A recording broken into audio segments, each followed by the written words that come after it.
vibeBooks presents The House of Evil by William Le Queux. Chapter 1. Hugh, old man, you're growing as close as an oyster. This is twice this week you have dined out, leaving me solitary, and refused to tell me what you are up to. I wonder what it is you have got up your sleeve. Two young men were strolling down the lovely Promenade des Anglais at Nice. The elder, the Honorable Hugh Craig, was 27.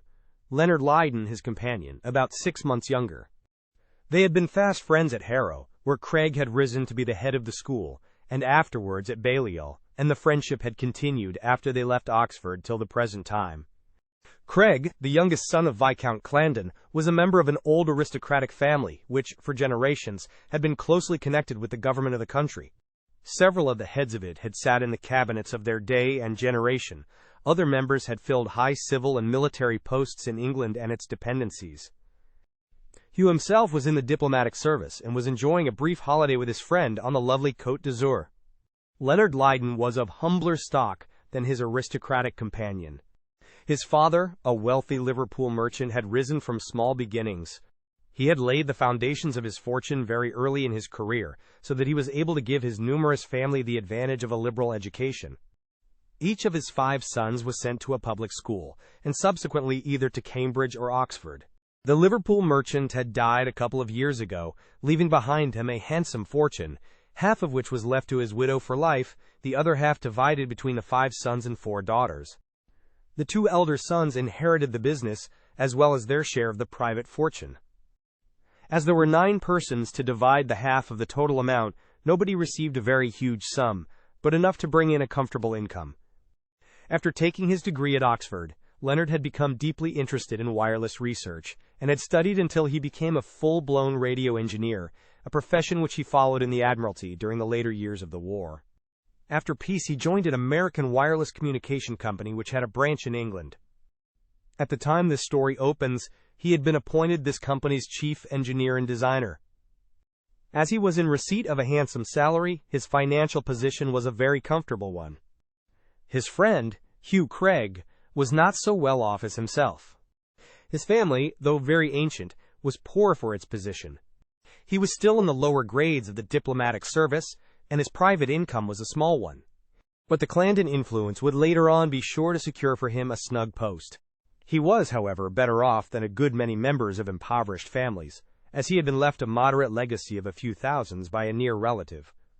When his friend rallied him upon his secretive mien, Hugh gave one of his disarming and diplomatic smiles. "I expect you'll learn all about it in good time, my dear fellow. You know I was always rather a reticent sort of chap, fond of making a mystery of small things." Lydon laughed.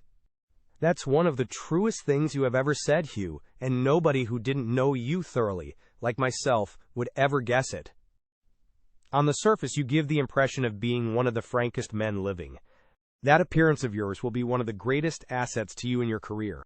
How easily it will enable you to hoodwink people when you want to." Hugh Craig smiled in his turn. "From all I can learn, this peculiar characteristic has run in the Clarendon family for generations. I suppose that is why so many of us have taken so readily to statecraft and diplomacy." That evening, Leonard Lydon dined by himself at the Hotel Royal, as he had done a couple of nights ago. During the progress of his solitary meal, he speculated a good deal upon the cause of his friend's absence. Of an ordinary man, the man whose type he had met in scores, he would have said there was undoubtedly a woman at the bottom of it. But Hugh Craig, good-looking, self-possessed, and debonair, with that smiling, charming manner, was by no means an ordinary man. Even as a boy he had been a complex character, and the transition to manhood had deepened the complexity. Intimately associated as they had been all these years, Lydon was forced to confess that he knew very little of the inner personality of his friend, the part which he hid so successfully from the world under that smiling, debonair mask. Did he care greatly about women? Did he care at all about them? For the life of him, Leonard could not give a definite answer to that question. As was natural on the part of such young men, they had often lightly discussed the other sex together. But out of these conversations, nothing of a hidden vein of romance had been revealed by Craig. His comments might have been those of a rather cynical philosopher of twice his age. Only once had he made any remark bearing directly upon himself, which might be taken to represent his well-considered opinions on the subject, and on this occasion he had spoken with more gravity than was his wont when the conversation touched upon the themes of love and marriage. "No man who intends to make a career for himself should ever commit the folly of falling in love," he had said, "because the chances are 10 to 1 that he will fall in love with the wrong person. Marry for sound, sensible reasons, perhaps. Even then I think I should postpone the step as long as possible, so far as I am individually concerned." Lydon, whose temperament was rather of the romantic kind, looked the surprise he felt. "But surely you will marry some day, Hugh? Not too early, perhaps, but when you have got a comfortable post?" The answer came very deliberately. "It might be an absolute necessity of the position, but, putting that on one side, I feel no great yearning for the married state. If I were the eldest son, it would be necessary for me to provide an heir, but the Clandons are so prolific they are not likely to die out for want of representatives." On the whole, Lydon would have said, from these and other remarks dropped by the calm, smiling young diplomatist, that Hugh Craig was very little attracted by women, and the last man in the world to be capable of a grand passion. But he was not at all sure. During the long term of their friendship, Hugh had so often surprised him by sudden revelations of a side of his character totally unsurmised, that he could not reckon upon him with any degree of certainty. It was just on the cards that he had suddenly met a woman who had the power to stir his languid pulses. And Lydon had always suspected that, deep down under that placid exterior, there was something volcanic slumbering which would one day burst into flame. If Hugh ever did love, it was more than probable he would love with an unreasoning ardor. If there was a woman, who was she? Where had they met?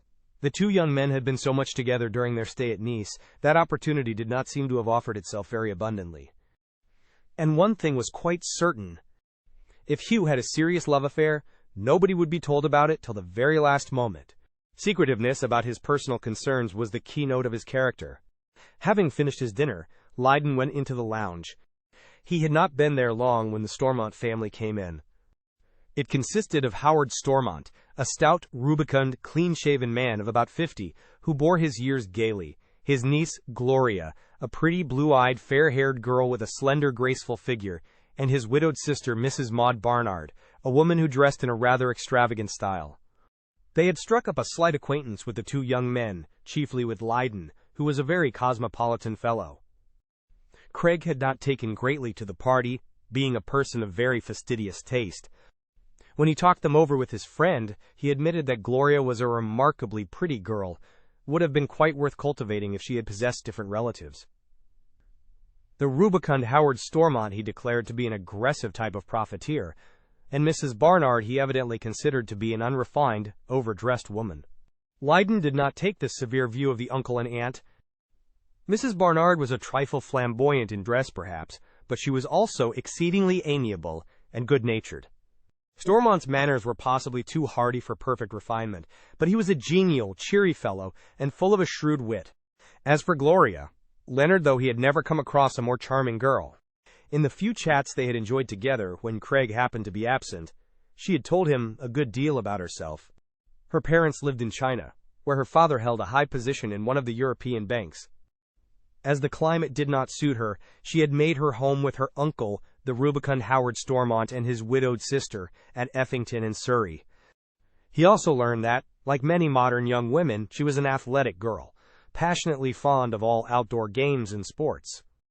As he was no mean athlete himself, he admired her the more for this fact, which rather surprised him, as her appearance did not suggest any particular robustness, but rather the reverse.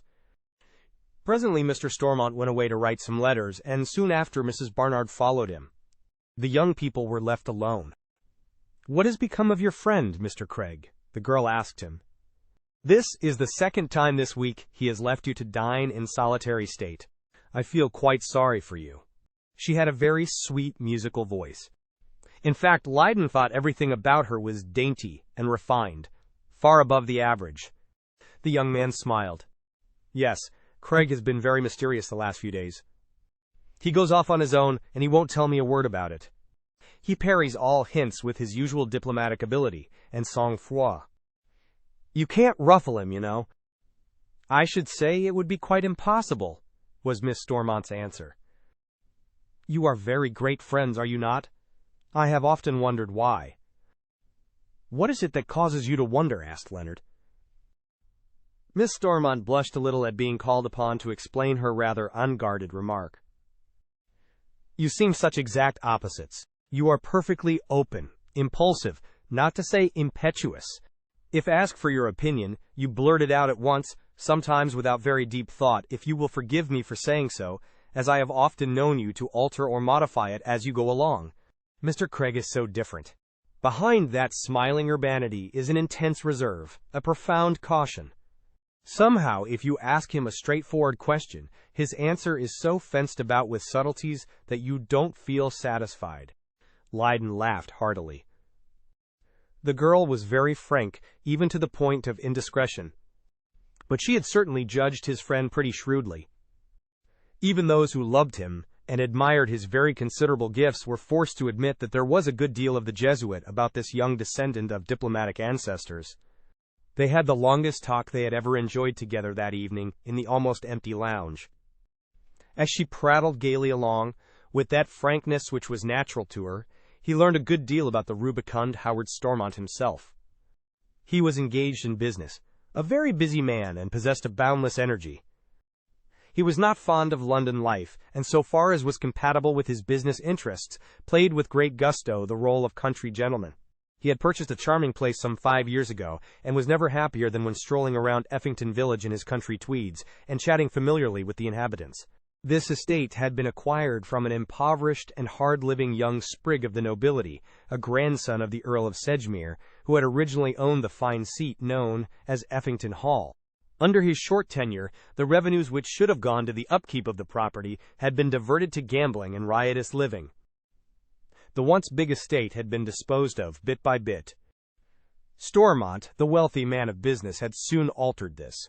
The mansion and estate had been vastly improved, and pretty Effington village had been renovated, out of all recognition.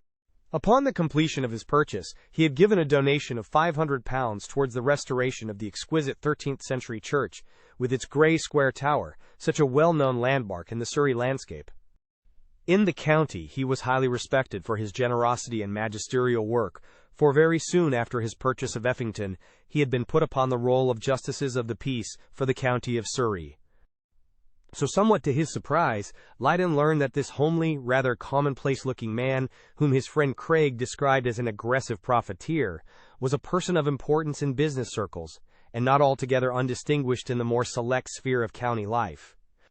I enjoy traveling very much, she told the young man, after she had furnished him with these details of her uncle's biography.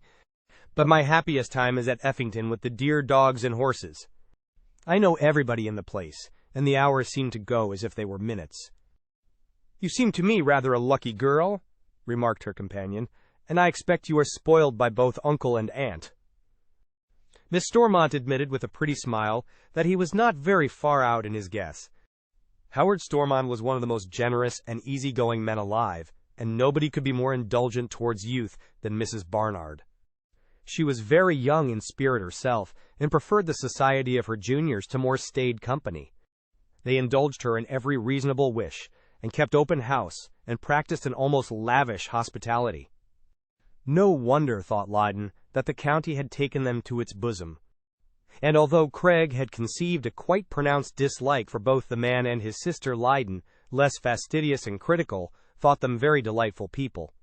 Stormont was probably a self-made man, but he detected in neither him nor his sister any offensive signs of the newly rich.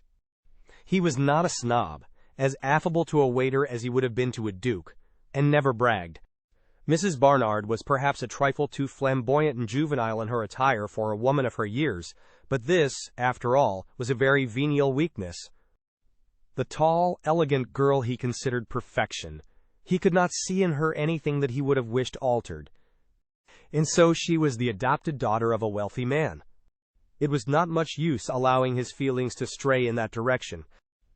Howard Stormont would certainly have different views for her future. His friend Craig, perhaps, with that fine old family record behind him, might have been considered favorably. But what had he, Leonard Lydon, A man of moderate income and no particular position, to offer such a peerless girl. Better put the idea out of his head with the least possible delay. Still, it was very delightful, sitting there and chatting to her. She talked to him as if she had known him for years, and there was not the faintest symptom of coquetry about her.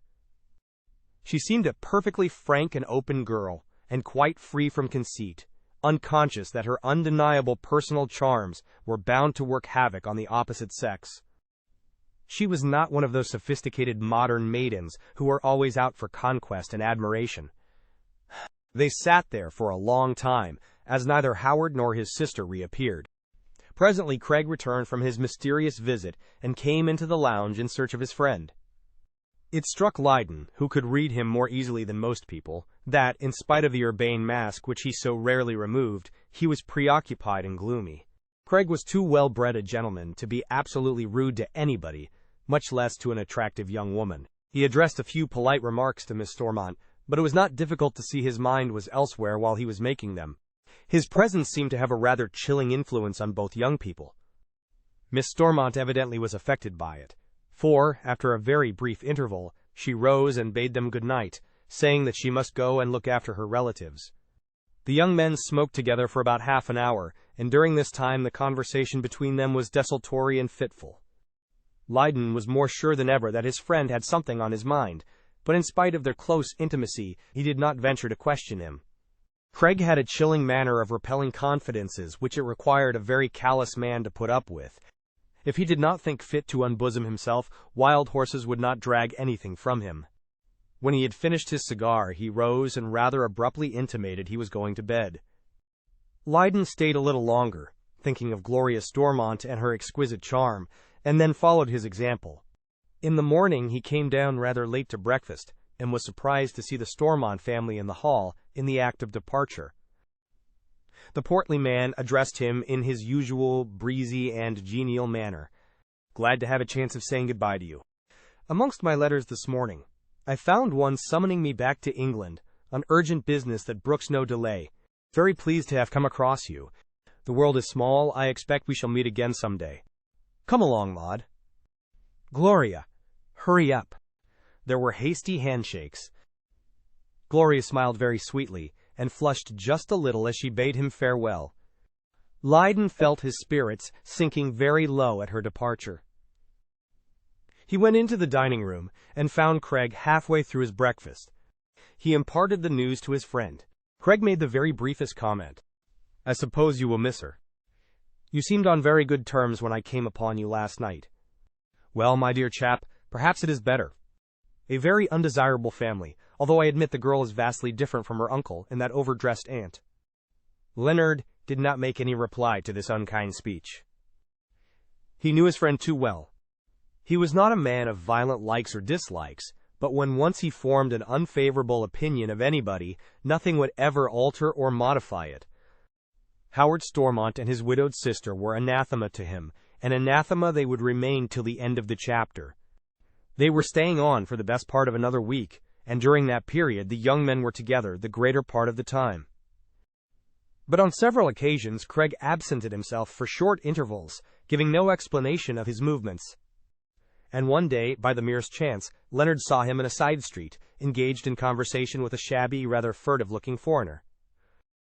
As they were too occupied to notice him, he soon removed himself from their neighborhood. He had come across a few acquaintances at Nice, and Craig a great many. But this shabby, furtive-looking foreigner was not the sort of companion suitable for the fastidious young diplomatist. Clearly there was some mystery going on, which his friend was carefully hiding from him. Probably it might be connected with his diplomatic business, but Lydon had an uncanny idea that a woman was at the bottom of it, whatever it was. Never did he forget that early morning of the day which they had fixed for their departure. In the evening, Craig had gone out to dinner for the third time during their stay. Lydon went to the masked ball at the casino, and returned early in the morning.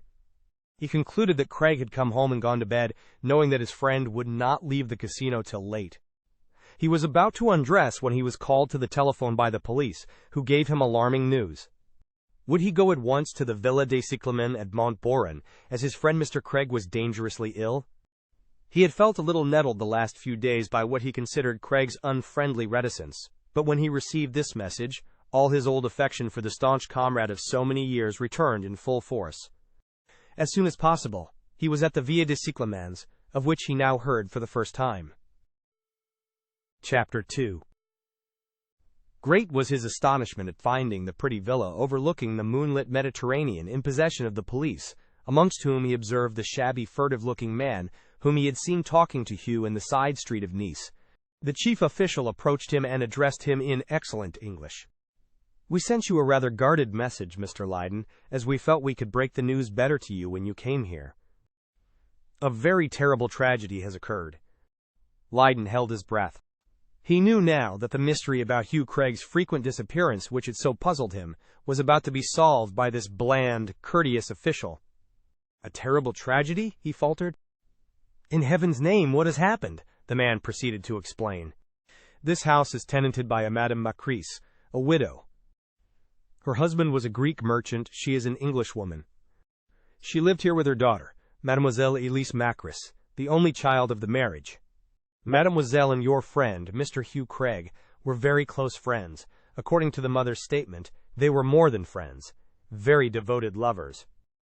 It seems a few days ago they had a violent quarrel. I am still quoting Madame Macris, the cause of which was not divulged. Tonight Mr. Craig dined here, and after dinner he and the young lady went and sat on the veranda, according to their usual custom on the occasions when he visited the house." "Con cuento." Leyden interrupted with a question. "There are only 3 nights on which he has dined away from the hotel where we were staying together." "I suppose he paid several day visits?" "Madame Macris tells me hardly a day has passed that he did not come here, staying for longer or shorter periods. The young people have known each other for some 5 years. Well, the mother upon those occasions did not intrude herself very much. She left the lovers alone as much as possible. She followed her usual course this evening, occupying herself in writing letters and attending to her household accounts. Suddenly she was startled by the sound of shots proceeding from the veranda, where Mr. Craig and her daughter were seated. She rushed hastily from the room in which she was sitting and was horrified at the sight which presented itself. Mademoiselle was bleeding from a wound in the neck. After shooting her, the young man turned the pistol on himself and sent a bullet through his brain. The young woman was still alive. Mr. Craig was dead when she reached him. The second shot had done its work instantaneously. Madame Macris at once rang up the police. We came with a doctor, and Mademoiselle was taken to the hospital behind the railway station. For the unfortunate young man, nothing could be done. After Madame had made her statement to us, we telephoned to you to come up." Dazed as he was by the tragic occurrence, Leyden could grasp the fact that, although Hugh had never breathed to his friend a word of his secret connection with the denizens of the Villa des Cyclamens, he had been perfectly frank with them as to his relations with Leyden. Otherwise, how did Madame Macris know that they were staying together at the same hotel? So the volcano, which he had always suspected was slumbering under that placid exterior, had suddenly burst into flame with these awful consequences to Elise Macris and the man himself. "Can Madame suggest any explanation of this frenzied act?" was Leyden's next question. The courteous official shook his head. "Madame says she knows nothing, that the whole thing is inexplicable to her." "Mademoiselle Macris is in the hospital, you say. Do they give any hope of her recovery? Is the wound a serious one?" "Very serious, I am told," was the reply. "They can pronounce no definite opinion at the moment. From what I can gather, she seems to be hovering between life and death." "Perhaps you would like to see the body. We have laid it in one of the bedrooms?" Leonard went to the chamber and gazed upon the pallid features of the friend whom he had last seen in full health and strength. As he stood there, looking down on the rigid form, he felt overcome by the memories of their long association. They had been intimate so many years. A little under the age of 15 they had foregathered at Harrow, drawn together by that strange attraction which sometimes unites totally opposite temperaments. They had gone up form by form in company. Hugh the mental superior, beating his friend at the last lap of all, and attaining the proud position of head of the school. In the same year they had been put into the cricket 11, and had done battle against Eton at Lord's. At Balliol, whither they both proceeded, the intimacy grew stronger. and here again history repeated itself. They both represented their university in cricket against Cambridge, as they had represented Harrow. And now this life, so full of promise and opportunity, had been blotted out by his own rash act. And, even more terrible, Hugh Craig had gone to his last account with the sin of murder, or at least attempted murder, on his soul. What terrible thing was it that had so unhinged his mind? The police had found the pistol clutched firmly in his dead hand. This fearful deed, then, was not due to some sudden temptation of the moment. It must have been premeditated, or he would not have taken a loaded weapon with him to this peaceful villa. When Hugh had bade his friend goodbye, he must have had murder, and afterwards self-destruction in his mind. When the young man had left the death chamber, he inquired after Madame Macris, and was informed that she was prostrated with grief, as was quite natural. He exchanged a few words with a furtive-looking man whom he had seen talking to Hugh in the side street a short time ago. "I saw you together the other day," he said, "but you did not see me, and I hastened as quickly as possible out of sight, as I did not wish to appear to be spying upon my friend. Do you know anything that can throw light upon this?" The shabby individual lowered his eyes as he answered, "No, monsieur, I am sorry to say, nothing.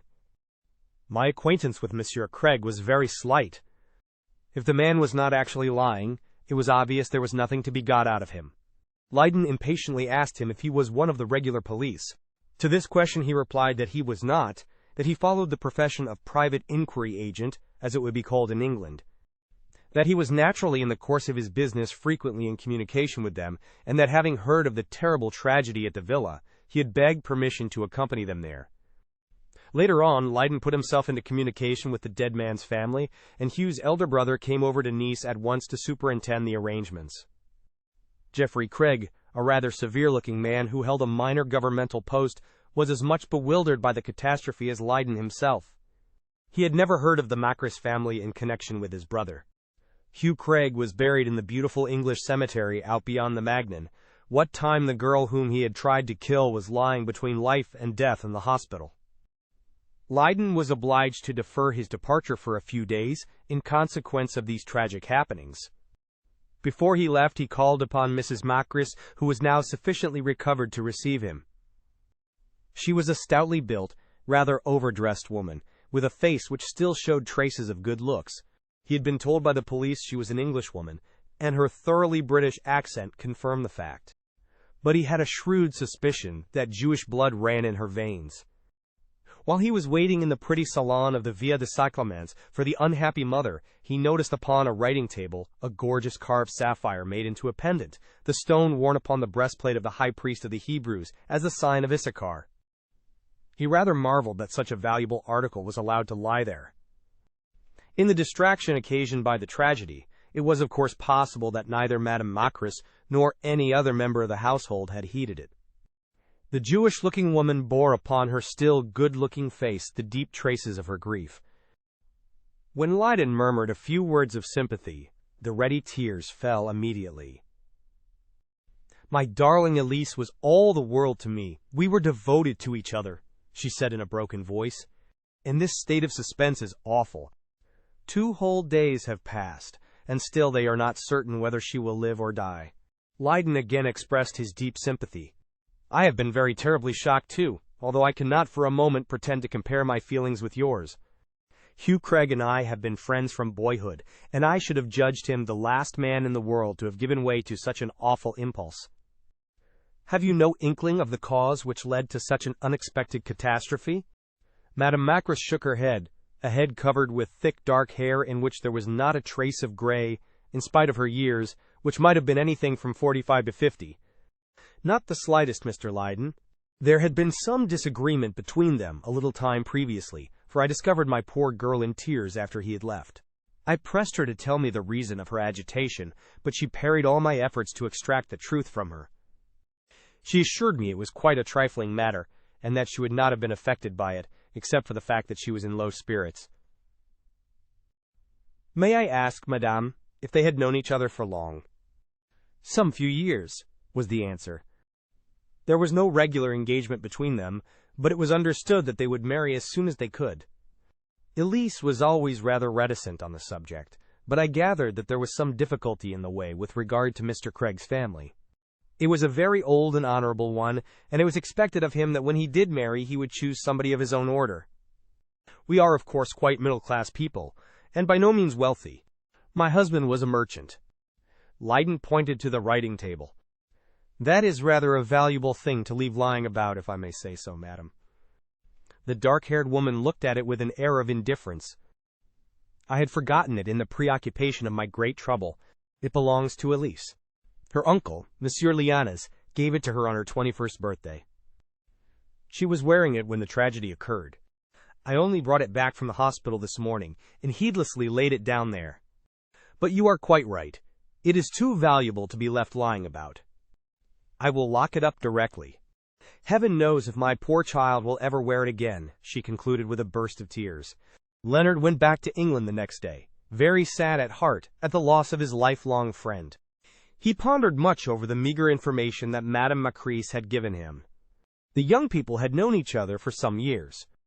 There had been no formal engagement between them, but it was an understood thing they were to be married as soon as they were in a position to do so. And during those years, although they had met so frequently, Craig had never dropped a word about Elise or her mother to his friend. So strange a silence passed beyond the bounds of ordinary reticence. There must be some reason for it, most likely some mystery behind it. He could quite understand that Hugh might find some difficulty in reconciling his family to his marriage with a foreigner of no particular position, but it was strange that a man should be in love and never say anything about it to his closest friend. As was natural under such painful circumstances, his thoughts of Gloria Stormont had been temporarily pushed into the background. But after a little, when the first violence of the shock had passed away, her charming image again recurred to him. What a beautiful girl she was, and how delightfully unaffected. Was it likely he would ever come across her again? Her uncle had spoken of it as a probability, when he remarked that after all, the world was a small place. And a fortnight later, Howard Stormont's prophecy was fulfilled. Leyden suddenly made up his mind to run down for a weekend to the Metropole at Brighton. As he ascended the steps of the well-known hotel about an hour before dinner time, the first person he encountered in the vestibule was the genial Stormont, looking more prosperous and rubicund than ever. Nothing could have been more hearty than the greeting Leyden received. "Well met, my dear fellow. Glad to see you. I said it would not be long before we ran across each other again. My sister and Gloria are with me. Are you alone? Good. You must join our table. Well, as soon as you have settled about your room, let us celebrate the occasion with a cocktail. Good old Metropole, you can't beat it. I'm not very busy just now, so we're here for a week. My sister is a bit run down, and the sea breezes will set her up." What a good-hearted fellow he was, Leyden thought. Gloria had said of him he was one of the kindest and most generous of men. Over their cocktails, the young man told him of the tragic happenings at the Via des Cyclamens. But Stormont had read it in the papers. Of course it was impossible that anything could be kept quiet in the case of a man of Hugh Craig's position. A very mysterious affair, and I suppose nobody will ever know the rights of it, he remarked when Leonard had communicated all the details he knew, which, as we know, were somewhat meager. "Well, I cannot say I ever took very kindly to your poor friend, for the reason probably that he took very little pains to conceal his dislike of me. But it is a terrible ending to a promising career. I suppose, in the course of time, he would have ended up as an ambassador. The Clandon family have a knack of falling into soft jobs. Now, you won't see the women folk before dinner, as they are in their rooms, and I shan't mention I have met you. When you walk up to our table, it will be a pleasant surprise for them. We all took a great fancy to you at Nice." The young man had no reason to complain of his welcome at the hands of the two ladies when he met them at dinner. Mrs. Barnard told him it was a most agreeable surprise, and although Gloria did not make flattering speeches, she flushed prettily, and her eyes looked very bright when she shook hands with him. They spent a very delightful evening together. Early the next morning, Stormont expressed his intention of taking his sister a long motor drive, with a view of getting as much fresh air as possible. They would be back to luncheon. "You two young people can do what you like with yourselves," he said gaily. Certainly he was a most complacent person. Leyden was rather surprised that he should throw them into each other's society like this. Surely he must have ambitious views for his niece's future. And he could not help wondering what it was his friend Hugh had seen in the man which made him dislike him so intensely. Little vulgarisms in speech and manner peeped out now and again, but surely those were not enough to account for such a fierce aversion, more especially as Craig, in spite of his aristocratic lineage, was rather a democratic sort of fellow at heart, and a thorough cosmopolitan. The two, thus dismissed to their own resources, went on to the West Pier, where they sat for some little time. Then they walked up and down the parade for a couple of hours, till it was time to return to the hotel. During these happy and precious moments, Leonard felt that he was making great headway with the charming girl. She talked to him with as much freedom as if they had been friends of old standing. She told him all about her uncle's place, Effington Hall, and of her mode of life there. According to her account, it was a very beautiful place, with lovely gardens, and the rather commonplace-looking Howard Stormont appeared to dwell in great luxury, with a large retinue of servants. As he listened, he wondered if he would ever be asked to join the numerous company which the owner invited there. Stormont did not seem to mind his enjoying the girl's society on a casual visit to the seaside, but would he draw the line at the familiarity born of a long stay in a country house? Had he been in the uncle's place, he was inclined to think he would. His visit did not terminate with the weekend. He stayed on another couple of days, being pressed to do so by Stormont himself during this extension of time. The brother and sister left the young couple very much to themselves, and Leyden made splendid running with Gloria. So much so that, before he left, she had promised to run up to town from Effington soon after they returned there, and lunch with him in town. Leyden had suggested it with rather a shamefaced air. "I don't feel I have the cheek to ask you in front of your uncle and aunt after such a short acquaintance," he explained. "I expect they would think it confounded impertinence on my part." Gloria had blushed very becomingly when she answered him. "Well, one cannot be quite sure. They are pretty modern considering all things, but perhaps not quite so modern as you and I. I often run up to shop. It is really no distance from London. I will give you good notice when I am coming, and I can tell them about it later when we have all got to know each other better." Leyden went back to London, very delighted that the girl liked him well enough to take the bold course of meeting him secretly. In due course, when he went in to breakfast in his comfortable chambers at Ryder Street, he found the expected note from Miss Stormont, appointing 2 days later for their luncheon. There was another letter from the well-known firm of Shelford and Taylor, solicitors in Lincoln's Inn Fields, asking him to give them a call, as they wished to hand him a communication from one of their clients. He knew these people had attended to the affairs of most of the members of the Clarendon family, Hugh included. Greatly wondering, he called on them that morning, and was received by the head of the firm, who handed him a bulky letter. "This was received from our client and your friend, the Honorable Hugh Craig, very shortly after the terrible tragedy, with instructions to hand it to you after the lapse of a certain period which has now expired. I am filled with curiosity to know if this letter, dispatched to us on the morning of the day on which this awful thing occurred, throws any light upon the affair." Leonard read slowly through the long communication, and laying it down, met the inquiring gaze of the solicitor. "Yes," he said, in a sad voice. "This reveals the motives which impelled him to attempt the life of Elise Macrice, and make an end of his own. I will tell you." Chapter 3. "First, I will read you the opening sentences of the letter," said Leonard. And this is what he read. "To you, my very dear friend, whose friendship has been one of the most pleasurable things in my life, to the memories of which I look back with a feeling of great tenderness as I pen these lines, the last I shall ever write upon earth, I reveal the secret of the tragedy which will shortly take place. In Nice the affair will, naturally, be a 9 days' wonder. Nice, this fair and lovely city of aristocratic crookdom, where vice and virtue rub shoulders at every hour of the 24, and where the cleverest criminals of the world congregate in the pursuit of their nefarious calling. Nice, where I first met the only woman who ever stirred my pulses, who made me realize the meaning of ardent, overmastering love. When you read these words, perhaps you will smile at the idea of the cautious diplomatist, the rather cynical young man of the world, confessing to being violently in love. But it is the truth. I had passed unscathed up to a few years ago, indifferent to the charms of the many beautiful women I had met in my own country and elsewhere, until I made the acquaintance of Elise Macris. Then suddenly I realized, poor fool as I was, that I had found my ideal.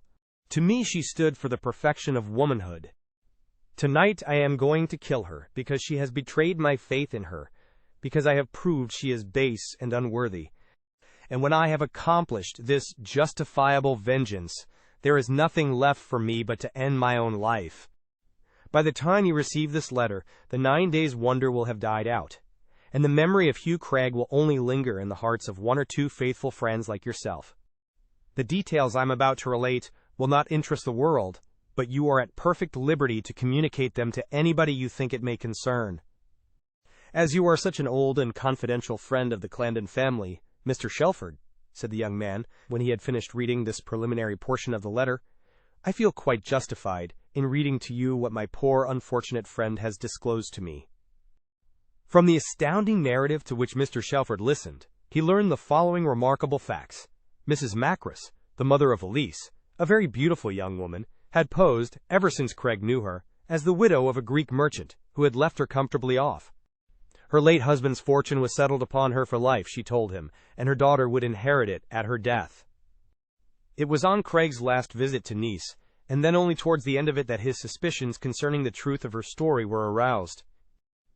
Elise had addressed to him by mistake a letter intended for somebody else, a letter of a most suspicious character, betraying her acquaintance with a very questionable set of people. When he asked her for an explanation, her replies were evasive and unsatisfactory, so much so that he at once came to the conclusion that both the girl and her mother were quite different from what they seemed. He did not at once break off with her, wishing to test the truth of his suspicions. For this purpose, he secured the services of a private inquiry agent, without doubt the shabby, furtive-looking man to whom Leonard had seen him talking in that quiet side street. This man soon discovered the horrible fact that both the woman and her daughter were connected with a well-known gang of international crooks. Elise, with her beauty and charm, was one of their most useful decoys, and under another name had served a term of imprisonment a short time before Craig had made her acquaintance. The woman Macris had never been married, so he alleged. The girl was her illegitimate daughter, the father having been a member of the same gang. To the young man, whose affection she had captured, Elise had represented herself as a model of simplicity and purity. As they did not see each other very frequently, it was the more easy for her to maintain the double role of sweetheart to him and the clever decoy of these unscrupulous scoundrels. But for her own carelessness in putting the wrong letter into the envelope directed to him, Craig had made up his mind to marry her privately and tell his family afterwards. A most astounding story was the remark of the shrewd and experienced lawyer when the narrative was finished. Poor fellow, one cannot but pity him in spite of the fact that he took the law into his own hands. The discovery of her baseness must have overthrown his reason. How deceptive are appearances! One would have judged him the last man in the world to be swayed by violent passions. Clearly the mind must have given way under the shock. There are some rather obscure hints that he had been subjected to blackmail, and that through this man he employed, he was able to trace it to her agency. That, of course, would have a maddening effect upon any man in a similar position. Mr. Sheldon knitted his brows. I wish he had been a little more explicit on that point. We do not know whether this girl is alive or dead. When Hugh's brother left Nice, she was hovering between life and death in the hospital to which they had taken her. If she has recovered, I should very much like to find the young woman, although it doesn't appear that it would serve any very useful purpose if I did. Leyden also expressed his wish that, if she had escaped her lover's vengeance, Elise Macris, the decoy of blackmailers, should be found. Mr. Shelford promised to instruct his agent in Nice to make inquiries at once. The tragedy had cast a deep shadow over Leyden. Even the prospect of meeting again with Gloria Stormont could not restore him to his old cheerfulness, nor blot out the memory of those sinister happenings at the peaceful-looking Via des Cyclamens. Gloria looked very charming and radiant when she arrived at Waterloo Station, where Leonard was awaiting her. It was a little indiscreet of us to arrange meeting here, she said, with a blush as they shook hands. Somebody who knew me might have traveled in the same train. That would have been awkward. It was silly of me to overlook that. And equally silly on my part, replied the young man. Well, on a future occasion we must avoid a similar mistake. Well, now about lunch. I was going to suggest the Berkeley or the Savoy. But perhaps we had better get off the beaten track. Miss Stormont agreed. Several people she knew frequented both these popular places. They finally went to an excellent restaurant in the Strand. They had a very enjoyable time together. There was not a trace of coquetry about her, but she seemed to envisage the situation with perfect frankness. If Leyden had not been attracted by her, he would not have asked her to lunch. If she had not been equally attracted by him, she would not have accepted his invitation. They might therefore take for granted the fact of their mutual attraction, and not pretend an embarrassment they did not feel. When they parted, and he pressed for another meeting, she consented quite readily, adding, "I hope, however, we shall not have to keep up this sub rosa business very long. Uncle was speaking last night of you and saying how much he liked you. You can guess how difficult it was to keep myself from blushing. I suggested that as he liked you so much, why did he not ask you to pay a visit? He did not exactly adopt the suggestion at once, but I'm sure the idea is germinating in his mind and will presently blossom forth." Leyden looked the delight he felt. "So you think I may receive a formal invitation to go down to Effington? That would be very pleasant. In the meantime, our engagement for next week holds good." "Most certainly," was the girl's unaffected answer. He put her in a taxi and directed the driver to take her to Waterloo Station. It was not safe for him to go with her, much as he would have liked to do so. At this hour of the day some of the early birds might be returning home, and at this stage of the proceedings it was not politic for Miss Stormont to be seen by any of her neighbors in the company of a good-looking young man. The next week when he met her, almost the first words she said were, "Have you heard from Uncle Howard?" He answered that he had not, and she proceeded to explain, "Well, the idea has blossomed. 2 days ago at breakfast, he announced solemnly to Auntie and myself that he was going to write to you at the address in Ryder Street you gave him and ask you down for a weekend. Today is Wednesday. You ought to have had the letter by now. But perhaps he didn't intend to ask you for this weekend, but the next. Uncle is very impetuous in some things, but slow-moving in others. And if it is for the following week, naturally he wouldn't be in a hurry." It was, however, this weekend that the genial Stormont had fixed in his mind. When Leyden went home that night, the precious letter was awaiting him, having arrived by a midday post. If Mr. Leyden had no previous engagement, would he spend next Saturday to Monday, or, if possible, Tuesday at Effington? If so, Stormont would meet him at Waterloo by a certain train and they would go down together. Of course, he sent an immediate reply. So at last he was made free of Effington. He would see his beloved Gloria in her own home and be able to feast his eyes upon her for several hours. If Howard Stormont was as unconventional as his appearance and manners proclaimed, there would be an end of the sub rosa meetings. In these advanced days, when the chaperone is nearly as extinct as the dodo, he would be able to ask her openly to lunch with him when she came up to London to do her shopping. It was a great step gained. On the Friday before his visit, he had a summons from Shelford, the solicitor, who had heard from his agent in Nice. Elise Macris was alive, wonderful to relate. For some days the doctors had entertained little or no hope. Then suddenly the tide had turned, and she had made a remarkable rally. 3 days before Shelford's letter of instructions reached Nice, she had been discharged from the hospital, still somewhat weak, but in no danger of a relapse. She had returned to the Via des Clemens, which on the next day was evacuated. Madame Macris had paid up all she owed, and she and her daughter had gone away, nobody knew whither. The agent had made some inquiries of the police, and had also found out the man employed by Craig in his researches into the past of the girl whom he had so passionately loved and found so unworthy. He gathered that she and her mother were members of a big organization belonging to the exclusive circles of what might be called aristocratic crookdom. Many of the subordinates were known to the guardians of the law under different aliases, Madame Macris, a very old offender, and her daughter being amongst them. But the chiefs of the gang, the daring spirits who engineered the great coups, remained in seclusion, men not only of great ability, but possibly of considerable wealth. They never came out into the open, and nobody could lay hands on them. So Elise Macris, after that lucky escape from her enraged lover's bullet, had disappeared where, in all human probability, no friend of Hugh would ever be able to find her. She and her mother had no doubt gone to another country, and would conceal their identity under other names. That of Macris had been made too public by recent events. The only description Leyden had of her was a somewhat indefinite one, taken from the Faire du Littoral, the nice daily newspaper. There were, however, 2 clues still remaining, if ever he should chance to be thrown into contact with her. She would carry to her grave the mark of her dead lover's bullet.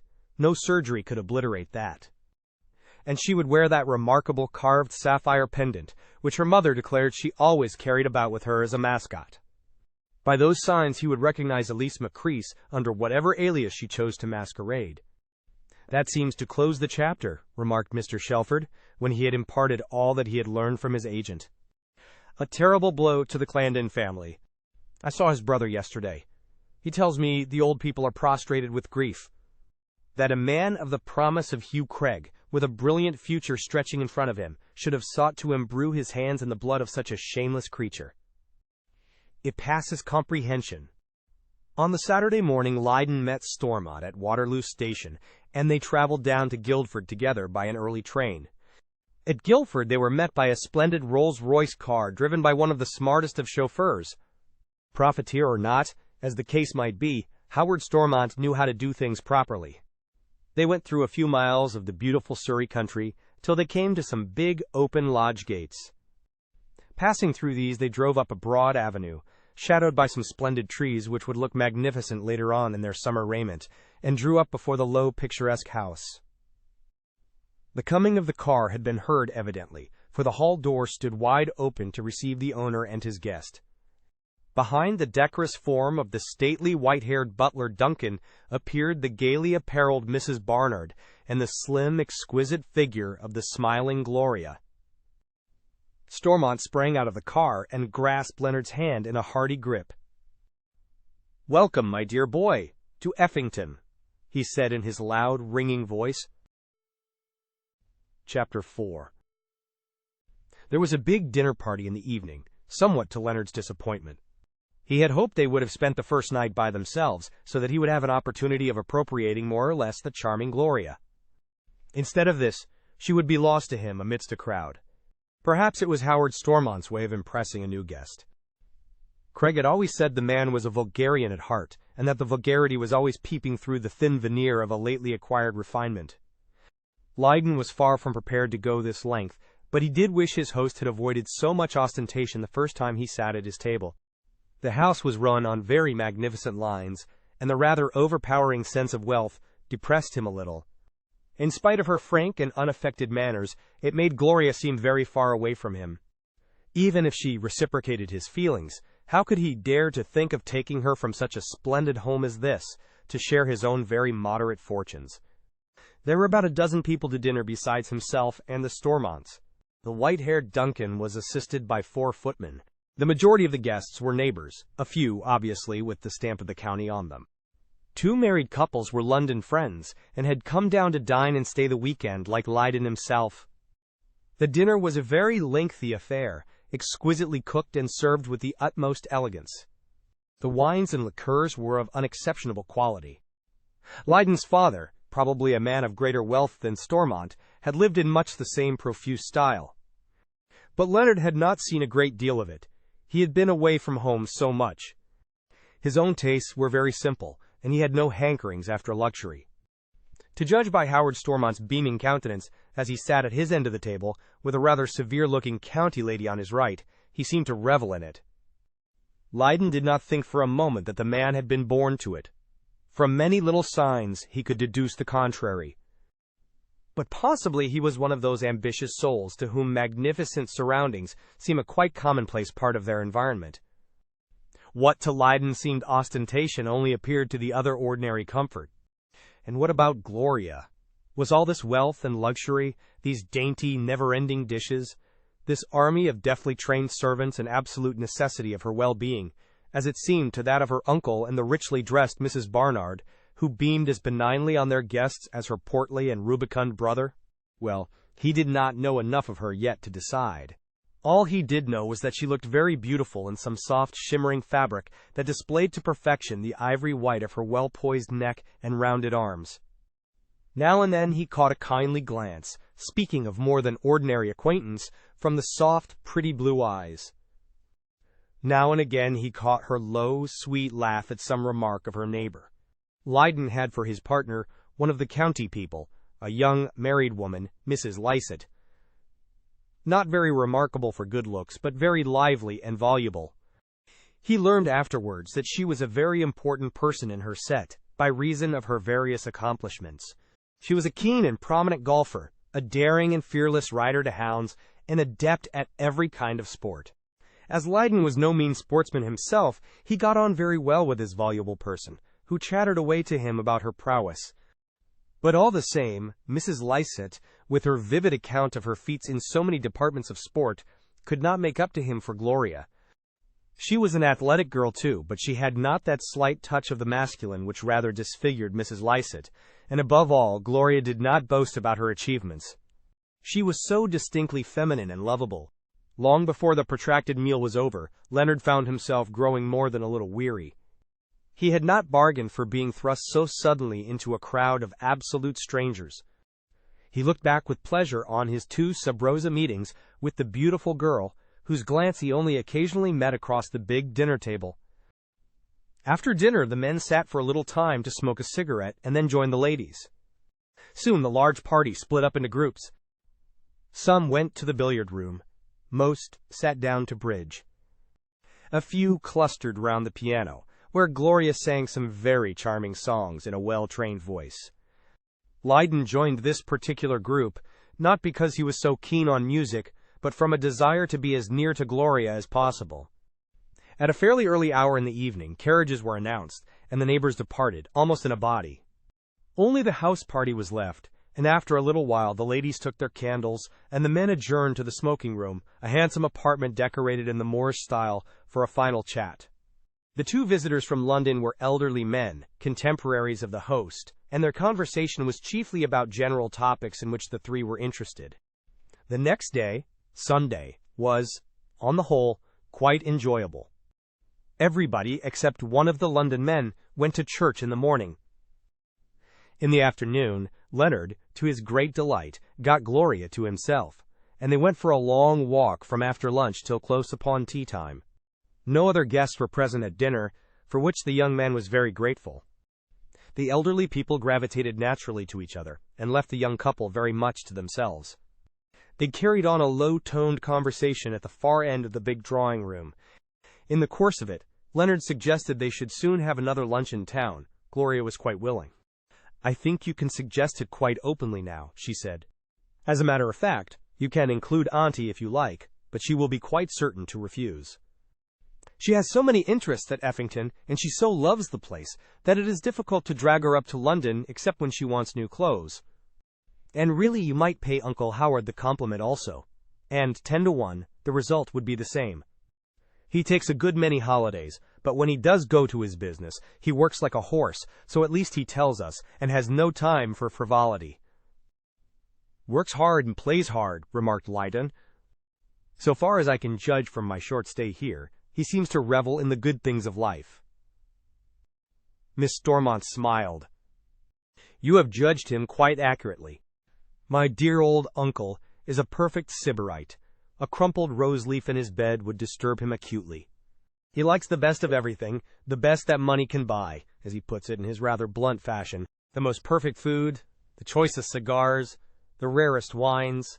Of course he has to dine out here a good deal, as he cannot affront his neighbors by refusing. But the dear man really prefers entertaining to being entertained. When he entertains, he is sure of the quality, E.H. He knows he won't be put off with the second best," laughed Lydon. "Away from home he might get an inferior vintage or an inferior cigar." "I am afraid he has that idea at the back of his mind," admitted his niece. "Well, if he should accept my invitation to lunch, I will take him to my best club and allow him to order the luncheon," said Lydon, speaking in the same light spirit. "Well, what about Mrs. Barnard? Is she a sybarite like her brother?" "Not in the least. Like me, her individual tastes are very simple. She likes moderate comfort, but she has no hankering after luxury. She is a frightfully energetic woman, busies herself in everything going on in the neighborhood, local charities and so forth, and writes letters by the score.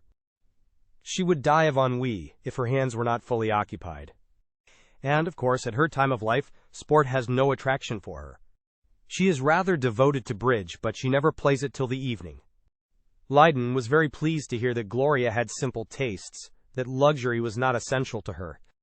Presently he said to her, "Do you know, I have got a little whim that I should like to have just another of those quiet little meetings before we take the others into our confidence. I wonder if you would very much mind." Miss Stormont had one very delightful feminine trait. She was always ready to admit the supremacy of the sterner sex and give way to them wherever it was consistent with her own dignity. "If you very much wish it, I don't mind in the least," she answered sweetly. "But I would like to know the reason of this whim." "I am afraid I cannot give a very lucid explanation," said the young man rather lamely. "Somehow I seem to like you in a somewhat less gorgeous setting than this. You are housed like a princess." She looked at him with comprehending eyes. "Does it oppress you just a little bit, this magnificence?" she asked. "A tiny bit, I must confess," he admitted, admiring her quickness. She looked thoughtful. "I had rather the same feeling when I first came to live with my uncle. My father has a good position in China, but he is not, of course, a rich man, and our life out there was quite simple compared to this. I am rather surprised, though, about you. From what I am told, your father was quite a wealthy man, uncle says, much richer than himself.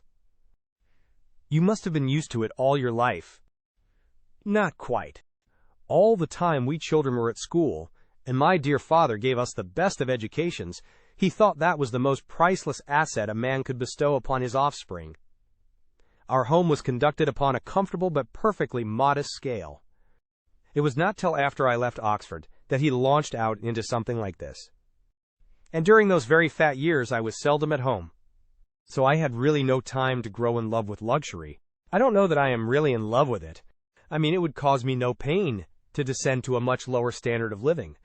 But to uncle all this is the breath of his nostrils. He is naturally one of the most reckless and extravagant of men. He scatters money with an absolutely lavish hand.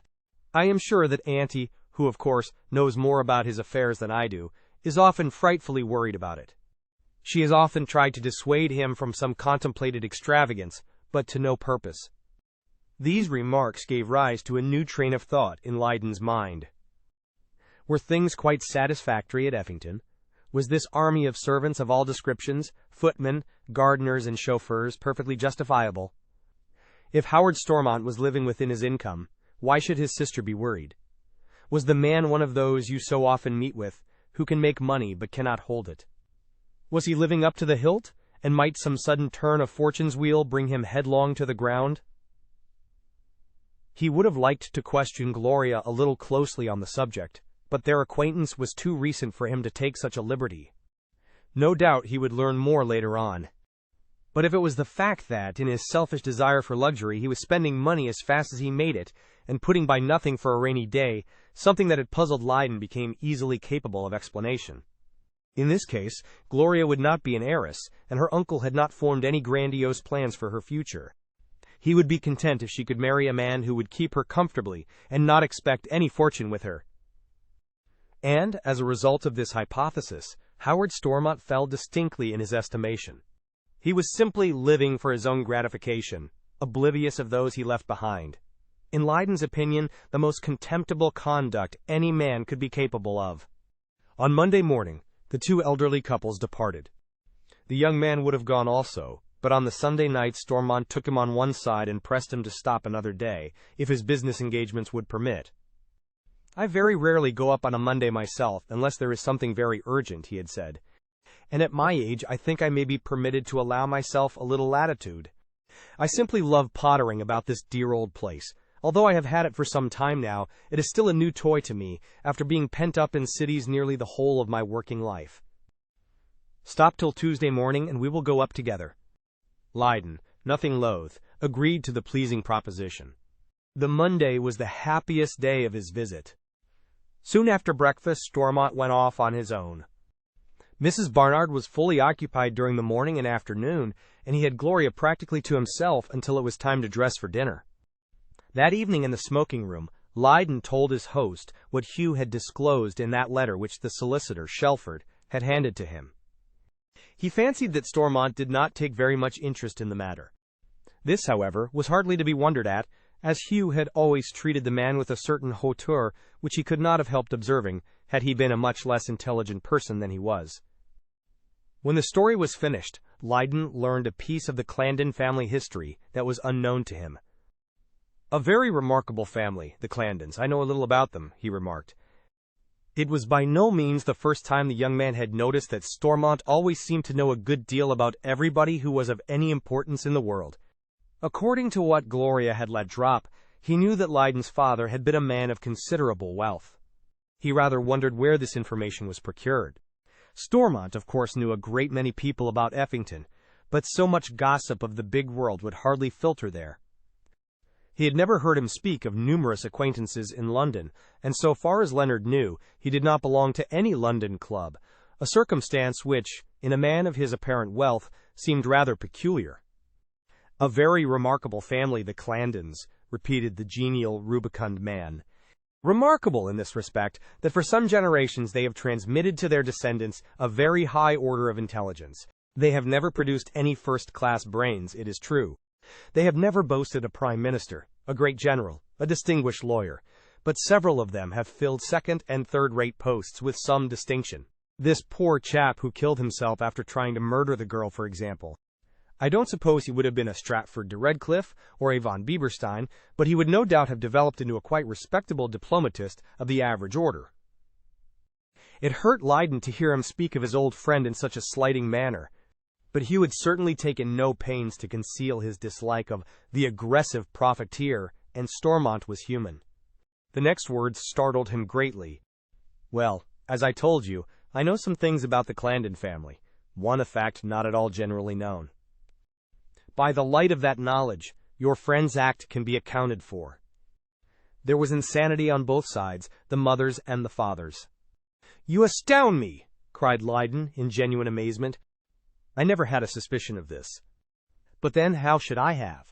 Even if Hugh was acquainted with the fact, which it is more than likely he was, he would scarcely reveal it even to his best friend."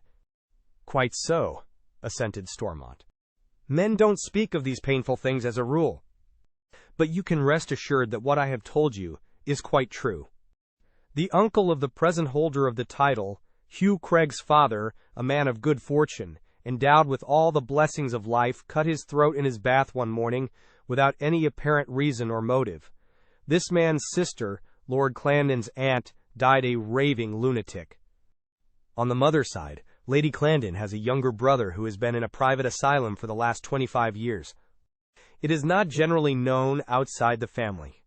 My sources of information happen to be rather exclusive. So you see, the taint suddenly developed in this poor chap as soon as he got an overpowering shock.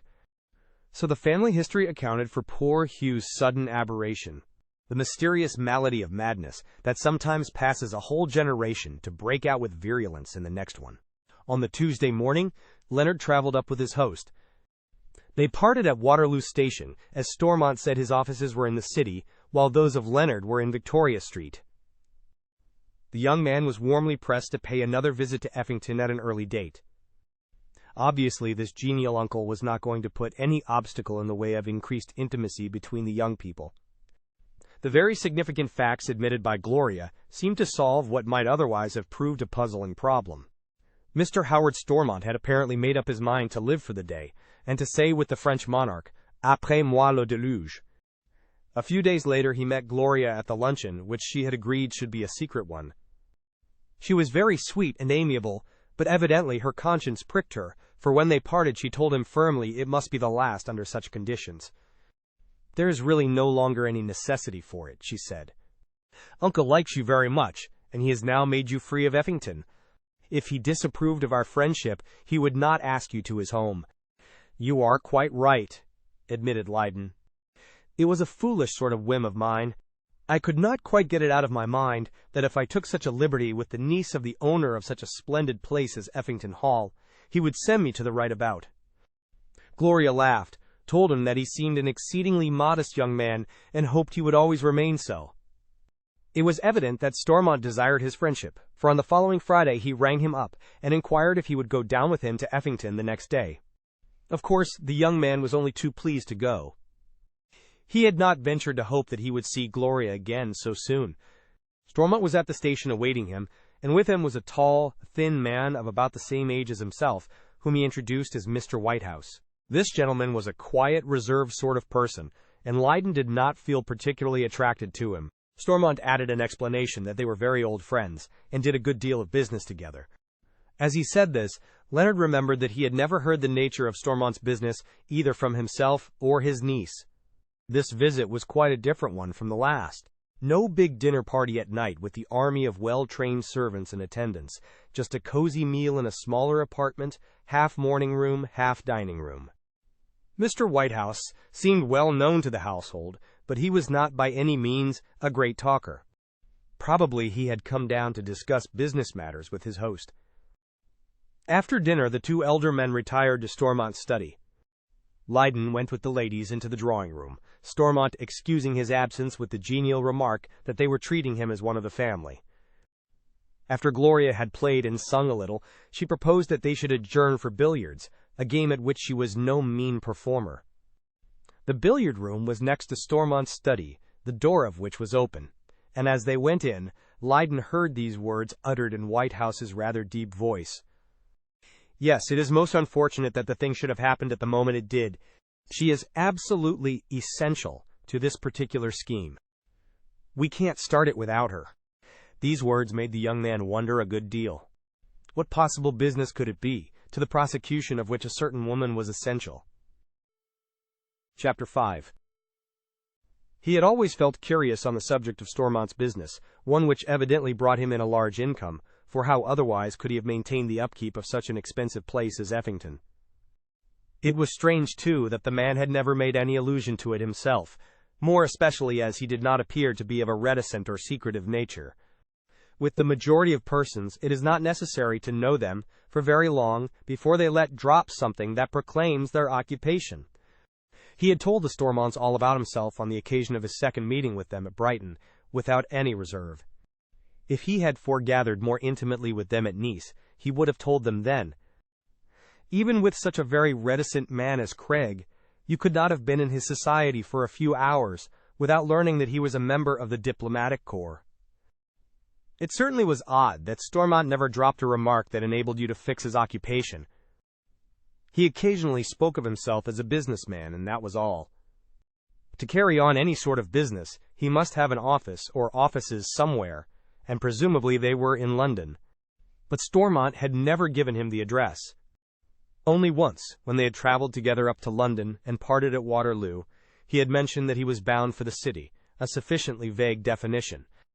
Those words he had overheard uttered by the man Whitehouse aggravated the curiosity he had for long felt on the subject since he had become so intimately acquainted with the family.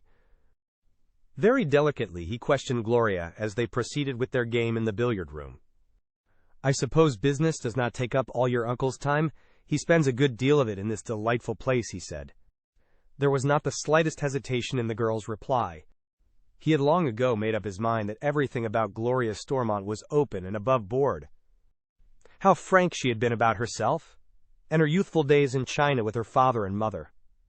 "I shouldn't say he went up to London more than 3 days a week on an average. His heart has been wrapped up in Effington ever since he bought it from young Sedgemoor a few years ago. When we lived in London itself, he used to work much harder." "Oh, you lived in London before you came here," said Leonard, who learned this fact for the first time. Certainly Stormont was a very reticent fellow about strictly personal matters. He had never made any allusion to a previous home which, from his intense fondness for rural life, the young man fancied might have been in the country. "Yes, we had a dear old 18th-century house in Curzon Street. It was very comfortable and convenient, but my aunt and I welcomed the change as much as he did. I should hate to go back to town life again after this sweet Effington." "I suppose you had a very large circle of acquaintances in town?" asked Lydon, still pursuing his questioning. "Not large at all, considering the fact that my uncle seems so well off," was the frank answer. "He honestly owns that he is not very fond of general society.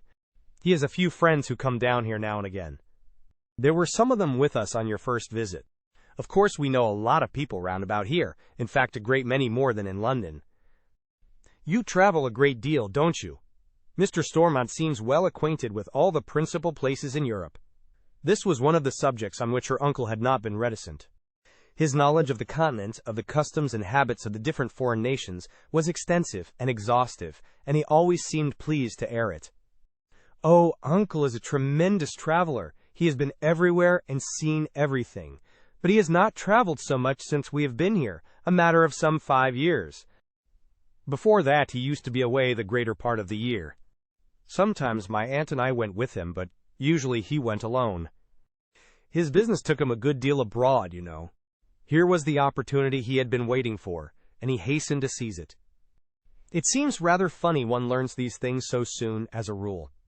But I have never heard what your uncle's business is. Gloria's reply was perfectly free from embarrassment.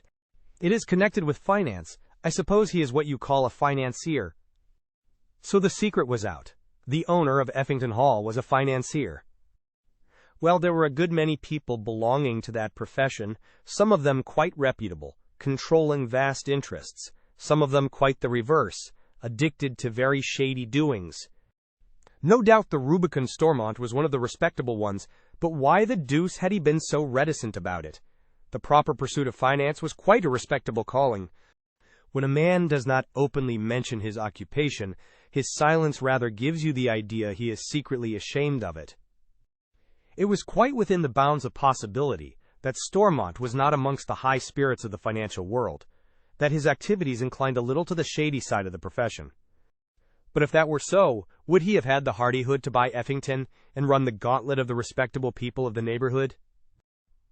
On the Sunday morning, Stormont absented himself from church, contrary to his usual custom. Mr. Whitehouse remained at home to keep him company. All the others went as they had done on the previous occasion. Lydon had a shrewd suspicion that the two men wanted to be alone to discuss business affairs. Evidently matters were settled during the morning, for the two men did not shut themselves up again during the rest of the day. Whitehouse might possibly be an excellent man of business, but he was not a lively or inspiring person. Grave and taciturn to a degree, he spoke very little, and only when addressed directly by his host or some other member of the party. He did not volunteer conversation.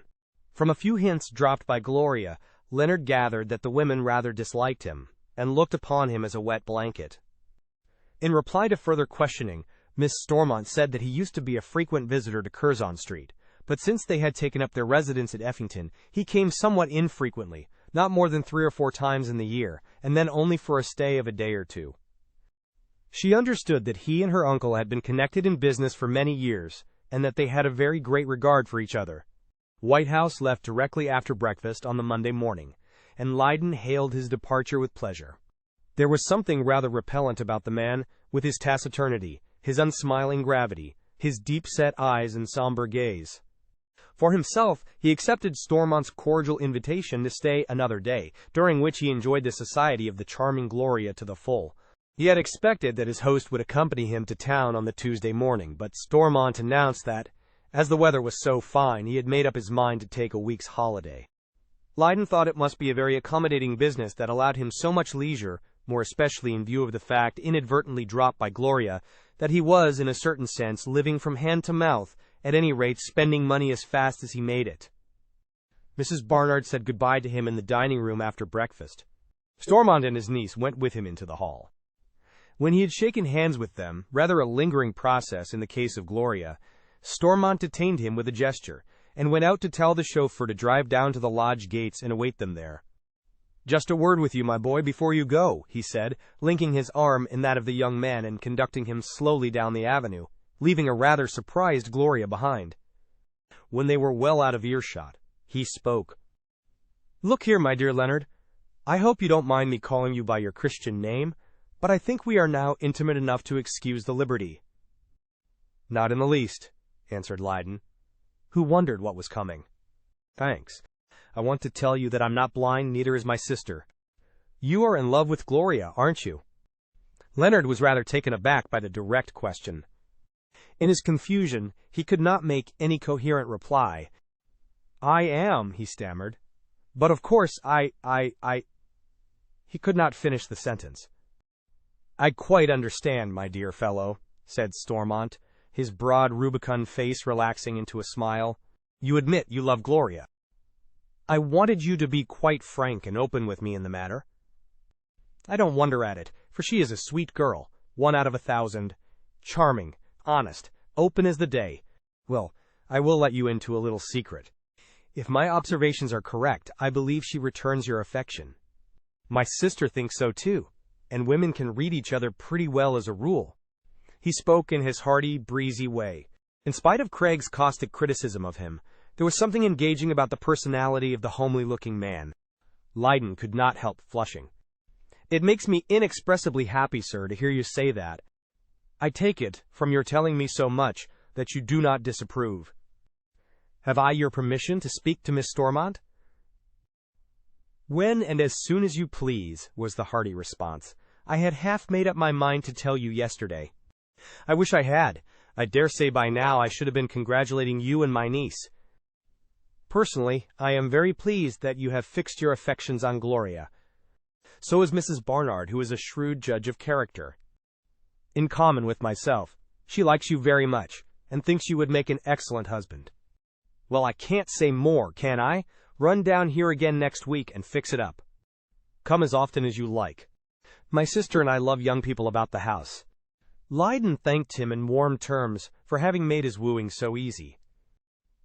True, Gloria had not yet revealed her feelings, but in his heart he had not much doubt as to what they were. But Stormont had not yet said all he wanted.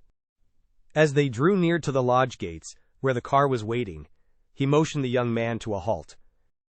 "Just a little something more, to make everything plain and clear. Very possibly you have thought that Gloria is the niece of a rich man and will come into a tidy sum when I die?" The young man interrupted him hastily. "I assure you, on my word of honor, Mr. Stormont, I never speculated on such a contingency. If I gave it a thought, I was rather depressed by the circumstance than otherwise. I felt a natural reluctance to ask a girl brought up so luxuriously to share a very modest fortune. You're not the sort of which fortune hunters are made. I could see that at a glance, or I should not have been so open with you," was the generous reply. He sank his voice very low when he continued. "Well, I must let you into a little secret which I think nobody suspects. I am not, in the true sense of the term, a rich man. I make plenty of money, and I believe I shall continue to do, if my luck holds, as long as I live. But I am an incurable spendthrift. I fritter as fast as I make. Of course, you are a totally different temperament from me. At such an admission you will shrug your shoulders and think I am an insensate fool." Lydon preserved an embarrassed silence. Had he expressed in words what he really felt, they would have been far from palatable to the hearer. After a short pause, Stormont spoke in a tone of considerable emotion, as if he were voicing his real remorse. "You cannot blame me any more than I blame myself. But this love of spending for spending's sake, when it once gets hold of a man, is as deadly as any other form of vice, as drink or gambling. Dozens of times I have tried to check myself, to act prudently, but to no purpose." Again there was a pause, and again Lydon could find nothing to say, since if he had spoken he would have been compelled to condemn, in no measured terms, the man's contemptible and selfish weakness. And Stormont went on in that half-apologetic, wholly shamed voice. "So when I do die, I shall have lived my life to the full, but I shall leave next to nothing behind. Mrs. Barnard is provided for. She will always be able to live in comfort, and luxury makes little appeal to her. It is on Gloria's account that I feel remorse, the selfishness of my conduct." And then at last the young man found something to say. "There is one thing I should like to tell you, Mr. Stormont, without attempting to criticize you in any way, a thing I have no right to do. So far as Gloria is concerned, I am glad she is not likely to be an heiress. I love her for herself. I want no dowry with her." "It is just what I should have expected from you," replied the rubicund financier with a rather melancholy smile. "Well, things may not turn out so badly for Gloria after all. My brother, her father, is the exact opposite of myself, a prudent, evenly balanced man who counts the cost of everything, looks long before he leaps, and I should say out of every pound he earns, saves 10 shillings. He has a splendid position, and only another child, a son. He is one of the justest men I know, and whatever he leaves, I'll wager it will be no mean sum, will be divided equitably between his family. So my dear Gloria may be an heiress, in a small way, in the end. Now I have kept you talking too long, you have got your train to catch. Goodbye for the present. We shall expect you next week. The two men shook hands, and Leyden drove to the station, thinking very much over Stormont's somewhat humiliating confession. How deceitful are appearances! In the eyes of the local circle round Effington, the man with his lavish expenditure must have passed as a person of considerable wealth. And yet the real truth was that he was living, in a sense, from hand to mouth, and that any day might see him stripped of his fair possessions. Well, the way was perfectly clear to him now. He would run down again next week and ask Gloria to marry him. He would make a lucid statement of his position to her uncle, if he were not already aware of it. Stormont was a weak man, a foolish man in most important respects, but he was certainly not simple-minded, and he seemed to possess an amazing amount of information about other people. He had probably seen a report of the elder Leyden's will in the papers soon after his death, and knew the exact extent of Leonard's fortune. The next week, availing himself of Stormont's general invitation, he went down on the Friday, having written his host to that effect. The car met him as usual at the station, and to his great delight Gloria was on the platform to meet him. This was, of course, the first time she had ever done such a thing, as on the previous occasions he had traveled down with her uncle. When they reached the lodge gates, Leyden halted the car, and suggested to the girl that they should walk up the avenue. She agreed, not without blushing slightly. He had been unusually quiet during the journey, as if he were pondering very deeply. No doubt with womanly intuition she guessed what was in his mind. Having resolved upon the step he was taking, he lost no time. As soon as the chauffeur was out of earshot, he spoke. "I was delighted to see you on the platform. Somehow it seemed so intimate. The last time I was at Effington, your uncle brought me along here, and we had a very serious talk together. Perhaps he has told you something of this?" With a deep blush, the girl admitted that he was correct in his surmise, and this answer encouraged him to proceed. "I love you very much, Gloria. I wonder if you can care for me a little."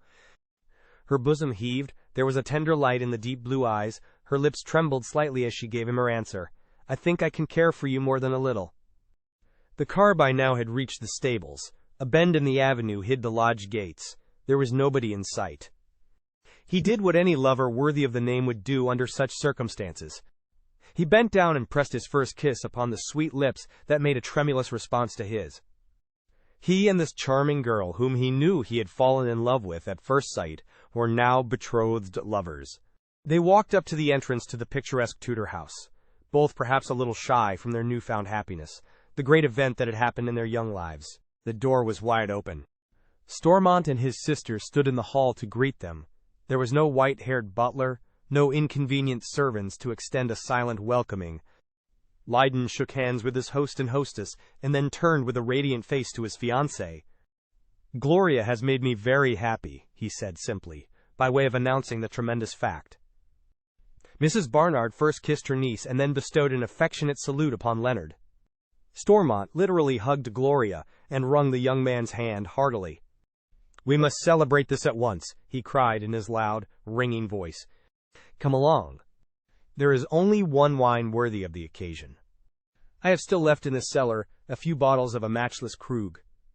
We will open one." And as they went along to the dining room, Stormont and his sister leading the way, the young couple following them, Gloria laid her slender hand on her lover's arm and whispered, "You have made me very happy too, dear." Chapter 6. The weekend was a very quiet one, Leyden being the only guest. The young man thought this might be due to Stormont's delicacy, that he felt it was only kind to allow the lovers to pursue their courtship in comparative seclusion. But in the following week the phenomenon was repeated. Nobody came down from London. None of the neighbors were asked to luncheon or dinner. Stormont occupied his time in pottering about the grounds and taking long walks. But there was a certain restlessness about him, an air of boredom, which showed that this somewhat unusual isolation was not agreeing with him. Leonard commented on it to his sweetheart. Gloria shrugged her shoulders. "He's always like that when he leads a quiet life. He is never really happy unless he is surrounded by plenty of people. He loves crowds. Perhaps he is sacrificing himself for our sakes, suggested Leonard. The girl's smile was good-humored but skeptical. Uncle Howard has a heap of good qualities, but I don't think self-sacrifice is conspicuous amongst them. To tell you the truth, I think he is going a bit slow, because he is compelled to. They were walking in the beautifully kept gardens which required a small army of gardeners to keep in order, and must have cost a pretty penny to maintain in such perfection. Only one interpretation could be put upon her words. "You mean to infer that he is a bit hard up?" said Lydon bluntly. She nodded her pretty head. "Yes, from what Auntie told me, he has been spending a lot more than he ought, and has got to pull up for a time. These sorts of crises occur now and again. We have had about a dozen of them, at least, since we came here, and at such times entertaining has to be cut down with a ruthless hand. In Curzon Street, I don't suppose the outgoings were a quarter what they are here. Auntie says he ought never to have bought the place, considering the expense it entails. He gets a lot of enjoyment out of it, of course, but he also gets a lot of worry. And yet I suppose he is a shrewd businessman? He must be, or he could not make the money he does. But you see, he has got the spendthrift temperament. If he takes a fancy to a thing, he will have it, whether he can afford it or not. And the fatal thing about him, and it is that which worries my aunt more, he has no hesitation about going into debt if he hasn't got ready money to pay for his whims." "Your aunt does not share his extravagant ideas, then?" "Oh, dear no. She has a nice little income of her own which she lives up to, but I am sure she never exceeds it. And she has a most wholesome horror of debt. I know she is awfully worried now because some of the tradespeople's accounts are overdue. They are getting a bit pressing." Delightful as Effington was, and perfectly satisfying to the lover of natural beauty, Lydon thought residence there was dearly purchased by these crises, to which she had alluded. So Mr. Stormont was behindhand with the local tradespeople. What a horrible situation! They would begin to gossip presently, and then the bubble would be burst amongst the neighbors. "There was a perfect orgy of spending for a couple of months, just before you paid us your first visit," said Gloria, after a short pause, during which her lover was ruminating on the hollowness of the position at this splendid country residence. A big dinner party nearly every day in the week, on the usual lavish scale, and all this time he was giving liberally, not to say ostentatiously, to all the local charities. I suppose it was then he overran the constable. You came in at the fag end of it. Since then the motto seems to have been retrenchment all round, with a disastrous effect on my uncle's spirits. "These crises worry you a good bit, don't they?" queried her lover. "To tell the truth, they do.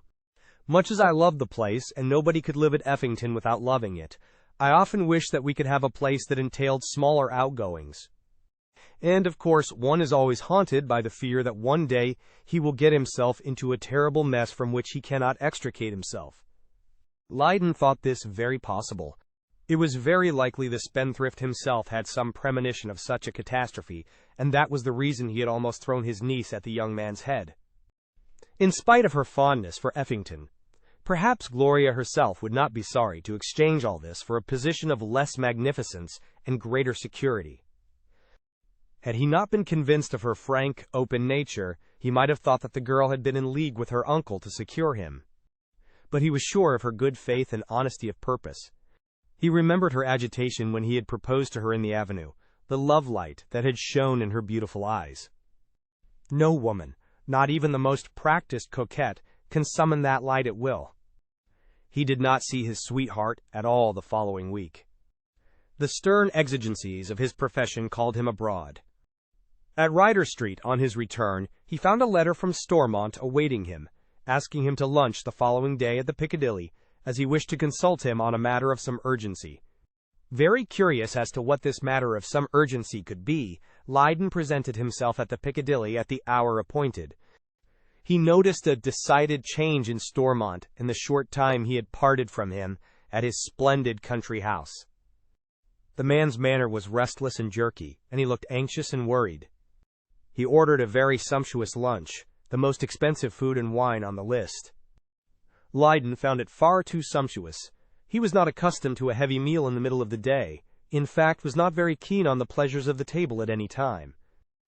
Stormont drank by far the greater portion of the champagne, and finished up with a couple of liqueurs of the finest brandy. During the progress of the meal, he talked fitfully, and it was easy to see he had something weighing on his mind, but he made no allusion to the subject on which he wanted the young man's advice. It rather looked as if he were justifying himself before he could approach it. When they had finished, he led the way into the smoking room, where he selected a quiet corner suitable for private conversation, and ordered refreshment. Lydon would take nothing but a cup of coffee. For himself, he ordered a large whiskey and soda. When he had taken a deep draught, he unburdened himself, not without a considerable tinge of embarrassment in his manner. "I am afraid you will think I am taking an infernal liberty, Leonard, so early in our acquaintance. But the fact is, at the moment I am in a bit of a hole, and hardly know where to turn." Lydon had an idea of what was coming, by the man's fidgetiness and embarrassment, which had been patent from the moment they met. He murmured some conventional words of condolence, and waited for further details. "I'm expecting a sum of £5,000 in a week at the latest. In fact, I may receive it any day between now and then. In the meantime, there are some pressing things I ought to pay. Would it be possible for you to lend me £1,000 for a week, at a fair interest, of course?" It was rather a cool request, even to a man who was about to enter his family. Leonard was by no means a parsimonious man, but he rather resented it.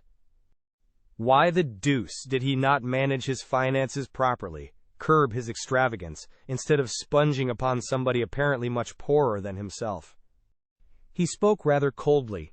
He thought that if he made it too easy, Mr. Stormont would be encouraged to fall back upon him at any time he thought fit. "It's a bit inconvenient, but if you can't get it anywhere else, I must do it." "Won't your bank do it?" Stormont shook his head. "The manager is a very cross-grained chap, puts every obstacle in the way of doing you a favor. And, to tell you the truth, I am just a trifle overdrawn. It is not the most propitious time to ask for even a short loan." This admission revealed a terrible state of things, thought Lydon. Just a trifle overdrawn. He had probably drawn his last check to pay for the unnecessarily expensive lunch, unless he had borrowed the money from his sister. The solid fact emerged that Howard Stormont, who had driven up to the Piccadilly in his Rolls-Royce, the supposed man of wealth, the owner of that lordly pleasure-house, Effington Hall, was at the present moment as hard up as anybody could be. And he appeared to have no credit, no husbanded resources. He was awaiting that 5,000, which was to come not later than a week, which might come earlier, which, for all the young man knew, might never come at all. That request for £1,000 might be the last throw of a desperate gambler. Still, if he was going to run the risk, he might as well do the thing gracefully. "Can you deposit anything in the way of security, in case of unforeseen accidents?" he inquired casually. He was fairly certain of what the answer would be, but he wanted to make quite sure as to whether or not Stormont had any resources. Again the financier shook his head. "Nothing that you could call absolute security," he replied, his rubicund face growing a shade redder as he made the damaging admission. "I could, of course, show you papers proving there is a lot of money coming to me. But as the accommodation is for so short a time, I should suggest my note of hand for the amount plus interest."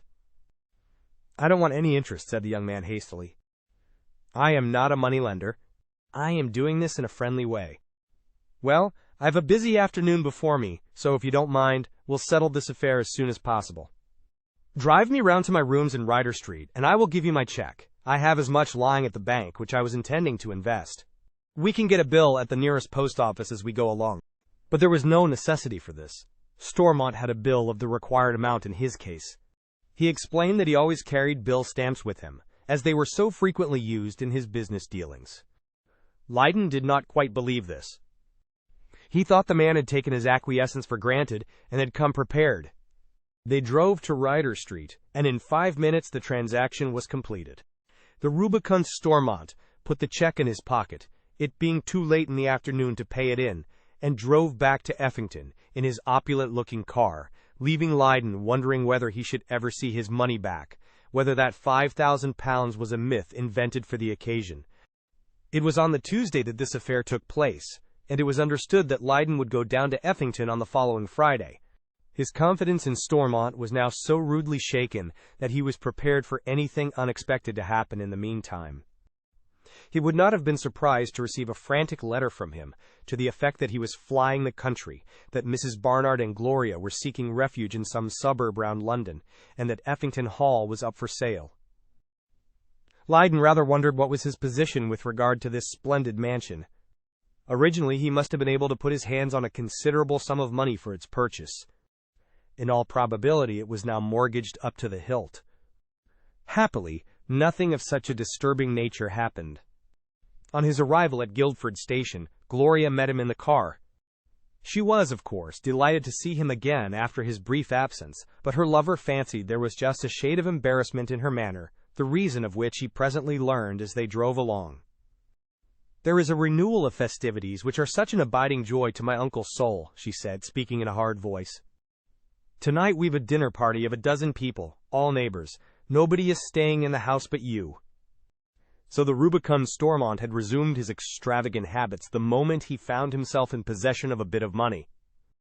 He had no doubt paid off some pressing old debts, and was feverishly incurring new ones. The young man had no desire to face a lot of strangers, but perhaps this dinner party was, in a way, a healthy sign. Even Stormont would not have been so rash as to fritter away his last shilling, if he were not sure that salvation was close at hand. Lydon was relieved to think that this £5,000 was not a myth, but a solid fact. Gloria went on in low and embarrassed tones, "I cannot say how ashamed and humiliated I am that he should have come to you. I only heard it this morning from my aunt, who thought I ought to be told." When he mentioned to her that he was going to apply to you, she did all in her power to dissuade him from making such a request, but all to no purpose. The fact of it is, he is not a man who feels any shame in borrowing. He could see plainly that she was very much distressed, and he hastened to console her. "My darling, there is really nothing for you to worry about. I am sorry your uncle was put about, but he made it clear to me it was quite a temporary embarrassment, and I was very pleased to be of service to him. Such a thing might happen to anybody, might have happened to myself." The girl spoke with some heat. "It is very sweet of you to try and restore my self-respect, but it would never have happened to you. You are the last man in the world to spend your money on riotous living and then go with a pitiful tale to a friend. Why did he not go to one of his business friends, if he was forced to borrow, or better still, sell some of the valuable things he has got at Effington?" She was evidently stung to the quick that her happy-go-lucky uncle had exploited the young man's affection for herself in order to replenish his exhausted exchequer. Lydon himself could not help thinking it was a mean thing to do, in spite of his making light of it to her. The dinner party was a great success. Stormont beamed on his guests as genially as ever, and was in the highest spirits. As he sat at the table, he gave the impression of a man who had not a care in the world. Lydon could hardly understand such a swift alteration of mood, of the change from the haggard, harassed man of a few days ago to this jovial creature who laughed and joked with the greatest ease. But then he did not comprehend the mercurial temperament of the incurable spendthrift. The Saturday was to be a comparatively quiet day, Gloria told him, there being only 2 guests expected. The taciturn Mr. Whitehouse was bringing down his niece, Zillah Mayhew, to lunch. But their visit would not be a very long one. They were returning to London by an afternoon train. The words that he had overheard that night, when he had passed the door of Stormont's study, recurred to him at the mention of Miss Mayhew's name. Was this the woman whose cooperation was essential to some business there was on hand? "What sort of a girl is she?" asked the young man. "Not as gloomy as her uncle, I trust?" Gloria smiled. "She is the exact opposite, most bright and vivacious, really quite charming. I haven't seen her more than half a dozen times in my life, but I took a great fancy to her." "Does she live with the solemn Whitehouse?" "Not permanently. Uncle has never told me much about her history, but I know that her parents are dead, that she has a little income of her own, and lives now with one relative, now with another. She passes a great deal of her time abroad, where she has several friends and connections." Lydon began to feel rather interested in the young woman. When the time came for them to be met at the station, he noticed a rather peculiar thing. Stormont dispensed with the services of the chauffeur and drove the car to Guildford himself, a most unusual proceeding on his part. The young man was convinced by this circumstance that his suspicions were correct. Stormont wanted to be alone to have a quiet chat with Whitehouse and his niece. The lovers went for a walk, and on their return a few minutes before luncheon, the visitors had arrived. Lydon shook hands with Whitehouse, and was introduced to Miss Mayhew, a tall, dark, handsome girl, with splendid eyes, and the complexion of the brunette. She spoke English without the faintest trace of accent, but there was a foreign air about her. He looked at her very attentively, and his scrutiny revealed two very strange things. On the back of her neck was a blemish partially concealed by powder, and she wore as a pendant a magnificent sapphire carved in the shape of a closed lotus flower. His memory flew back to that day when he had stood in the drawing-room of the Villa des Cyclamens and called the attention of Madame Macris to a similar jewel, which was lying unheeded on the table. Chapter 7. Like a man in a dream, he heard the pleasant contralto voice of Miss Mayhew asking him if he did not think Mr. Stormont looked wonderfully well, and then, without awaiting his answer, go on to remark that country life evidently agreed with him. Having broken the ice with Lydon in the easy manner that showed she was endowed with plenty of self-confidence, she turned to the rubicund gentleman himself, whom she addressed familiarly as Uncle Howard. "I'm afraid since you took possession of this lovely place, you don't work half as hard as you used to do." Whatever her relations with the other two members of the family, she was apparently on very close terms with the head of it, as was apparent from the way she addressed him. Gloria had said that they had seen very little of each other. Stormont then must have had additional opportunities of intimacy. Unless she knew him very well, she would not have called him uncle in the presence of his real niece. He wondered whether Gloria quite relished the familiarity. In spite of her obvious recognition of Stormont's failings, and her resentment of what had just taken place between himself and her fiancé, he was sure that she had a very soft spot in her heart for her uncle, whom she always declared to be one of the kindest and most generous of men. But Gloria did not seem piqued in any way, and she had told him that Miss Mayhew was not only very bright and vivacious, but especially charming also. One of his sweetheart's best traits was that she was not a jealous or an envious girl. Whitehouse was always taciturn. He ate heartily and drank a fair amount, but neither of these processes ever seemed to exhilarate him. Mrs. Barnard was naturally a quiet woman, of a disposition rather reserved than otherwise. The conversation at lunch was carried on mainly between the host and the dark, handsome girl. Miss Mayhew appeared to have traveled a great deal abroad, for she was constantly making references to places where apparently she and Uncle Howard had been in each other's company. It was no doubt owing to these meetings that they seemed so intimate with each other. The visitors did not stay very long after lunch, although Stormont, in his hospitable way, pressed them to reconsider their decision and postpone their departure till at least the following day. But Whitehouse shook his head and replied briefly it was impossible, as he and his niece had an engagement on Sunday. Stormont drove them alone from the house, as he had driven them alone to it. There must be some reason, for Lydon knew he was not fond of acting as chauffeur. Probably he wanted a few last words with the girl who was necessary to the prosecution of some business scheme hatched between the two men. After they had left, Mrs. Barnard retired to her usual task of writing letters, and the engaged couple went into the billiard-room. "Well, what do you think of the handsome Zillah?" asked Gloria, as they chose their cues. "Uncle says she breaks hearts wherever she goes. Did you find her very fascinating?" Lydon had certainly been greatly fascinated by her, but not for the reasons Gloria had in her mind when she put the question. What had fascinated him was that brilliant sapphire pendant and the blemish on her neck, only partially concealed by the liberal use of powder. He answered her question lightly. "I expect most men would find her more than ordinarily attractive. But you know, darling, I have never had any great admiration for dark women." Gloria no doubt was quite satisfied with the answer, for she did not pursue the subject. She had been rather eclipsed at lunch by the vivacious and brilliant Miss Mayhew, but now she was alone with her lover. She chatted away merrily enough as they played their game. And, as she talked, Lydon found himself speculating on the recent visitor and the strange position of affairs at Effington. There was plenty of unreality about the whole thing. Was there also perhaps more than a mere suspicion of mystery? Why did Stormont maintain that persistent reticence about his business, a man usually of a most garrulous disposition?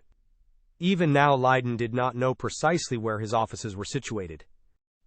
On the bill of exchange it was necessary for him to put an address, but he had simply described himself as of Effington Hall, Surrey. Whitehouse, seemingly his most intimate friend, seemed more than a little mysterious, too.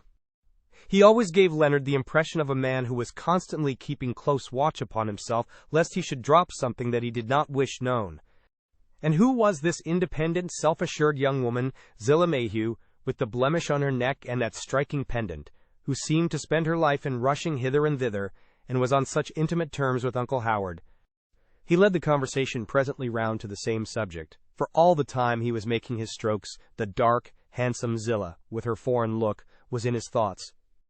What a lovely sapphire that is she wears. You noticed it, of course? One could not very well avoid noticing it, was the reply. As I have told you, I haven't seen her many times, but on every occasion she has had it on. Uncle says it is her mascot. And did you also notice that peculiar blemish on her neck, which, cleverly as she tries to hide it, peeps through the powder? Yes, I did, answered Gloria, for the first time today. I am certain it was not there the last time I saw her. And how long ago might that be? Was her lover's next question. The girl considered. Let me see. I am not very good at remembering dates. But I do recollect this much. She came over here a few weeks before we went on that visit to Nice where we met you and your friend, Mr. Craig. Lydon was thinking rapidly. You didn't happen to meet her at Nice? Gloria looked at him in surprise at the question. No, I am sure I did not. What makes you suggest it? The young man laughed a little awkwardly. It was too early to tell his sweetheart the strange suspicions which had formed in his mind. Oh, no particular reason. But from what she said at luncheon, she seems to be always on the travel. It just struck me she might have been there at that particular time. He left on the Monday morning this time, having on a great pressure of work. He would not be able to ask Gloria to lunch in town during the week, as he was so uncertain of his engagements, but he would be sure to be down on the following Friday. He went back to his business, very much obsessed with his thoughts of the dark, handsome girl known as Zillah Mayhew. Was it only a queer fancy of his that had led him to connect her with the woman who had been the cause of his friend's death? When he got back to his rooms in Ryder Street, he hunted up the portrait in the illustrated paper which he had brought with him from Nice. It was a blurred and wretched thing. One moment he fancied he could detect a resemblance between Elise Macris and Zillah Mayhew. The next he was bound to confess he could see not the slightest resemblance.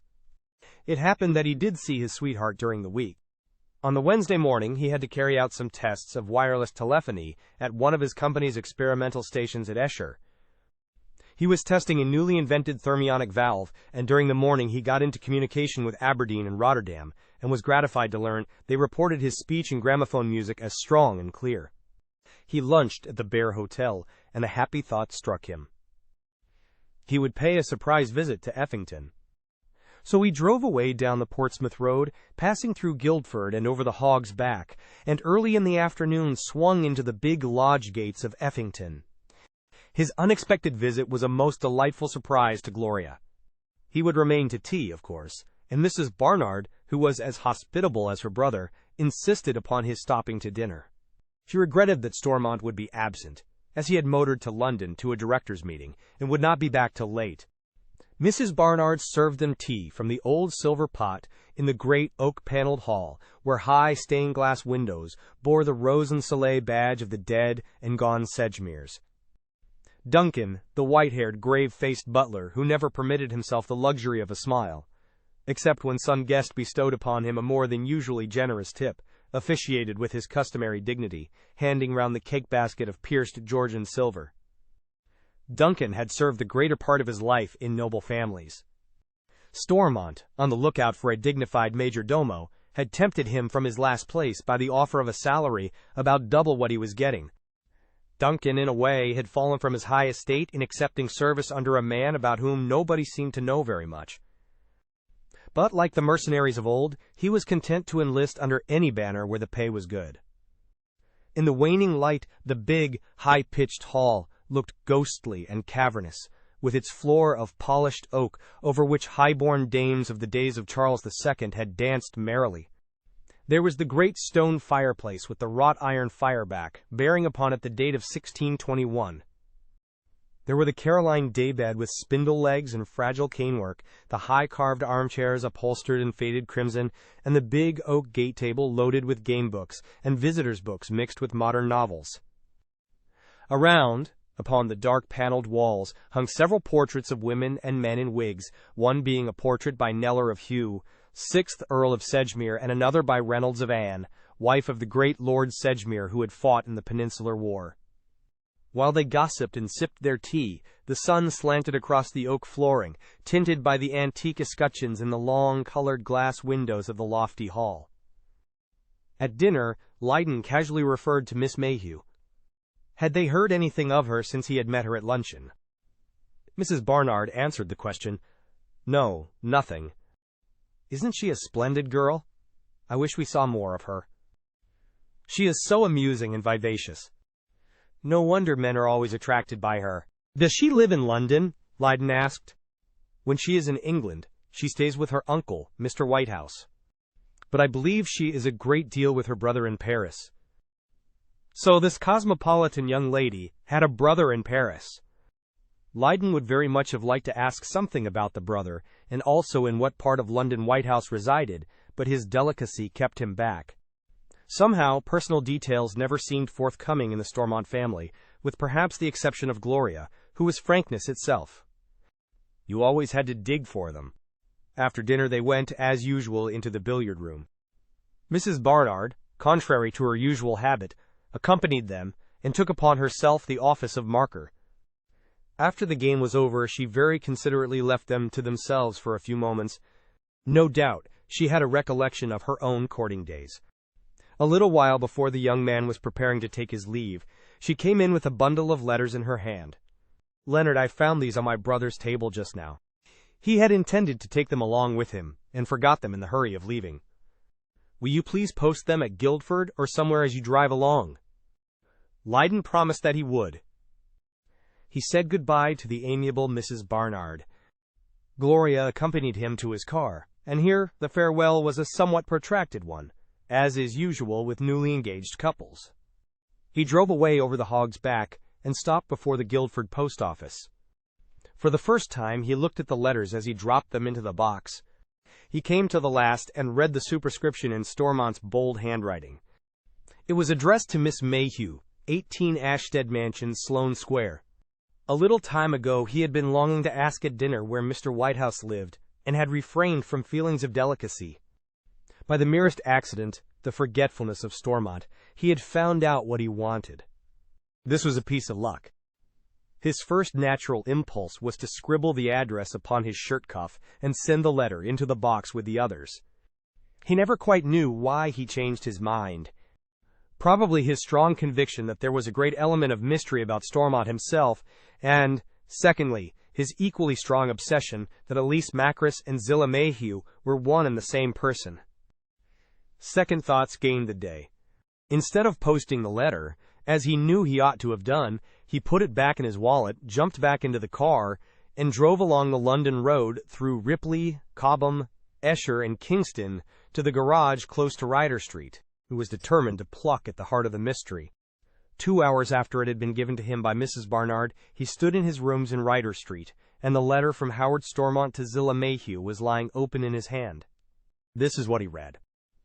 My very clever Zillah, I have seen Edwards and arranged everything. You will leave for Paris tomorrow, and wait at the Hotel Terminus for further instructions. Edwards will bring or write them. Show this to Whitehouse, and then destroy. Uncle. He read it through a dozen times, and then he carefully resealed the flap, for the gum was still wet from the steam he had applied. When it had dried under the weight of some heavy body, he went out and posted it in the nearest pillar box. In all probability, Miss Mayhew would not glance at the postmark. What did it all mean? Zillah Mayhew was intimately connected with Stormont's business, whatever it might be. Of what nature was this peculiar business that required a female partner? On the face of it, that brief epistle might refer to a perfectly legitimate transaction. A woman's subtle influence might be necessary to secure some special concession, some particular contract. But the more he thought it over, the more he rejected this explanation. The predominant thought in his mind about Howard Stormont, the country gentleman who played his role with such absolute enjoyment of it, was that he was a very different person from what he appeared to his neighbors at Effington. And this suspicion would become a certainty if he could prove that Elise Macris, the decoy of swindlers and blackmailers, was none other than Zillah Mayhew, the niece, or pretended niece, of the taciturn White House. But would it become a certainty without further corroborative evidence? Going into the question a little more deeply, he was bound to admit it would not. After all, he had nothing but undefined suspicions with regard to Stormont. He would be bound to give him the benefit of the doubt. If the girl were found to be Elise Macris, it did not follow that Stormont was aware of her criminal activities. It was not an absolute certainty that even White House, if he were her uncle, knew of them. She was obviously a very clever, resourceful young woman. She would not go about proclaiming her nefarious profession from the housetops. Stormont might have originally made her acquaintance in a quite simple and ordinary way, and found her talents useful to him in a peculiar line of business that entailed the exercise of a considerable amount of diplomacy. In fair-mindedness he felt bound to reason on these lines. But, all the same, his instincts loudly confuted his reasoning. And those instincts told him that the rubicund financier was very different from what he appeared to be. Chapter 8. Leyden might not be able to lay claim to any remarkable brilliance of intellect. At Harrow and Oxford his progress had been steady and respectable, but he had not distinguished himself like his friend Craig, for instance, to whom the acquisition of knowledge was an easy task, whose mental alertness was the delight of his masters and tutors. But he was a shrewd young fellow, and endowed with a considerable fund of common sense. He also possessed a dogged spirit of determination. When he once took a thing up, he persevered with it, and was not easily daunted by obstacles. There were, at the present moment, two things he was resolved to find out by some means or other: the precise nature of Stormont's business, and the life history of the dark, handsome girl known as Zillah Mayhew. He thought the best thing he would do as a start was to go and consult Shelford, the solicitor in Lincoln's Inn. As he was pretty well master of his own time, he paid him an early morning visit before he went to his business in Victoria Street. That genial gentleman was disengaged, and saw him at once. To him the young man related his accidental meeting with Miss Mayhew at the house of a mutual friend, and the two remarkable facts that she had a blemish on the neck, and was wearing a rather original piece of jewelry, similar in design to one he had seen in the drawing-room of the Villa des Cyclamens, when he had called there to condole with Madame Macris on the tragedy. Mr. Shelford was very much impressed, as Leyden was sure he would be. One or other of the facts taken singly would not lead one very far, he observed. There are no doubt heaps of girls who may have a mark of this kind, and I suppose there is no piece of jewelry which is absolutely unique, which has not several replicas. But taken in conjunction, the evidence is very remarkable. Well, I suppose you want to go further into it. What you have learned about this young lady in the ordinary course does not satisfy you. Leyden answered that it certainly did not, that he wanted to have his suspicions disproved or confirmed. What did Shelford advise? The solicitor was quite ready with an answer. If you or I were to undertake the task of tracing the history of Miss Mayhew, I expect we should find out next to nothing. Such a business is not the least in our line. But there is, fortunately, a class of men who are experts in this kind of thing, and perform wonders if you give them something to go on. You have heard, of course, of private inquiry agents, perhaps may have employed one in your time. I have heard of them, naturally. Some of them advertise their skill in tracking faithless wives and erring husbands. But I have never had occasion to avail myself of their services. Then, if you want to get at the bottom of this, you had better go to one at once while the scent is hot, advised Mr. Shelford, speaking in a brisk tone. Like every other profession, there are all sorts in it, some very smart, some the reverse. I can recommend you to a particularly good man as keen as mustard. Whenever we have any of this sort of work, we give it to him, and he has always served us well. His name is Grugus, and his office is in Craven Street, Strand. I will give you a note of introduction to him, and as he is a busy man, you had better ring him up for an appointment. Stay, as it is pretty early, he'll be at his office. I'll ring him up now and make an appointment for you. In a few minutes the affair was settled. Mr. Grugus would be engaged practically the whole of the day, but he could see Mr. Leyden at 6 o'clock that evening if convenient. If not, at 10 o'clock the following morning. As the young man was anxious to get on with the matter as quickly as possible, he chose the evening. "By the way, I have a little bit of news for you," said Shelford as they shook hands at parting. "Poor Hugh Craig's private fortune is sadly depleted. As far as we are able to make out, he has either parted voluntarily or been forced to part with something like £12,000 in the last 18 months. You remember, of course, there were some vague allusions to blackmail in that letter he sent to you from Nice, undercover to us?" "Yes, there was certainly reference to blackmail. But how could he have laid himself open to it? I knew Hugh the best part of my life. He was the soul of honor and probity. He could never have done anything that he would have been ashamed to come to light." The experienced man of the world shook his head. "The lives of a great many of us are a sealed book, Mr. Lydon. The poor fellow was no doubt distraught when he wrote that letter, and may have used the word without strict regard to its meaning. This harpy may have inveigled it out of him on some plausible pretext or another. All the checks were drawn to himself, and paid in cash, so we have no means of knowing to whom the money actually went. But, as you can see, he was bled to a pretty good amount." Later on, about 12 o'clock, Lydon was rung up in his business room where he was hard at work. Stormont's well-known voice came through the instrument. He was speaking from the Cecil, he said. Would Leonard lunch with him at 1? He wanted to settle up that little matter with him. But for the concluding words, the young man might have declined the invitation, making some polite excuse. At the present moment he was too much disturbed in his mind about Mr. Stormont to hold any unnecessary intercourse with him. Repayment of the £1,000 loan was evidently meant. The expected remittance was not a myth, as he had fancied more than once, but had actually arrived. He therefore accepted. He did not consider Stormont was a safe enough man to have money left in his possession for too long. If he waited, he might only get a part of the debt. Some more pressing creditor might be beforehand with him. Besides, after all, he need not be so squeamish about meeting him.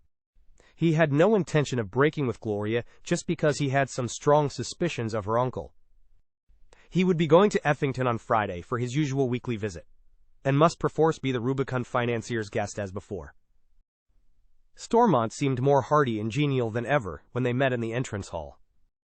As on the previous occasion, he ordered a most lavish lunch and the most expensive wine. Before going into the restaurant, he slipped into his guest's hand a rather bulky envelope. "I have brought it in cash," he whispered.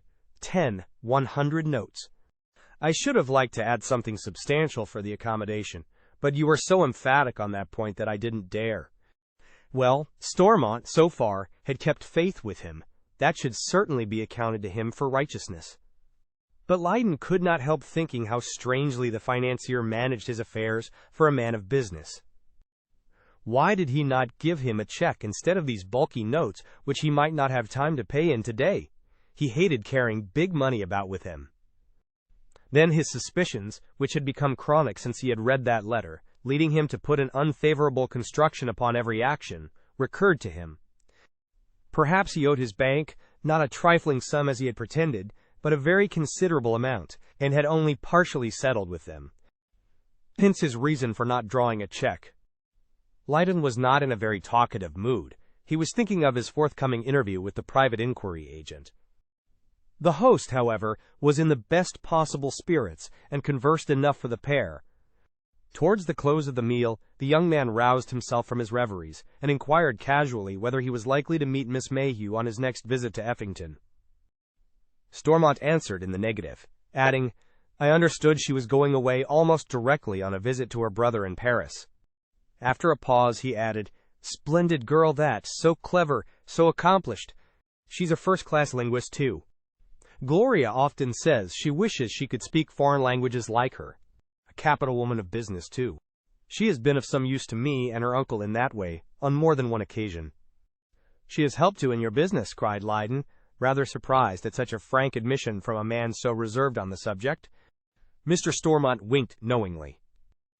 In addition to the greater portion of the champagne, he had imbibed 2 glasses of very fine liqueur brandy. They had perhaps made him unusually communicative. In my line of business, we often have to deal with persons in high places, some of whom are very susceptible, not to say inflammable. When you come across a person of this description, and there are plenty of them abroad, It is astonishing what influence a pretty and clever woman can wield. And her worst enemy must admit that Zillah is both. It seemed quite a straightforward sort of statement. Leyden, in spite of his suspicions, was bound to admit as much. He tried to lead the financier to talk further on the topic, but obviously he did not wish to pursue it. Perhaps he felt he had said enough. At 2:30 they separated.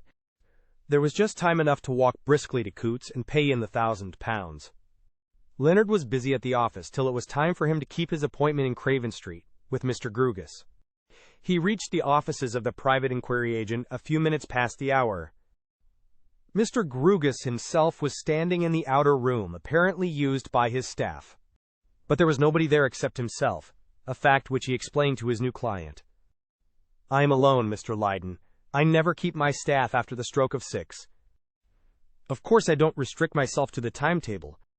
I am at the disposal of a client at almost any hour." Leyden rather liked the look of him. He was a tall, thin-faced man, with rather hatchet features, clean-shaven.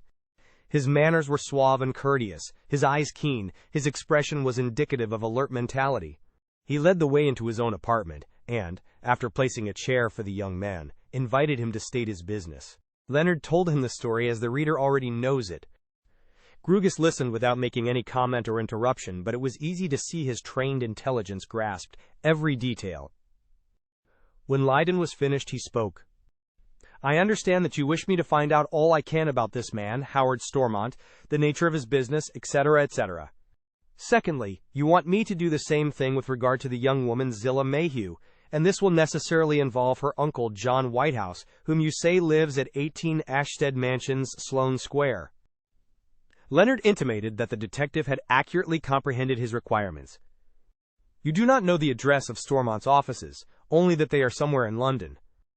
You have looked him up in the directory as a matter of course?" "You have, and can't locate him. Trading, no doubt, under another name. Nothing actually suspicious in that by itself, of course, but it is a little peculiar he should be so exceedingly reticent on the subject." He paused a minute or two to digest things, before resuming, "Well, Mr. Leyden, I can leave Stormont to one of my lieutenants. I have no doubt he can soon be run to earth. The young lady will, I am sure, prove the more difficult job of the two. You say she is starting, or has started, for Paris?" "The letter was written yesterday. I posted it last night. Therefore, if she obeys the instructions, she will leave today." "Quite so," assented Mr. Grugus.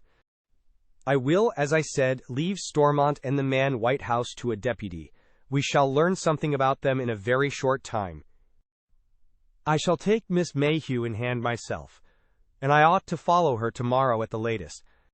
But there is a little difficulty. I don't know her by sight, although I dare say you can give me a pretty accurate description of her. Still, if she registers at the Hotel Terminus under another name, which is quite likely, time may be lost. Would it be possible for you to accompany me? But wouldn't our objects be defeated if I did? Remember, we have met at Effington Hall, and if she is the woman I believe her to be, she would be naturally interested in me as the friend of Hugh Craig. She would recognize me the moment she saw me." Mr. Grugus smiled genially. "Quite right, Mr. Leyden, but I shouldn't manage things as clumsily as that. If you will come round to the office an hour before we start, I will disguise you so effectually that your nearest and dearest will never suspect your real identity. You will enter it, Leonard Leyden. You will leave it anything you decide upon. We are used to make-up here, I can assure you." There was something that appealed to him in the suggestion.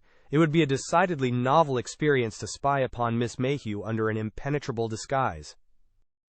He could easily spare a few days. There was some business in Paris he could attend to at the same time. The weekly visit to Gloria was the only drawback. But for the moment the prospect of tracking Miss Mayhew outweighed the disappointment of not seeing his sweetheart. He would write her tonight, explaining that he had suddenly been summoned to Glasgow on important business which could not be delayed. It was arranged, therefore, that Leyden should be round at the office early the next morning, and after he had assumed his disguise, the two men should proceed at once to Paris. But Mr. Grugus, who certainly did not spare himself in the interests of his clients, had something more to propose. A bright idea had suddenly occurred to him. He asked his client if he had any important engagements for that evening, and on receiving an answer in the negative, unfolded his plan.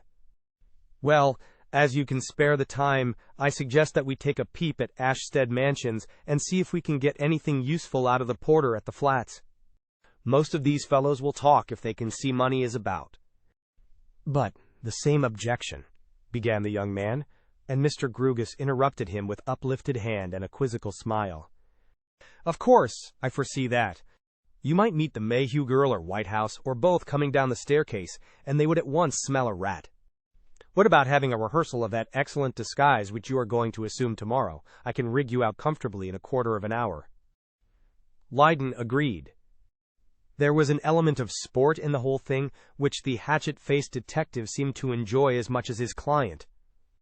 Disguised in a heavy beard and mustache, the young man walked out of the detective's office.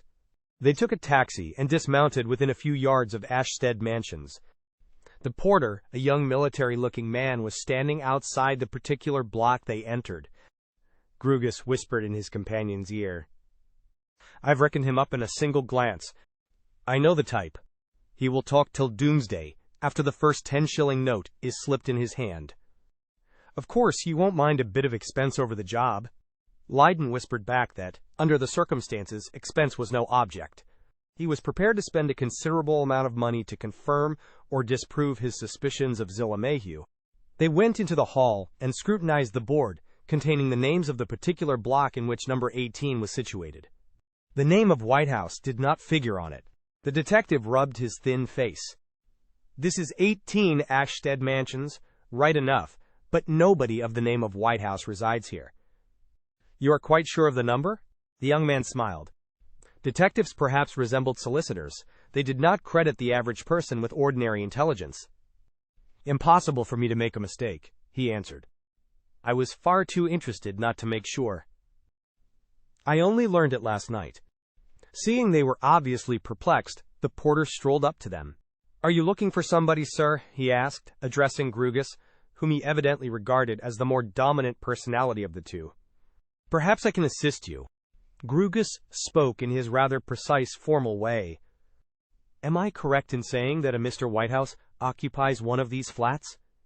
The military-looking man shook his head. "Nobody of that name in this block, sir, or any of the others." Grugus turned to his companion with a finely simulated air of surprise. "Either we have been misinformed as to the precise locality or the name itself," he said. Lydon, not used to the subtle processes of the detective mind, thought it best to say as little as possible. He just muttered the safe words, "It certainly looks like it, doesn't it?" playing up to the lead given him by the astute Grugus. That gentleman extracted with a great air of deliberation a 10-shilling note from his waistcoat pocket and pressed it into the receptive hand of the porter. "I may as well tell you we are here to make a few inquiries about a certain party," he said. "You say there is no Mr. Whitehouse here. Does a young lady named Mayhew reside in this or any of the other blocks?" The porter, stimulated by the douceur so promptly and adroitly administered, became voluble at once, thus justifying the detective's hasty diagnosis of his temperament.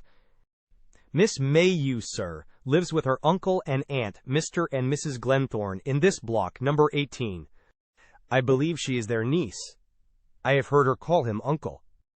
Grugus turned to the disguised young man and addressed him with the utmost coolness and suavity. "Of course we were given the wrong name. I suspected it after I searched that board."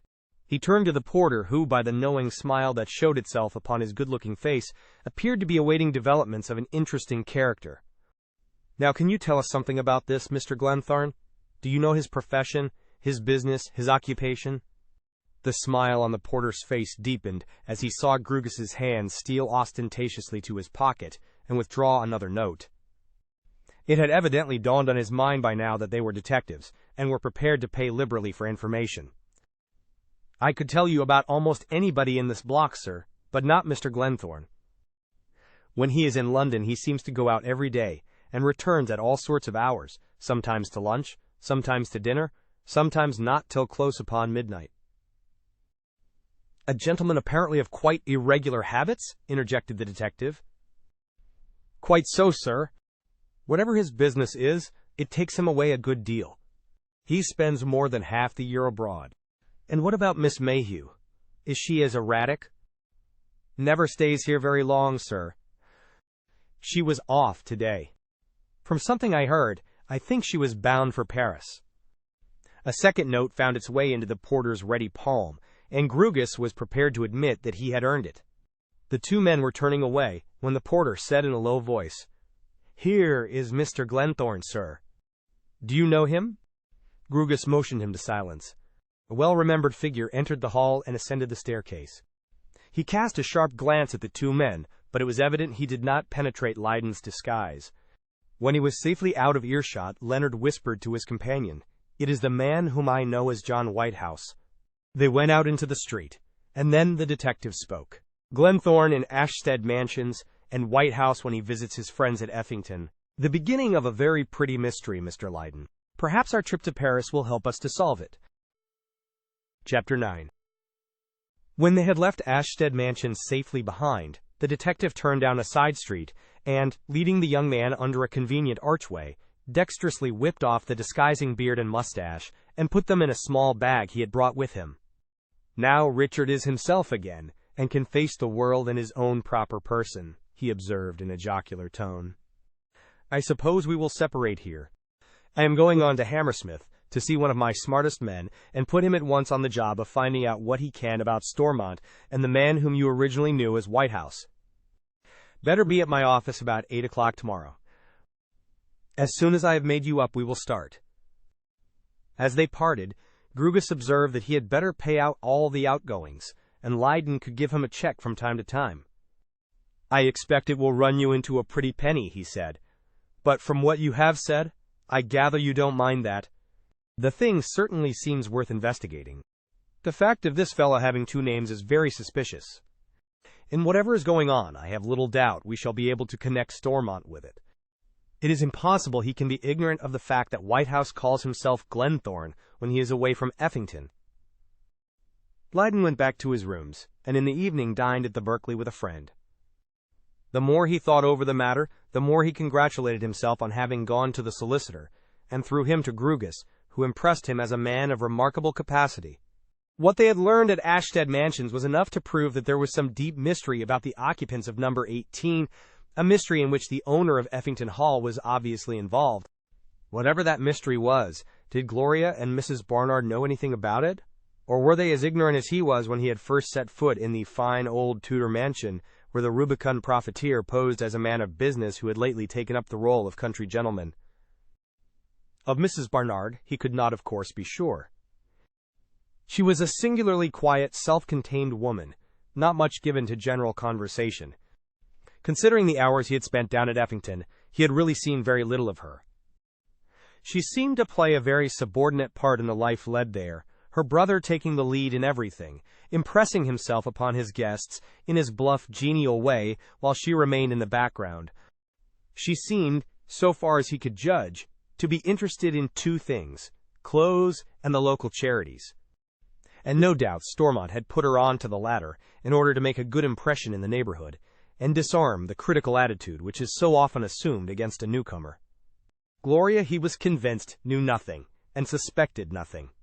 He loved the girl with his whole heart and soul, with every pulse of his being, but even his great love would not have blinded him if he had observed anything suspicious or evasive about her. In all their intercourse together, she had been so perfectly frank, even with regard to the uncle, whose kindness she so greatly appreciated. When she told him that Stormont was a financier, it was evident she was telling what she believed to be the truth. And about her early life with her parents in China, she had been as open as a book. Whatever mystery there might be about Stormont himself, there was none about the brother who held a high position in one of the biggest banks in that far-off country. She had shown him more than one letter from her parents, who kept up a constant correspondence with her, and he could see from what he read there was nothing suspicious about them. In the last one he read, there was an intimation that at any moment they might make up their minds to come to England for a brief holiday. Yes, there was no doubt everything was open and above board with Jasper Stormont, her father. The young man found himself wishing that visit would be paid soon. He could question a man more closely than he could a woman. He was at Grugus's office at the appointed hour next morning. As before, there was nobody there but the detective himself. The staff did not put in an appearance till 9, In a very few minutes the disguise was effected, with a few additional touches which made it more complete. When he had finished, Grugus drew back and surveyed his handiwork with an air of pardonable pride. "If Miss Mayhew meets you face to face, she will never suspect you are the young man she met at Effington Hall. There was no recognition in Whitehouse's glance last night, although I have no doubt he was suspicious of what we were doing there. I bet you he will have asked the porter a question or two by now. But that chap is no fool. He will know how to put him off."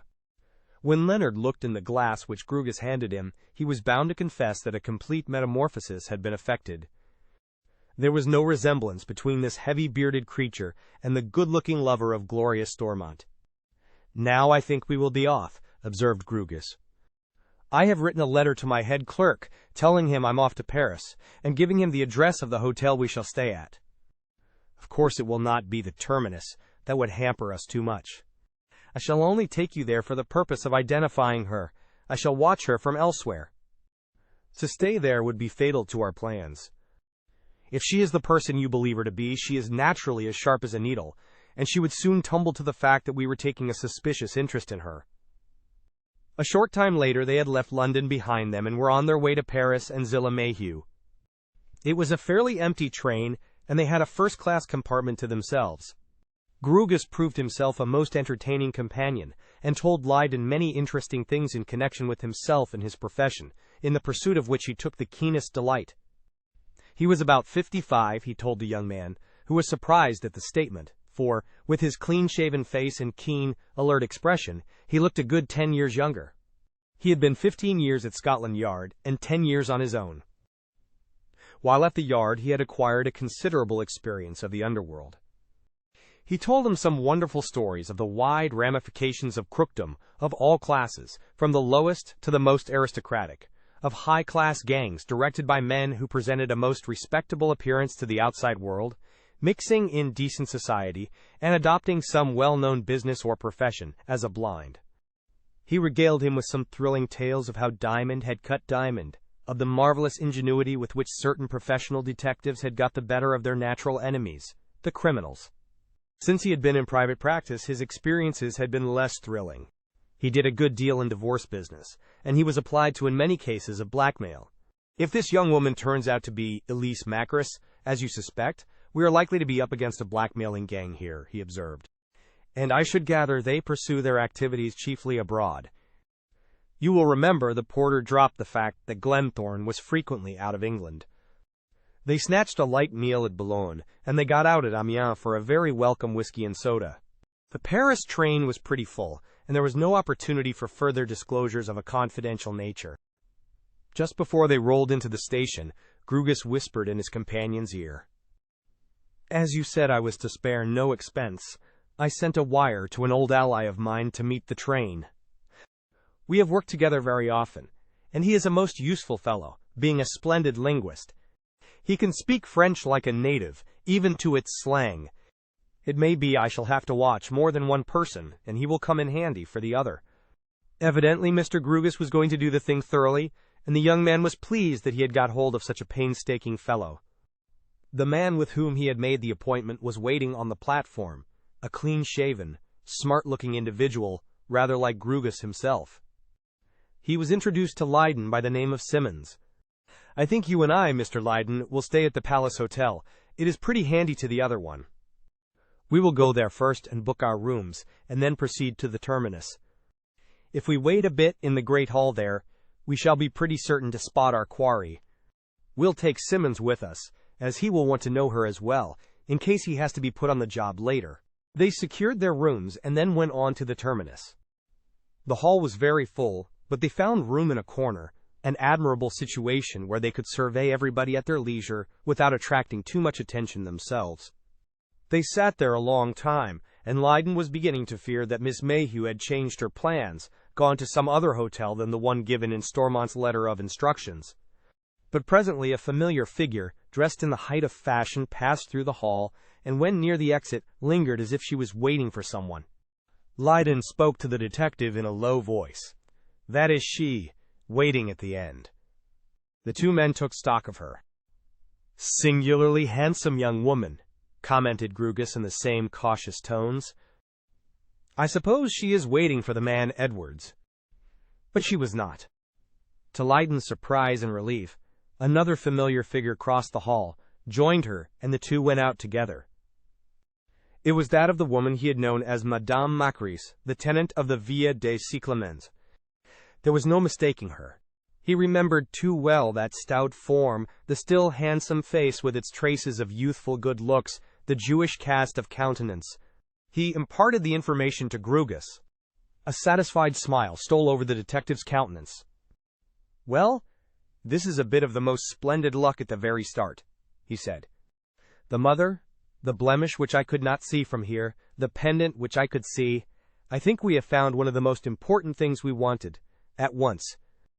There can be no doubt, in face of those three things, that she is Elise Macris, or at any rate, that is one of possibly numerous aliases. Anyway, she is the woman who drove your friend to frenzy. I expect mother and daughter are devoted to each other and hunt in couples, wherever they can. The next thing is to find out what game they are after here." He whispered a few words to his colleague Simmons, who rose and left the hall. "I have sent him to make an inquiry," Grugus explained. "He knows a few of the servants here, and as I told you, he speaks French like a Frenchman." Simmons returned presently and related the result of his visit. "They give out they are English women, and are known as Mrs. and Miss Glenthorne. No man of the name of Edwards is staying here." "Ah, I thought she wouldn't register as Miss Mayhew," was the detective's comment. "I suppose a different name for each job. Well, gentlemen, we've got as much here as we can for the present. I don't think we'll stay any longer. I propose we adjourn to a cafe, have a drink, and discuss our future plan of action." They agreed with his suggestion. In their walk to a cafe close at hand, Grugus did not speak much. His mind was no doubt busily working on the situation, and the best way of tackling it. When they were halfway through their drinks, he spoke.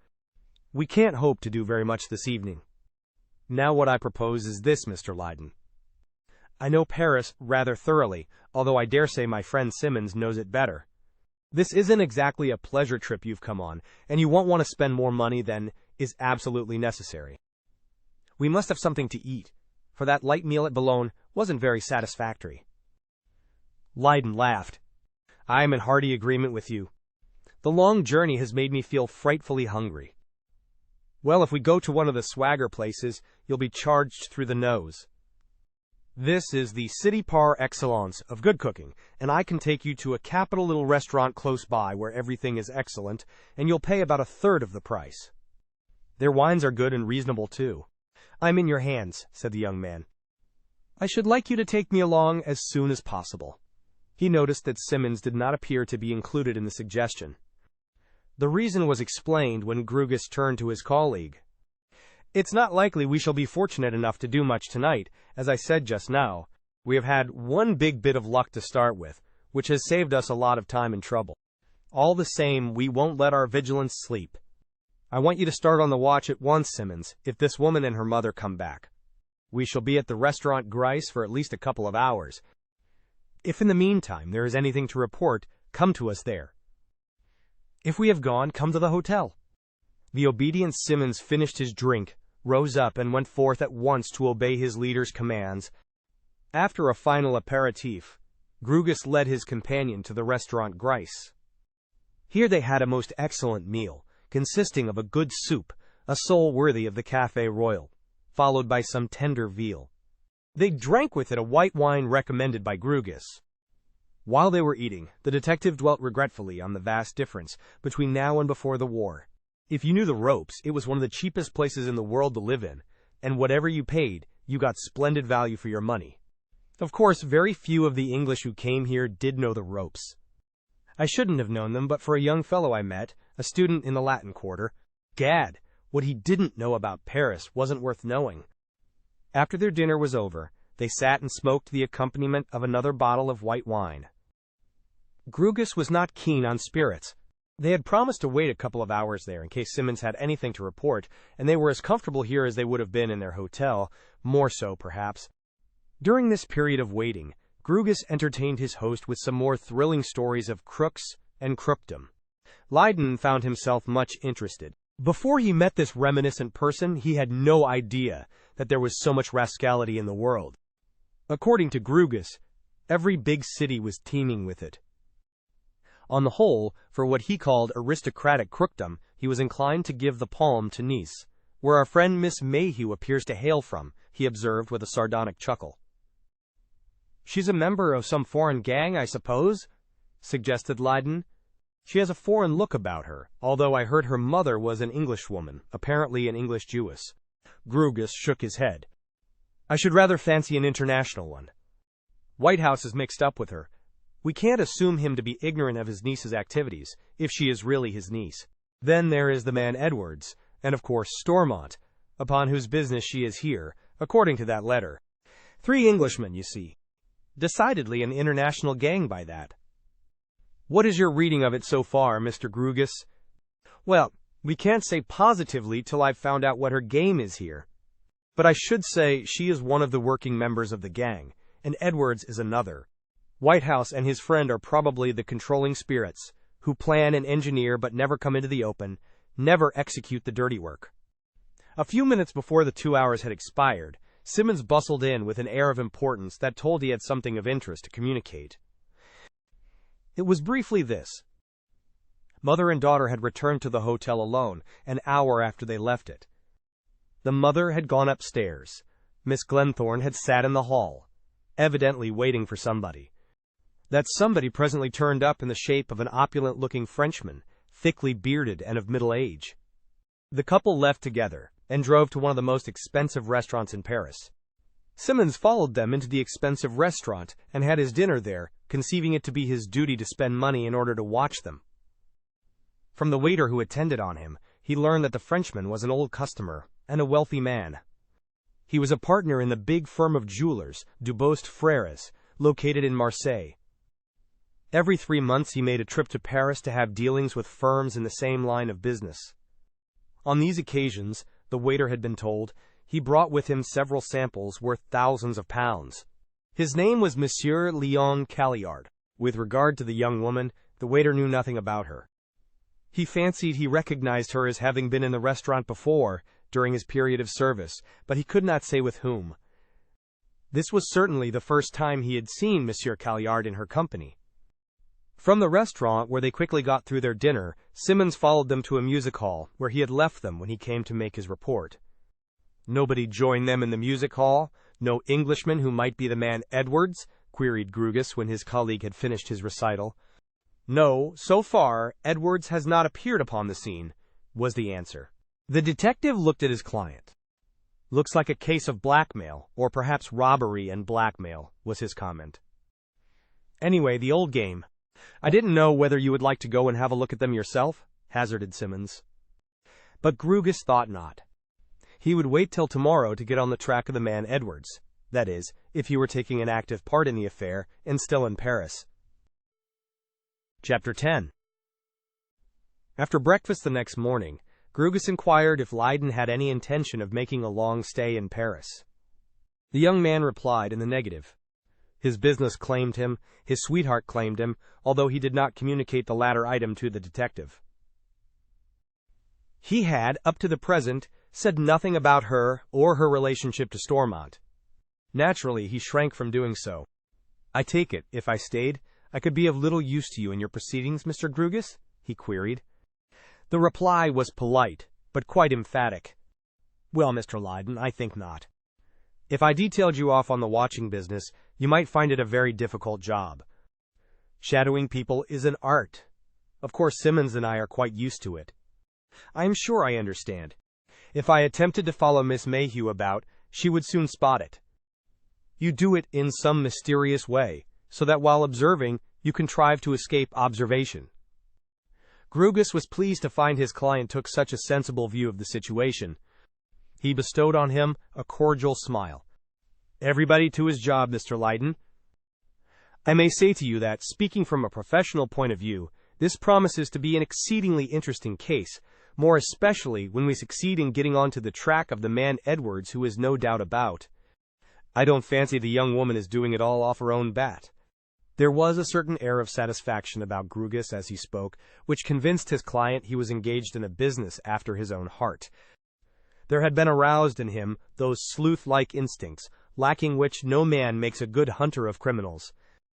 Grugus was away all the morning, and Leiden took advantage of his absence to stroll about and renew his rather slight acquaintance with the beautiful city. They met for déjeuner at the same place where they had dined the previous evening. There was news of some importance to communicate. Simmons had seen Miss Mayhew with a tall, elegant-looking young man in the Bois de Boulogne.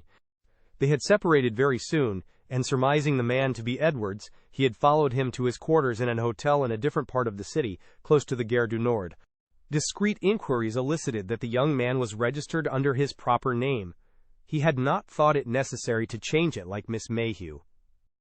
"It looks as if we're in charge of the job, and that the girl is playing her usual role of decoy," remarked Grugus, when he had imparted this information.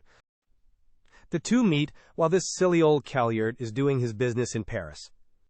No doubt Miss Mayhew and her elderly admirer will spend this evening and other evenings together till it is time to pluck him." The waiter told Simmons he is a married man. If he were not, we might give the young woman the benefit of the doubt and credit her with the intention of pulling off an advantageous marriage. "In that case the man Edwards wouldn't be wanted," observed Leiden, who was quite shrewd in his way. "He will probably appear upon the scene presently as the injured husband, or outraged brother, or something equally terrifying to this poor enamored old man." Later on, Grugus saw his client off at the station and wished him bon voyage. "I instructed my man in London to send a report of his discoveries with regard to Stormont and Whitehouse, not only to me here, but to you at your private address, as it will save time. I shall keep you posted at this end. Of course, for a day or two I may have nothing to communicate, as so far we have found out a good bit in the short time. We have located Edwards. We have proved, beyond the smallest possibility of doubt, that Zillah Mayhew and Elise Macris are one, by the presence of the mother. And of course, our friend at Effington Hall stands revealed by his letter as the prime mover in the affair." Leiden arrived in London the same night, and early on the following morning sent a wire to Gloria, asking her to meet him at the Savoy for luncheon. On his breakfast table had lain an envelope addressed in an unfamiliar handwriting. It contained a long memorandum headed, "Copy of a report forwarded to Mr. Grugus in Paris." Obviously the detective's agent had lost no time. He must have worked at top speed, as he could only have devoted 2 days to the inquiries. The report read as follows: "I could not start as soon as I should have liked, as I had no personal knowledge of Stormont, and had to travel down to Effington and hang about there till I had spotted the man, and learned something of his habits. On the next morning I shadowed him at Waterloo, and followed him to Hornby Square in the city. He went into a small suite of offices, on the entrance door of which were marked the names of Robinson and Company, financiers. Further inquiries elicited that his firm kept no staff, that only 2 men were there, sometimes together, sometimes alone, Stormont and a taciturn, rather unpleasant-looking man whom the porter knew by the name of Whitehouse. I shadowed Whitehouse when he left in the afternoon about 4 o'clock, and found he occupies a flat number 18 in Ashstead Mansions, off Sloane Square.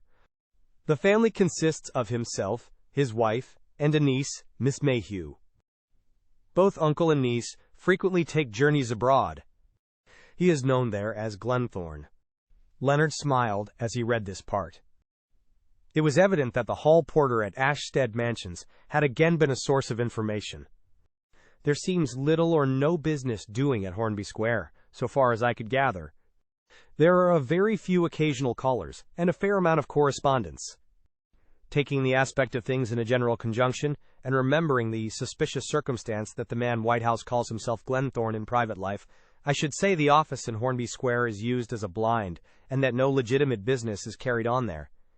There was a letter to Leiden accompanying the report signed John Ross, in which the writer stated that he was forwarding it in compliance with the instructions of his principal, Mr. Grugus. Leiden laid the report down, thinking that it fully confirmed his suspicions, and marveling what an immense amount had come to light, in consequence of his sudden determination to open the letter to Zillah Mayhew. If Stormont only knew how he would curse his sister's officiousness in getting those letters posted. As he expected might be the case, he found Gloria very hurt that her sweetheart had not written to her during his brief absence. It was very unkind, she told him. If the positions had been reversed, she would have sent him a long letter every day. He hated lying to the charming girl, she was always so frank and open herself. But what was he to do under the circumstances? He could not admit that the journey to Glasgow was a myth, that he had really gone to Paris to get evidence against her uncle. The day might come when he would have to open her eyes as to Stormont's real character, but it had not arrived yet. He must have stronger evidence than he possessed at the moment. "My darling, you can't imagine how busy I was," he pleaded in excuse of his neglect. "I was rushing about from place to place. When I had a spare second, I was phoning somebody or writing telegrams." Being a very sweet-tempered girl, she was soon placated, and made no further allusion to the distasteful subject. Nothing of any moment had happened at Effington. There had been one dinner party during his absence, and there was to be another one on his next weekly visit, on the Saturday. "I think Uncle is drawing in his horns a bit," she observed. "He seems to be cutting it down to one dinner party a week instead of 2 or 3. He has been up to London a good deal more lately. He says he has a great deal of business on. So that I dare say consoles him for the comparative lack of gaiety. But, of course, he's never really happy unless he is entertaining. And I suppose he doesn't really care twopence for the people on whom he lavishes so much of his money?" queried Lydon. "I'm sure he doesn't," was the answer. "It's just a form of excitement. That's the pity of it. I am fond enough of company in a reasonable sort of way, but then I would choose people I really liked for themselves, for their qualities, not because they lived in a big house and were important people in the neighborhood." He rather looked forward with distaste to his next visit to Effington. It would be so difficult to avoid showing a change of manner to Stormont.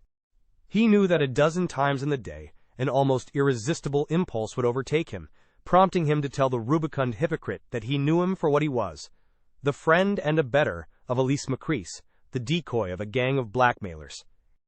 The day would come when he must tell him, but for the present he must practice patience. He must wait till his case was strengthened, so as to leave Stormont no loophole for plausible explanation. If confronted now, how easy for him to say that he knew nothing of the girl's criminal activities, that he could not be supposed to be aware she was leading a double life. He could hear him rolling out in an unctuous voice some such words as these: "My dear Leonard, do be reasonable. I made her acquaintance through Whitehouse, a most respectable man with whom I have been associated in business for years. I found she had great aptitude. She is useful to me, with her charm of manner, in many delicate and difficult financial negotiations with important people. The man Edwards is one of my trusted agents. I often send him when I cannot go myself, confident that he will look after my interests faithfully. Your suspicions are the merest moonshine. He might even be able to wriggle his way out, with regard to the man John Whitehouse. He would say that he carried on 2 businesses under 2 different names for the sake of distinguishing them. That at Hornby Court, he was Whitehouse, at his other offices Glenthorne. No, he must not yet show in his manner that he was on his track. But he would avoid him as much as possible, see as little of him as he could, take long walks and drives with Gloria. To do him justice, the so-called financier did leave the lovers pretty much to themselves. So did Mrs. Barnard, who might or might not be in the secret of her brother's double life. Still, he would have to sit through a good many meals with his host, and he would find it trying. He was not very fond of those lavish dinner parties which gave Stormont such keen pleasure, but he felt rather grateful for this particular one, which would keep them very much apart for that evening. On that same Saturday afternoon, a very strange thing occurred. Mrs. Barnard had gone out to luncheon that day, and the 3 sat chatting together for some little time after the meal was concluded, Lydon being the most silent member of the party. Presently they went out into the hall together, the young man having suggested to his sweetheart that they should take a stroll in the grounds. A peculiar spectacle met their view. A bronze-looking elderly man, with a shaggy beard and mustache, rather shabbily dressed, was standing inside close by the door. A smart-looking young footman stood near to him, with rather the air of mounting guard. Duncan, the butler, was advancing in the direction of the dining-room, but halted when he saw the party approaching. He spoke in his grave, respectful voice, in which there seemed just a tinge of surprise. A person wishes to see you, sir. He declines to give his name, says he wants to surprise you. Stormont started for a second, then advanced towards the newcomer, whom he could not see very distinctly, as he was afflicted with short sight. Then, when he got close to him, his face went pale under its tan, and the words dropped from his lips slowly, as if they were forced from him. Tom Newcomb. By all that's wonderful. The shabby-looking man burst into a loud laugh and extended a hand. Lydon noticed it was not over-clean, and the other took it with evident embarrassment. Tom Newcomb it is, your old pal. Glad to see you again, Howard, and to find things are so well with you. That gentleman is quite right. I wouldn't give my name. I wanted to give you a surprise. He glanced at the footman. I think this young fellow has got an idea I'm a burglar or something of the sort. He's been looking at me suspiciously ever since I came in. There was an awkward pause. Stormont's agitated countenance showed that he was very much upset by this unexpected arrival of his old pal. The footman disappeared rapidly. Duncan retreated with his slow, majestic step, his grave face looking graver than ever. Before he came to Effington, he had lived all his life in refined and aristocratic families. Never had he known, in his respectable experience, such an occurrence as this. A shabby-looking stranger entering the house and greeting the owner as, "Your old pal." There is no doubt the dignified butler was thoroughly shaken. Lydon was very generous-hearted, and in spite of the altered feelings with which he now regarded Stormont, he could not but feel a wave of pity for the man, subjected to such a rude shock in the very midst of his splendor, before the eyes of his astonished servants. Thinking the most tactful course was to withdraw, he touched Gloria lightly on the arm.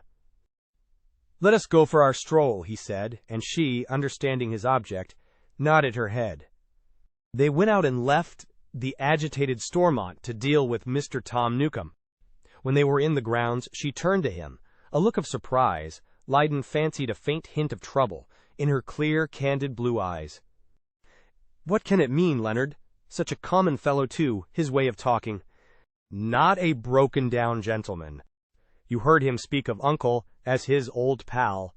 Where in the name of wonder could he have known him? Do you know anything of your uncle's past, of his life as a young man?"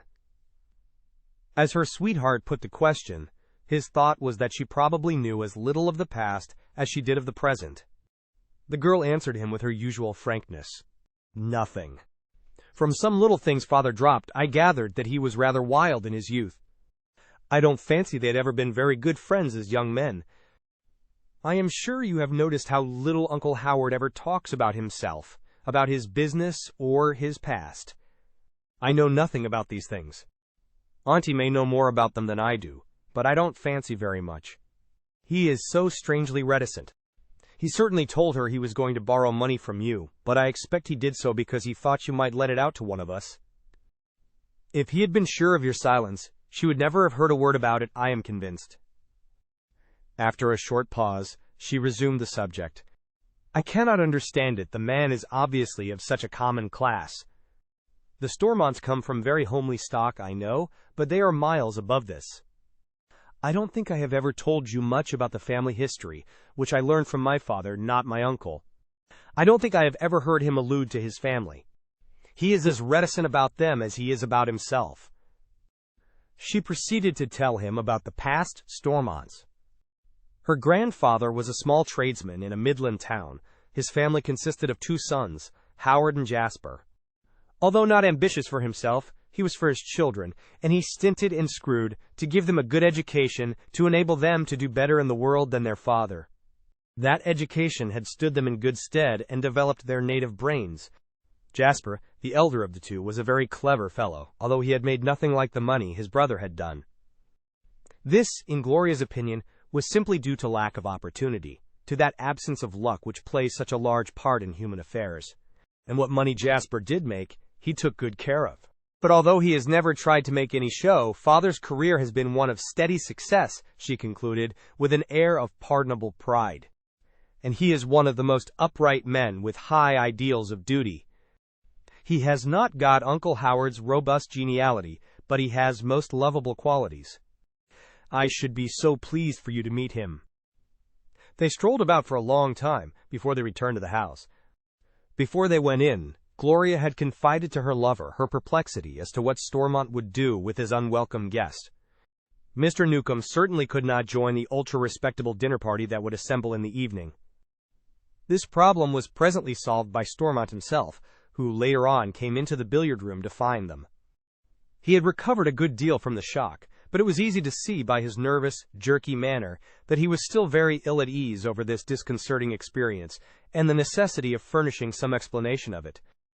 He tried to carry it off in his usual hearty bluff way, but Lydon knew that he would have given a big sum of money for it not to have happened. Strange after all these years. Very strange. Poor old Tom Newcombe to have come down so. He was fairly prosperous at one time. A rough diamond, but one of the best. One of the very best. It was obvious to both. There was no real heartiness in his voice, as he pronounced these warm eulogies on the shabby-looking man. He went on in the same jerky, unconvincing manner, addressing himself rather more directly to his niece. "I suppose you are wondering how I came to know him." "I think we are," said Gloria, speaking with her usual directness. "He spoke as if you had been on very intimate terms." So we were, was the reply. "I must reveal a little bit of my life that I have said nothing to you about before. Even your aunt and father know very little of it. When I was quite a youngster, I was a bit inclined to kick over the traces. And, in one of my wild moods, I went out to Australia in the hope of making my fortune quickly. It was there I met Tom Newcombe, who had been lucky and made quite a respectable pile. In that land of democratic equality we chummed up together. After a few years I left, having made no headway. But during that trying time, Newcombe was a splendid pal to me, let me share with him when I was wanting a meal. I have never set eyes on him since. And now poor old Tom has turned up, broke to the world. One of the saddest things I know." Lydon was firmly convinced the man was lying, that he had invented this explanation of his acquaintance with the rough-looking stranger. Even Gloria looked somewhat doubtful. "What are you going to do with him, Uncle? Will he stay here?" she asked quickly. "Of course. Could I turn out a man who befriended me as he did?" answered Stormont with a fine show of virtuous rectitude. "A pity we have got that party on tonight. I should have been proud to have such a fine fellow at my table, in spite of the fact that he is not quite of our, class. But he is a sensible chap, and sees things clearly. He has no evening clothes, and none of mine would fit him. He will have his dinner in my study, and I shall instruct the servants to show him the greatest respect. There will be nobody here tomorrow, and he can then join us." He was carrying it out very bravely, as well as anybody could, turning the rough Tom Newcombe into almost a hero. But Lydon disbelieved every word he said, as he naturally would, and Gloria did not seem very convinced. "You are going to help him, of course?" she said in the same quiet tone. A generous glow seemed to animate Stormont's whole manner as he replied to her, and Lydon was more than ever convinced that the man was acting for all he was worth. "I should think so. I have heaps of faults, but want of humanity, thank heaven, is not one of them. I shall help poor old Tom as long as he wants help, as he helped me when I was in need." With the utterance of these noble sentiments, the conversation ended. Stormont went away to shut up with his guest till dinner time. The respectable people of the neighborhood came to the banquet and did full justice to it, in ignorance that not far from them, in the host's study, a shabby-looking man, waited upon by a rather supercilious footman, was partaking in solitude of the same rich viands and choice wines. When the last carriage had rolled away, Mrs. Barnard went to bed, explaining that she was tired with her long day. Was it because she wished to avoid any conversation with her niece about the unexpected guest? Stormont went to look after Newcombe. He promised to join them shortly in the billiard room, as the night was still young. He came in looking rather relieved, and proposed a three-handed game. "I've set the poor chap in front of a bottle of whiskey. It will do him good after his privations," he said genially. "I hope, though, he won't take too much. He has a little weakness in that direction." They had not played more than half an hour when the door opened, and the shabby figure of Mr. Newcombe appeared. His face was very flushed, there was no doubt about his condition.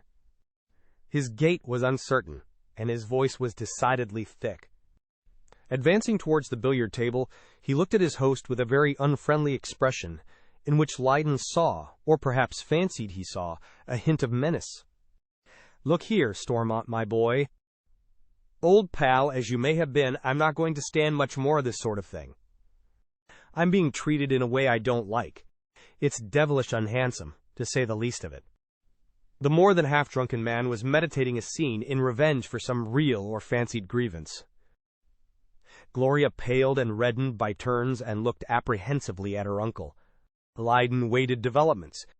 Would this fellow in his cups, and without the least control over his faculties, blurt out something that would give the lie to Stormont's hastily concocted story? Chapter 11. Stormont himself seemed quite taken aback by this almost savage onslaught, almost as deprived of self-control as Newcomb himself. "What are you complaining of?" he asked, in a voice that was scarcely audible. The man, whom his accent declared to be a colonial, answered in his thick utterance, "I don't say anything about not being asked to dine with your swell friends. They're not my kidney, and I'd rather have their room than their company. But after they'd all gone, you might have introduced me to your family." He pointed a shaking forefinger at the shrinking Gloria, who was immensely afraid of a drunken man. Stormont was pretty liberal in his potations, but he never got into anything approaching this condition. "This pretty girl, I take it, is your niece. And this, I suppose, is her young man you told me about. Looks a bit stuck up, I fancy, like the young feller who brought me my dinner. But I dare say I shall find him a good sort when we're better acquainted." He walked with his unsteady gait towards the table on which the ever-thoughtful butler had placed refreshments. The action seemed to rouse Stormont from his trance. "Stop it!" he shouted in a voice of thunder. "Stop it!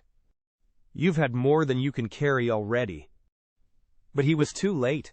Newcomb had already filled a tumbler half full of raw whiskey and tossed it down his throat as if it had been water. Having done this, his manner seemed to change. From a mood very nearly approaching ferocity, he lapsed into one of maudlin sentimentality. A weak smile overspread his bearded countenance. "Well, my boy, we mustn't quarrel. We've been two dear old pals for that." He laughed with the disconcerting hilarity of a drunken man. "Lord, what fine games we've had in our day, Howard, haven't we? Do you remember that glorious day we followed up old Billy Stiles?" Again Stormont's voice rang out, and there was a note of almost agony in it. "Stop, Newcomb. For heaven's sake, stop. You forget there is a woman present." The appeal seemed momentarily to sober the wretched man. He turned his bleary eyes in the direction of Gloria. "Sorry, miss, I'm sure. I forgot you were here." "No offense meant, Howard, my dear old pal. I haven't said anything. You've noticed that." It was time to end the disgusting scene. Stormont turned to the young man. "Very sorry, but you'd better take Gloria away. I'll deal with this drunken creature and get him to bed." As he spoke, he turned a very malevolent glance on the huddled-up Newcomb, who had closed his eyes after his last speech and appeared to be falling asleep. There was positive hatred in that glance, Lydon felt assured. And yet a few hours ago he had spoken of the man as a splendid fellow, as one of the very best. The young man doubted if there was much love lost on either side, in spite of Newcomb's reference to his friend as a dear old pal. The lovers went into the drawing-room. Gloria still looked pale, and not a little indignant. "What a perfect brute!" she cried. "Why has Uncle put up with him for 5 minutes? You could see the sort he was at the first glance. A rough savage. Why did he not give him some money, and make him go?" Almost before he was aware of it, the words slipped out of her sweetheart's mouth, words that voiced his inmost thoughts. "Depend upon it, dear, Mr. Stormont has some good reasons for not wishing to offend this uncouth fellow." The girl looked up with a startled glance, one which had fear in it as well as surprise. "Leonard, what is in your mind? Do you suggest," her voice faltered for a second, "that he knows anything to Uncle Howard's discredit?" Lydon felt he had gone a bit too far at the present juncture. He shrugged his shoulders and spoke in indifferent tones. "I don't suppose young men who go out to Australia and mix with a rough crowd lead very saintly lives. I dare say Newcomb is acquainted with a few episodes that would be better suppressed in your uncle's family circle. Don't worry, darling. But I can't help it, replied the ever-frank Gloria. The whole thing is so mysterious, and somehow Uncle's explanation seemed to me lame and halting. Did it strike you in the same way? Leonard hesitated for a moment. It would be easy to say that he had accepted that statement in perfect good faith, in short, to tell an absolute lie. But he thought it better on the whole that Gloria should be allowed to nurse her suspicions. The blow would fall lighter on her when it had to come. He told her, therefore, that the same impression had been made on him. I wonder what he was going to say when he was stopped, she remarked, after a brief pause.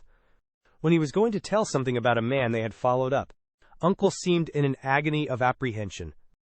I almost wish it had come out. I shall only be speculating what it was. I do hope he is not making an indefinite stay here. But on this point, Lydon thought he could see his way to give her some comfort.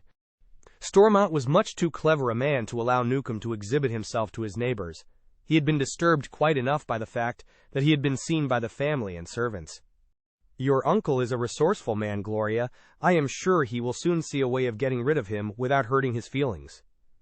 And when the fellow gets sober again, I dare say he will have the sense to perceive that Effington Hall is hardly a fit milieu for him. The next morning the colonial did not come down to breakfast. Probably it was too severe a task after the potations of the previous evening.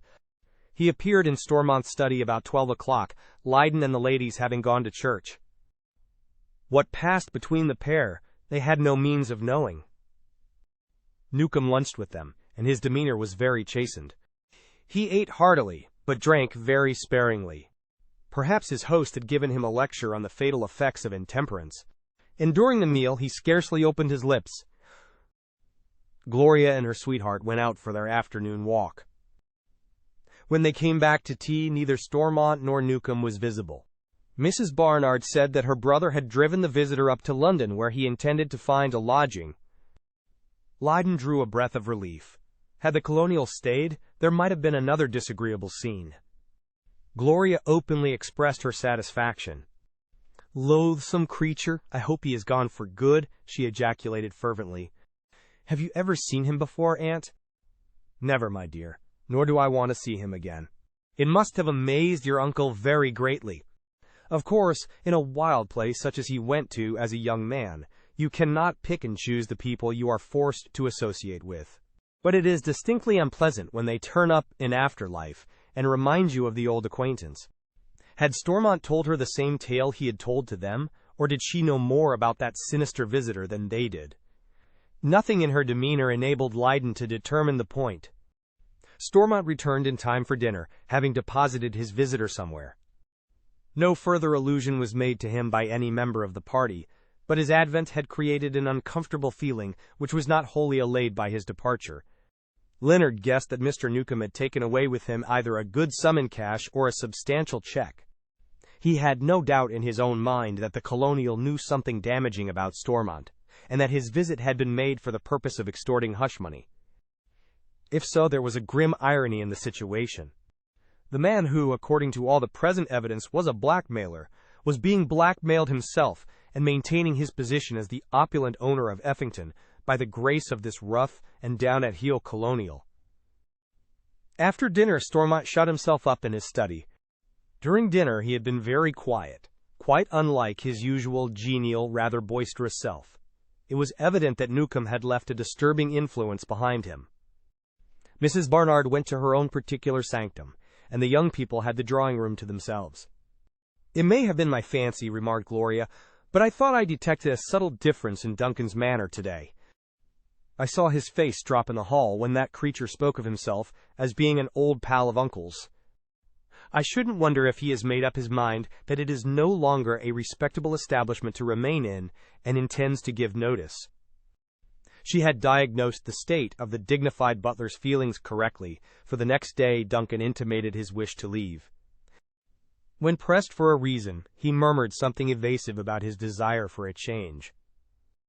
It was a decided shock to his employer, as it showed him what an unfavorable impression had been created by the unwelcome visit of this rough stranger. Lydon did not know this when he left. Duncan had not delivered his bombshell till later in the morning. There had been considerable excitement at the breakfast table. Something had happened which temporarily drove Mr. Newcombe out of the minds of every member of the family. Stormont had received a letter from his brother Jasper, dated from the Hotel Cecil. Gloria's father and mother were staying there, having arrived in London early on the Sunday. They had given no previous intimation of their intended visit, as they wanted it to come as a complete surprise to their relatives. Would they come and see them on the Monday, if they had no previous engagement which it was impossible to put off? Of course they would dine with them, and in this invitation Leonard was included. Gloria must stay with them at least a week, if not longer. The unpleasant atmosphere created by the late happenings seemed very much cleared by this pleasant news. Stormont and his sister seemed quite pleased, in spite of the fact that the brothers had not been very great friends in their youth. He remarked, with a touch of his former geniality, that it would be very pleasant to see good old Jasper again, a sentiment fully endorsed by Mrs. Barnard. Gloria clapped her hands together in her frank delight. "How lovely!" she cried. "It was on the tip of my tongue to say I wish they had let us know beforehand. But I think I am rather glad they have taken us by surprise. It is such a sensation." She turned impetuously towards her sweetheart. "I am sure you will like my father very much, Leonard. He is one of the dearest men, and very fond of young people, who all take to him. He is awfully liked out there by everybody, and he has the highest reputation for integrity and high-mindedness." Did Howard Stormont look just a little glum as he listened to this sincere praise of his elder brother, or was it Leyden's fancy? Had the man's conscience, deadened as it must be, suddenly awakened to fresh life and pricked at him as he thought of the difference between Gloria's father and himself? Leyden was pleasurably excited at the prospect of meeting with Jasper Stormont, of whom his daughter had always spoken with love and the greatest respect. She had often told him how attached to him she had been as a child, and what grief she had suffered at parting from her parents. And time and the generous treatment of her aunt and uncle had never weakened that early affection. When the young man met them in the hall of the Cecil, a few minutes before the time fixed for dinner, he was very favorably impressed by the appearance of both mother and father. Mrs. Stormont was a very handsome woman, and her slim, elegant figure made her look remarkably young. She had preserved herself wonderfully, and might have passed for her daughter's elder sister. It was easy to see the husband was very proud of his youthful-looking wife. In appearance, Jasper Stormont was quite unlike his younger brother, his junior by 2 years. He was tall and spare, with an aristocratic bearing. His face, if not exactly handsome, was pleasant to look upon, and his features were refined. Cécile. His manner was quietly genial, without that bluff boisterousness which distinguished the so-called financier. It exhaled an air of old-world courtesy which stood out in marked contrast to some modern manners. He welcomed the young man with a cordiality that was perfect under the circumstances, not too effusive or overdone. Leyden was prepared to think that everything about the man was genuine. He seemed a perfect type of the commercial aristocracy. "Delighted to see you, Mr. Leyden. Later on I shall come to the more familiar Christian name. But to such a long exile, we have been over only once before since I left England. Everything seems strange, and in some cases I must confess, of course not in the present one, a little out of tune. I am glad to see my little girlie looking so well. Certainly her uncle and aunt have taken great care of her and made her very happy. She is staying here with us for a week, and at the end of that my brother Howard insists that we must shift our quarters to Effington."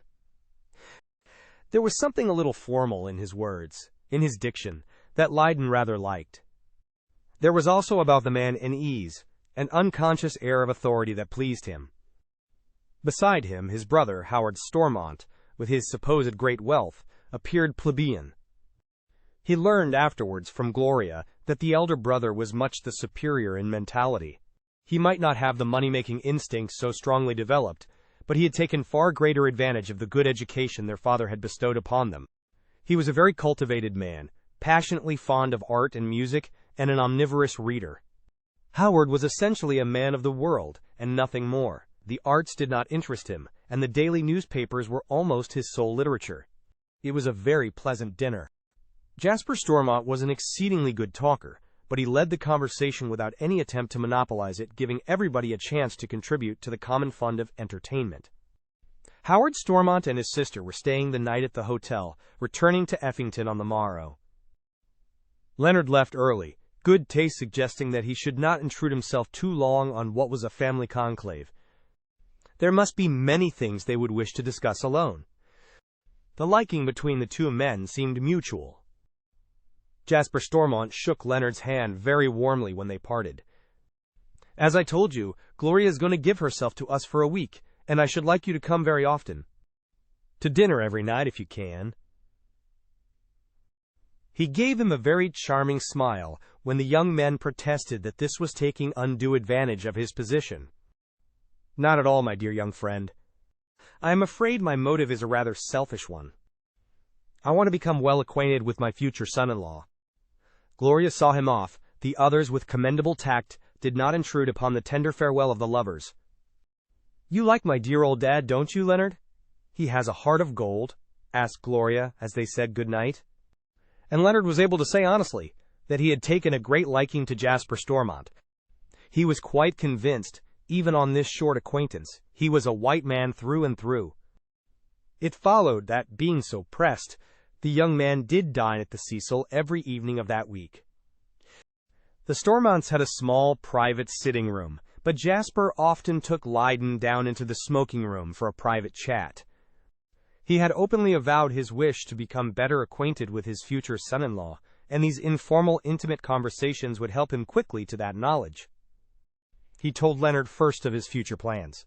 He expected to retire in about 5 years from now, and would come back to spend his declining years in England. He was nothing like so rich a man as his brother Howard, so he said, but he would be able to live comfortably on the interest of what he had saved. He went on to speak of Gloria's childhood, and the unhappy time when they had to part with her. "It was one of the greatest griefs of our life," he said in his simple, straightforward way. "But there was no help for it. We had the best medical advice, and the verdict was unanimous. She could not live in the East. My other child, a son, has thrived there, difference of constitution, of course." He paused a moment before resuming this portion of his daughter's history, a good deal of which the young man had gathered from his sweetheart. "Just to go back a moment. Howard and I had not been very attached brothers in our youth, I should hesitate to say with whom the fault lay. Enough that with regard to most things we did not see eye to eye. Jasper Stormont did not say what those things were. And Lydon, dearly as he would have liked to know, did not think it seemly to ask him. But we kept up a rather desultory, if brief, correspondence. When this trouble came upon us, I wrote to him in an agony of spirit, as it were, telling him that we had to part with one of our beloved children. In writing that letter, I had no ulterior motive in my mind. From what I knew of my brother's character, I should have considered him the last man in the world to consider anything but his own comfort, to disturb the mode of life which he had mapped out for himself. Lydon gathered this much from those words, namely, that Howard Stormont was judged to be, in reality, a selfish creature, who lived for himself, who only studied himself. To my intense surprise, I received an answer which caused me to take a totally different view of him. He wrote me that, having remained a bachelor so long, there was practically no chance of his exchanging his estate. He had prospered greatly in the world. He lived with our widowed sister, Maud Barnard, who had a small income of her own. The house was at times a bit dull. He thought it would be brightened by the presence of a child, in whom they could take an interest and find an object of affection. He offered to adopt Gloria and make her welfare his solemn charge. Anyway, let the experiment be tried for, say, a couple of years. If, at the end of that time, Gloria found she was not happy, her father could make other arrangements. Jasper Stormont paused a little time before he resumed. But fortunately, that did not happen. They spoiled the girl from the day she went into her new home, and the spoiling has gone on, but I think I can say my dear girl is none the worse for it. And now, my dear Leonard, I come to a somewhat delicate topic. I think I can guess the nature of it, interjected Lydon. Ah, of course Gloria has told you. I gathered as much from her. Naturally, grateful as she is to her uncle for his care of her, his kindness and generosity, she would conceal nothing from us. She has told me of that loan of £1,000, which of course throws a very clear light upon my brother's financial position. We are both men of business. It tells the same story to both. I know nothing of the nature of Howard's business. but it must be a very precarious one, since he is up today and down tomorrow. I don't suppose he will leave anything behind him." "I feel quite certain he will not," Lydon agreed. "But when I asked Gloria to be my wife, I never took any expectations of that sort into account. I quite believe you. You loved my dear daughter for herself. Well, Leonard, I should like to tell you this. When I and her mother die, whatever I may have to leave will be divided equally between my children. Gloria will not be an heiress, but neither will she be a pauper." Leonard bowed his head in acknowledgment of this intimation, conveyed with such delicacy and courtesy. Howard Stormont might be a scoundrel, a mover in crooked ways, as his connection with Elise Macris proved, but his brother was certainly an honest man. Chapter 12.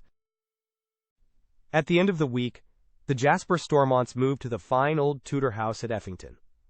And shortly before they did so, there came for Lydon an invitation from his future uncle-in-law, which the young man fancied had been instigated by the banker.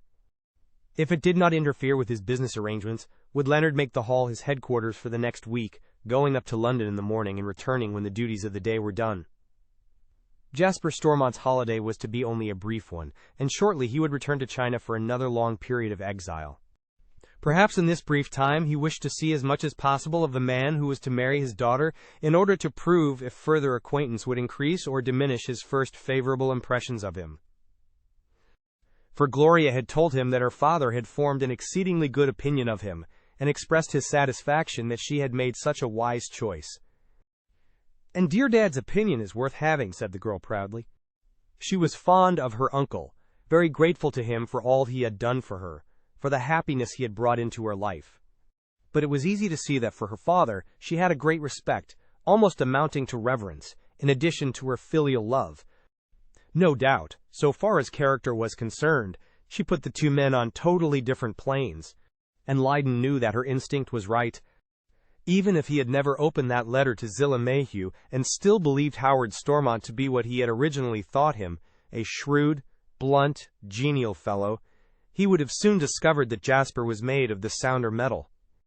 The young man laughingly told his sweetheart that he thought her father had been at the bottom of this unusual invitation, and she admitted it. "He's a very keen judge of character," she said. "In his responsible position he is bound to be. And he says you never thoroughly know a man till you have stayed in the same house with him. No doubt that is why he wanted you here daily for a time." "Till he had completed his investigations, observed Lydon, with an amused smile, although at the same time he had every sympathy with regard to Jasper's anxiety on behalf of his child. "Well, dear, I shall have to mind my P's and Q's, shan't I? I must take care not to come down grumpy in the morning, or show any of the latent villainy that is hidden somewhere in my disposition." The girl laughed happily. She had inherited her father's capacity for reading character, and she had not much fear of this open, honest, even-tempered young fellow, whose moods hardly ever seemed to vary. It occurred to Lydon that, on this visit, Stormont was devoting himself much more closely to his business, whatever it might be, than was usual with him. He went up pretty early to London every day, and on 2 occasions he missed dinner, and did not return till late in the evening. Evidently something of importance was going on. There were, strange to relate, no dinner parties during that week. Lydon could hardly believe there was so much affection between the two men that Howard wanted to enjoy his brother's company without interruption. He thought it was rather a matter of policy. Howard knew that, if questioned, Gloria would not be able to conceal the fact of his extravagance. She might even let out that there were periods when he was obviously short of money, and in view of these possible confidences, he did not wish to give Jasper the elder brother's privilege of lecturing him. In the eyes of such a financial purist as the banker, his happy-go-lucky methods would savor of nothing short of criminal folly. Lydon listened to his sentiments one night, when the two men were together in the smoking-room, on the second occasion on which Howard had not returned to dinner. The banker's face was very grim, as he delivered his criticism on what he knew and had observed. "I have known next to nothing of my brother's affairs since he left England. I knew he went to Australia for a while, and that things did not prosper greatly with him there. When his letter arrived, offering to adopt Gloria, and stating that he was firmly on his feet, I accepted what he said in good faith. Her letter showed they were all leading a very luxurious life, and that money seemed to be spent like water. Of course, I was terribly disillusioned when, such a short time ago, I learned the actual truth. Without mincing words, I can tell you I was not only surprised but intensely disgusted, especially when I heard of that £1,000 borrowed from you. It hit Gloria very hard. That transaction. She is a girl of extremely delicate feeling, and under the peculiar circumstances, it was in the very worst taste. Drowning men, we know, catch at straws. It showed how very near to drowning he must have been. He is no fool. He must know how ugly it would look to a third party. Lydon made no comment. Had things not been as they were, he might have put up some defense for Howard Stormont, out of his natural kindness of heart. But he could not do so now. The man was unscrupulous to the core. When my brother was a young man, he was always very headstrong, also fearfully extravagant, if only in a small way, went on Jasper in the same severe tone. He never seemed able to curb his desires, to restrain any momentary impulse. If he wanted a thing, and hadn't the money to pay for it, he would go into debt to get it, trusting that luck would enable him to avoid the disagreeable consequences. I know this fatal weakness was a great anxiety to our parents, honest and God-fearing people, and made them tremble for his future. This big house, with its staff of indoor and outdoor servants eating him up, is a piece of the most colossal folly I have ever come across, and in my business we meet with very many specimens of the spendthrift. Everybody in the banking world does. I have no hesitation in discussing it with you. As Gloria's future husband, you have a right to know how matters stand. And further, in the distress which he brought on himself, he showed his hand plainly to you. As Jasper Stormont elected to be so confidential with him, he thought he might continue the conversation on the same lines. It seems to me that his business is evidently a very precarious one. It is rather a strange thing that I have never known what that business really is. It is not a thing on which you can put a quite straight question to a man, but it usually leaks out pretty soon.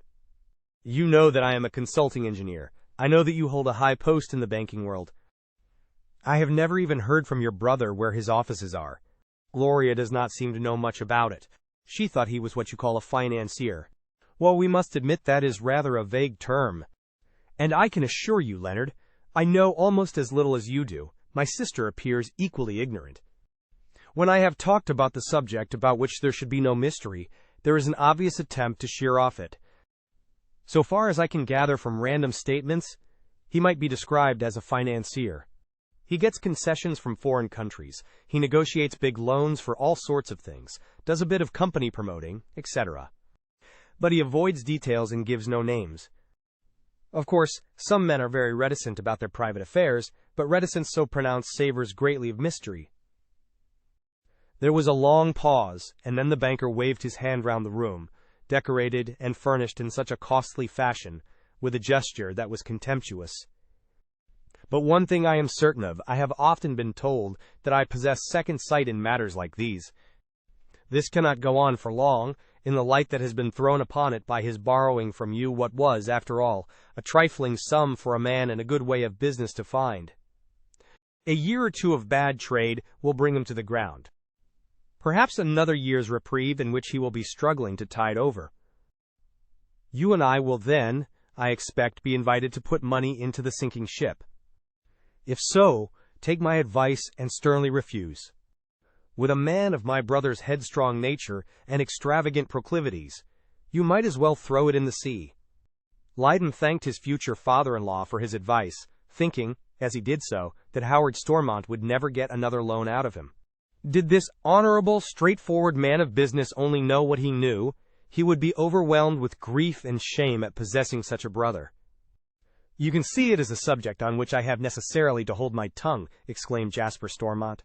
For all I ought to know to the contrary, he may be conducting his affairs with the greatest prudence, is making enough to enable him to run this place, and accumulate a fair fortune besides.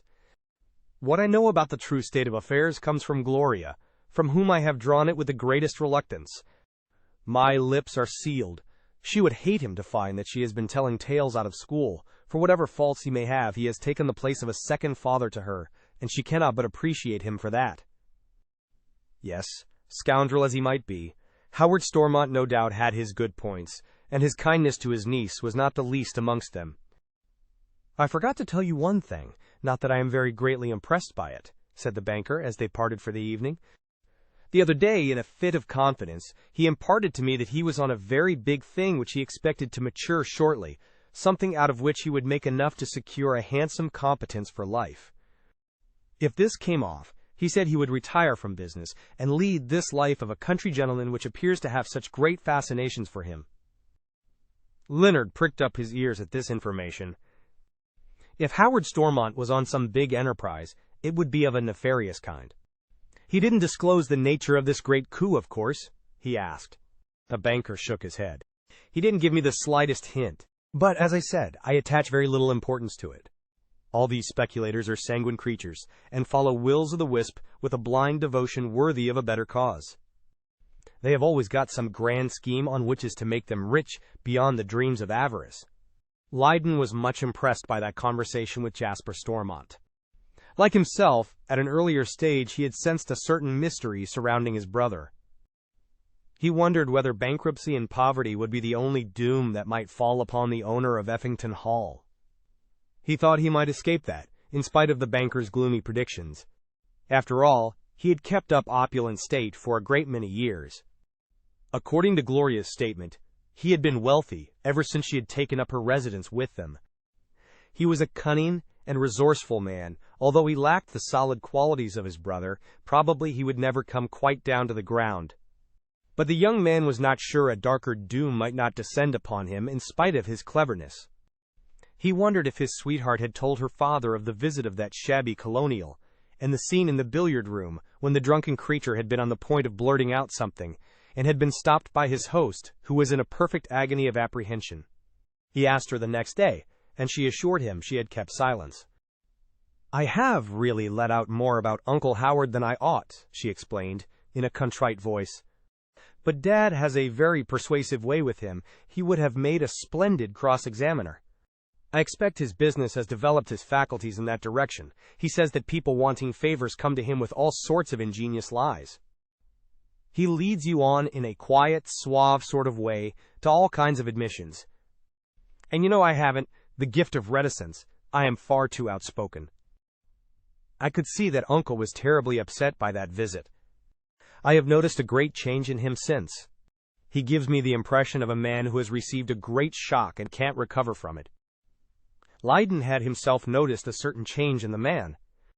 He was less bluff and genial than he used to be, and at times he caught a brooding expression, an air of abstraction, as if he were thinking deeply over something.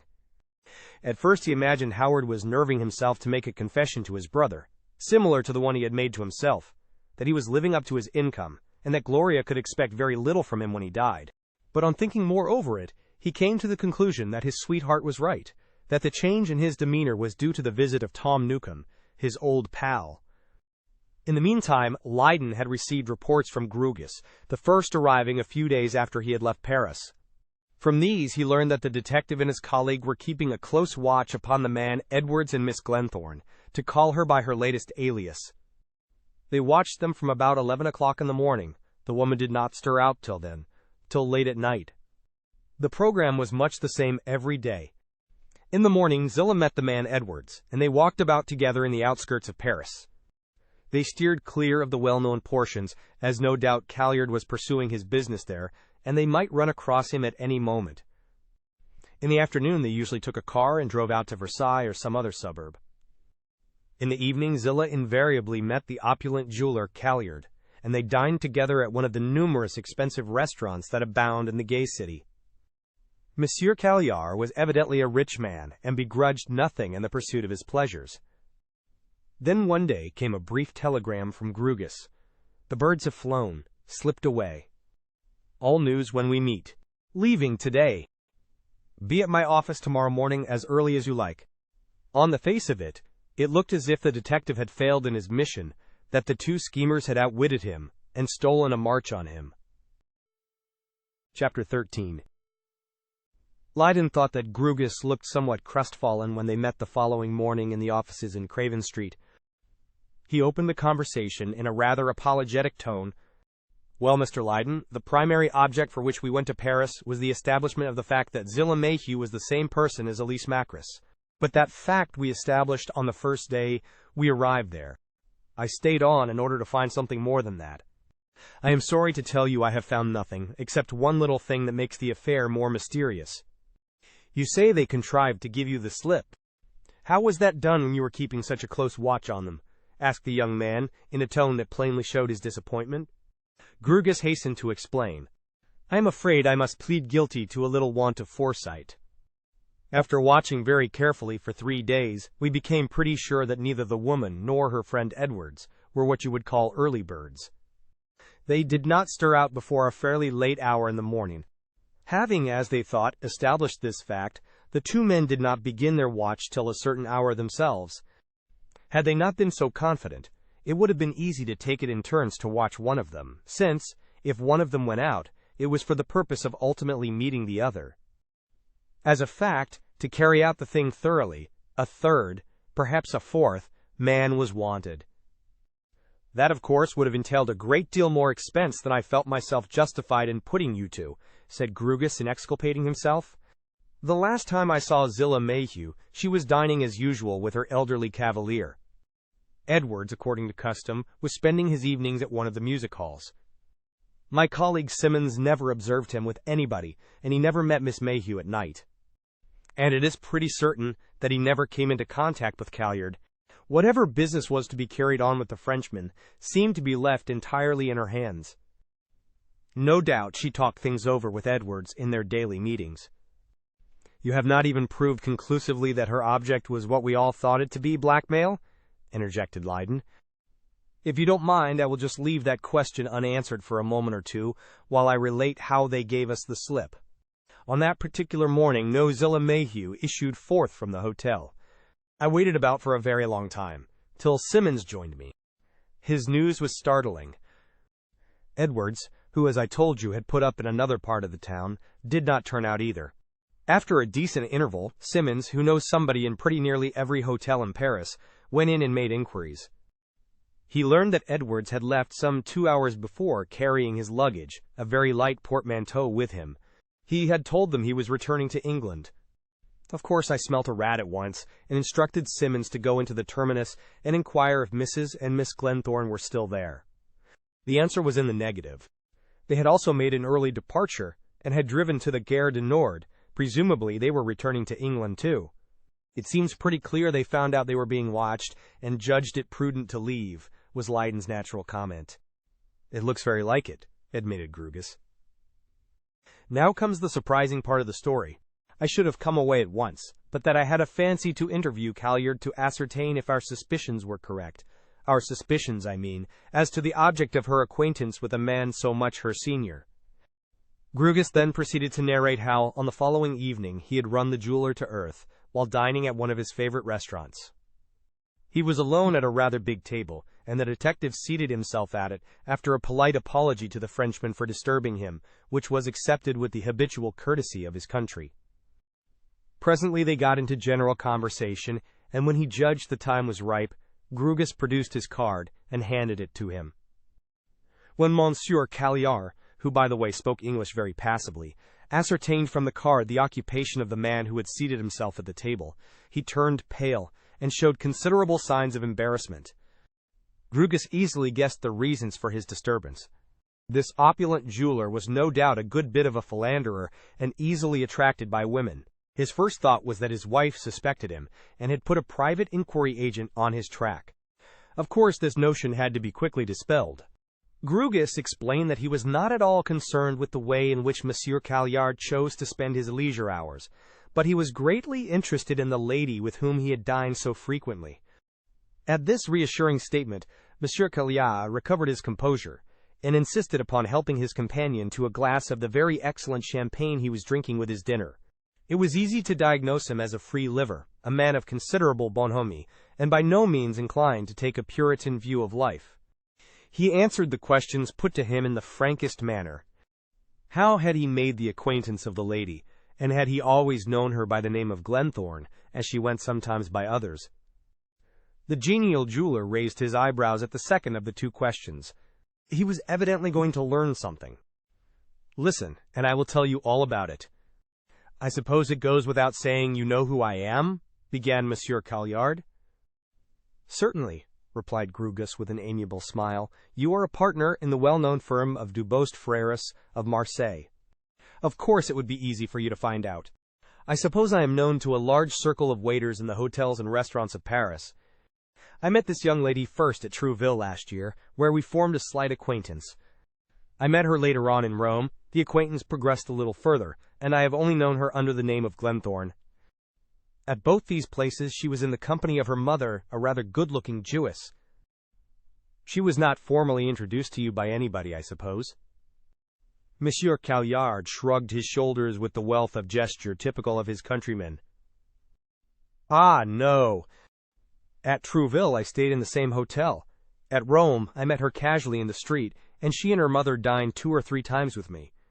She struck me as a very chic and charming young person who had every wish to make herself friendly. But I could not quite place her, and her mother was perhaps just a little in the way at Rome, so that I could not get to know very much about her. She was exceedingly quiet and ladylike, well educated, and the mother seemed a most respectable person." "At Rome, I take it, you began to get a bit more fascinated, Monsieur Calliard?"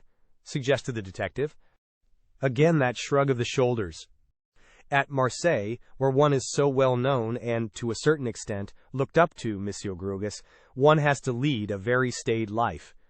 I will confess, frankly, I am not quite as good a boy as I should be. I travel about a great deal in the course of my business, and when I find myself in a place where I have no intimate friends, I admit to a little flutter now and then. I am too old to be a gay Lothario, but I am naturally fond of women's society," he added with a roguish smile, "especially the society of pretty and attractive women." He paused to pour out a second glass of champagne for the interested Grugus. Certainly there was no sullen reserve about the genial and opulent-looking jeweler. He alluded in the frankest fashion to his little weaknesses, even his peccadillos. "This happened last year," he resumed. "Charming and chic as she is, she had almost faded from my mind. Behold, walking down the Boulevard des Italiens, I come upon her alone. I was very pleased to see her, for I was getting a bit bored with my own society, and she appeared pleased to see me. She told me she and her mother were staying at the Hotel Terminus. Ah, that excellent mother! She had spoiled the Rome visit. I did not require any more of the good mother. I plucked up my courage and asked her point-blank if she could see her way to dine with me without a chaperone. I should not have been surprised if she had declined, but she accepted, explaining that things were very much altered in her own English country since the war, and that for herself she had always paid little heed to convention." With another expressive gesture, Monsieur Calliard lifted his hands. "Since then she has dined with me every evening up till last night." "Do you know she has left Paris this morning?" queried Grugus. "She informed me of her intention as we sat at dinner. I was a little amazed because, having a slack time today, we had half made an appointment to go to Versailles. She excused herself on the plea that her mother had to return to London on urgent business. I suggested she should follow Madame Glenthorne later on, but she smiled when I did so. 'I am pretty unconventional, Monsieur Calliard,' she said, 'but not quite bold enough for that. I think, my friend, that is all I have to tell you, and now, perhaps, as you seem to know a good deal about this young lady, you will tell me something that interests me.' 'With the greatest pleasure, Monsieur Calliard. I will presently tell you all I do know. But first I should like to put another question. What sort of an account did the young lady give of herself to you?' The jeweler considered. 'I cannot remember that she was very communicative. I gathered that her mother had private means, that they traveled about a good deal, and were very familiar with the continent. She also told me her father was dead, and that they had hardly any relatives.' 'Did she tell you where she lived, when in England?' 'They did not stay very much in England, according to her account. When they did, they stopped with an uncle. What is the name of the place where your king has a fine castle?' 'Windsor,' suggested Grugus. 'That is it, Windsor. I did notice one thing about her, that she was very reserved about her own affairs.' 'She had every reason to be,' said the detective grimly. 'Well, Monsieur Calliard, you have been very obliging. It is now my turn to give you some information. I have every reason to believe that this agreeable-mannered young woman is one of the decoys of a firm of blackmailers, that she gets hold of men with the ultimate object of fleecing them.' The Frenchman looked intensely astonished. The decoy of a blackmailing gang, he remarked. A handsome, brilliant young woman like that, she ought to have made a good marriage. I cannot help feeling for her more pity than disgust. And that respectable-looking old Jewess, the mother. Is she a criminal also? Grugus looked at him sharply. You had no suspicion then of this, I take it. Now, Monsieur Caillard, whatever you say to me on this subject will pass out of my mind. I promise you I will not make use of it. Can you assure me that she has not attempted to blackmail you? It occurred to Grugus that she had made the attempt, and that her sudden flight was due to the fact that she had been foiled, that the Frenchman had taken a bold attitude and defied her. The next words undeceived him. Upon my word of honor, Monsieur Grugus, no. Grugus was fairly convinced that the jeweler was speaking the truth, that he was not actuated by a feeling of shame which led him to deny he had been the victim of an artful adventuress. Upon my word of honor, no, he repeated emphatically. The opinion I formed of her was that she was an unconventional girl, leading a roving sort of existence with a careless and not very interesting mother, that she was pleased to come across anybody who would take her about and give her a good time. In spite of her gaiety and enjoyment of life, I judged her to be of a rather cold temperament. She never seemed to crave for admiration, although, like all women, she liked to compliment when you paid it to her. But surely you made her handsome presents from time to time, persisted Grugus. Monsieur Caillard was a genial old fellow enough, but not likely to attract a handsome young woman by his personal gifts. But the Frenchman shook his head, very decidedly. Monsieur Grugus, I come of thrifty forebears. I like my little flutter now and again, as I have admitted to you, but I never care to pay too dear for my weaknesses.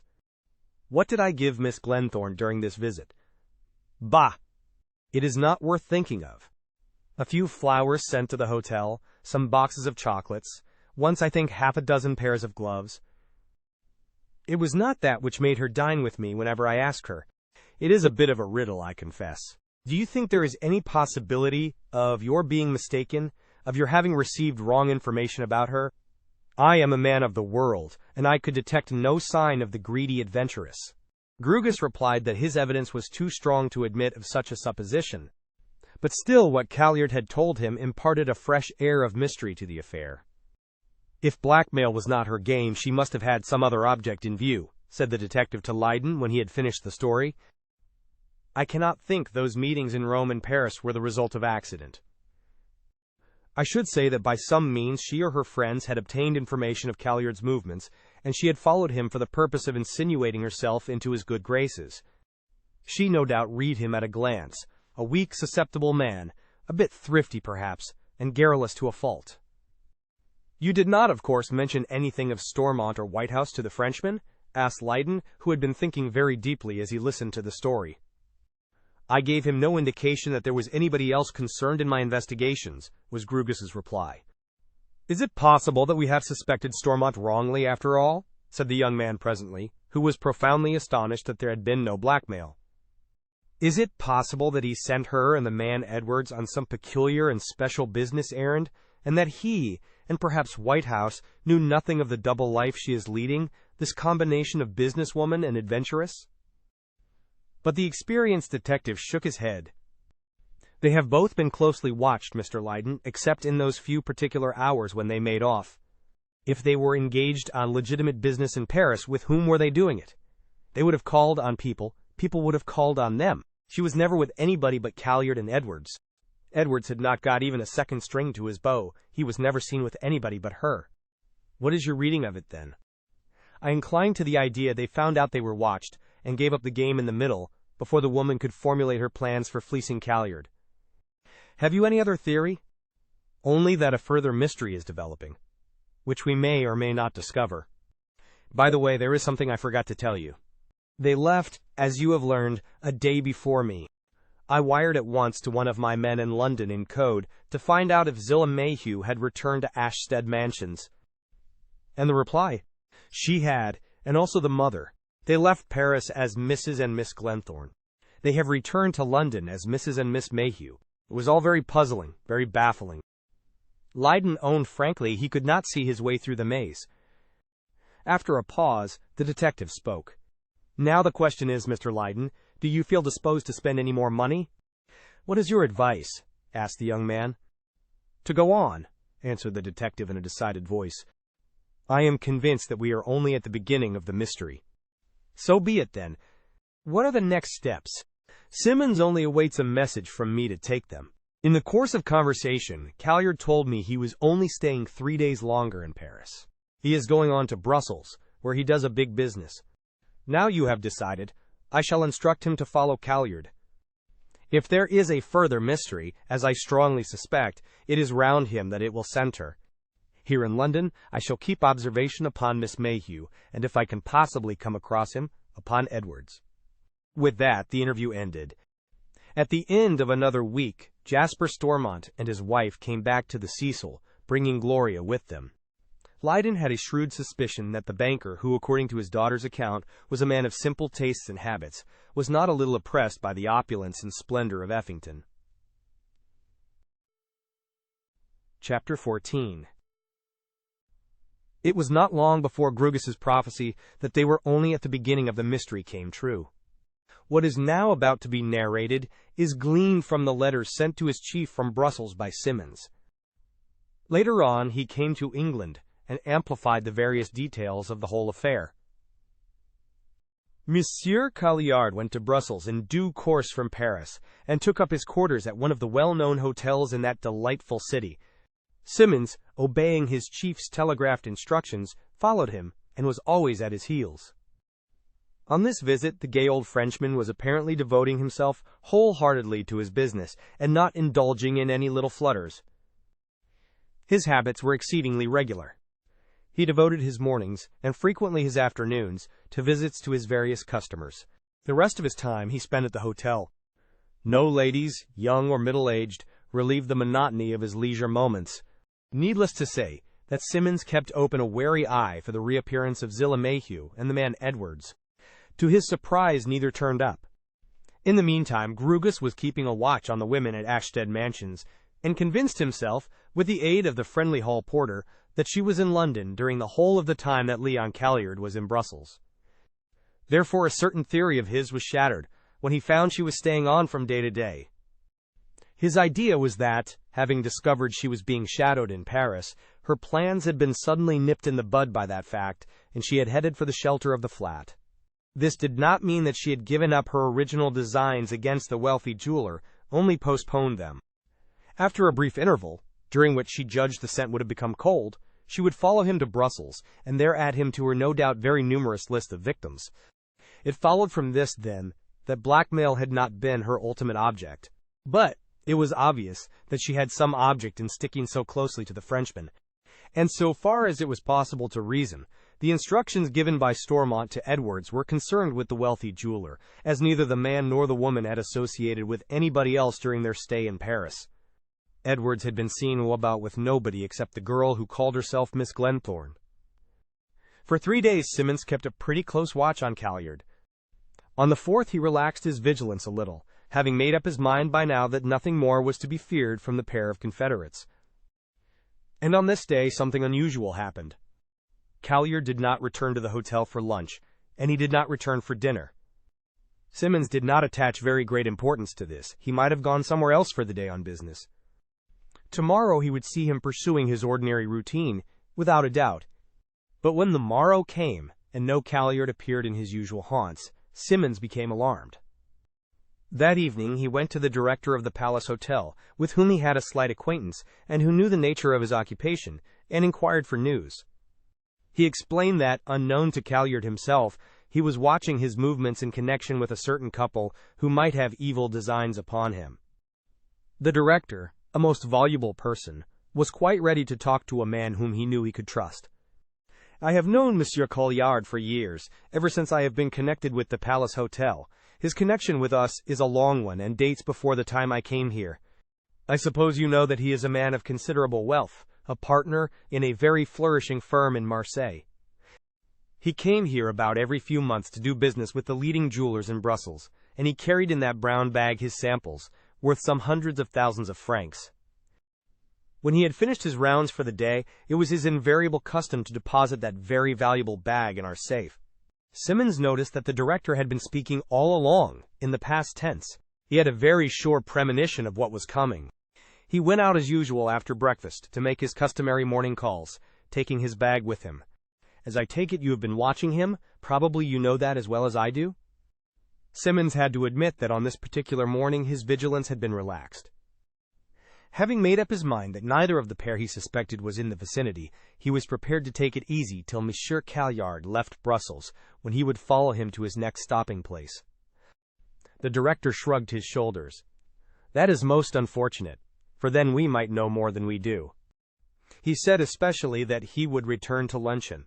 As a matter of fact, he has lunched and dined here every day during his visit, but he happened to make particular mention of it.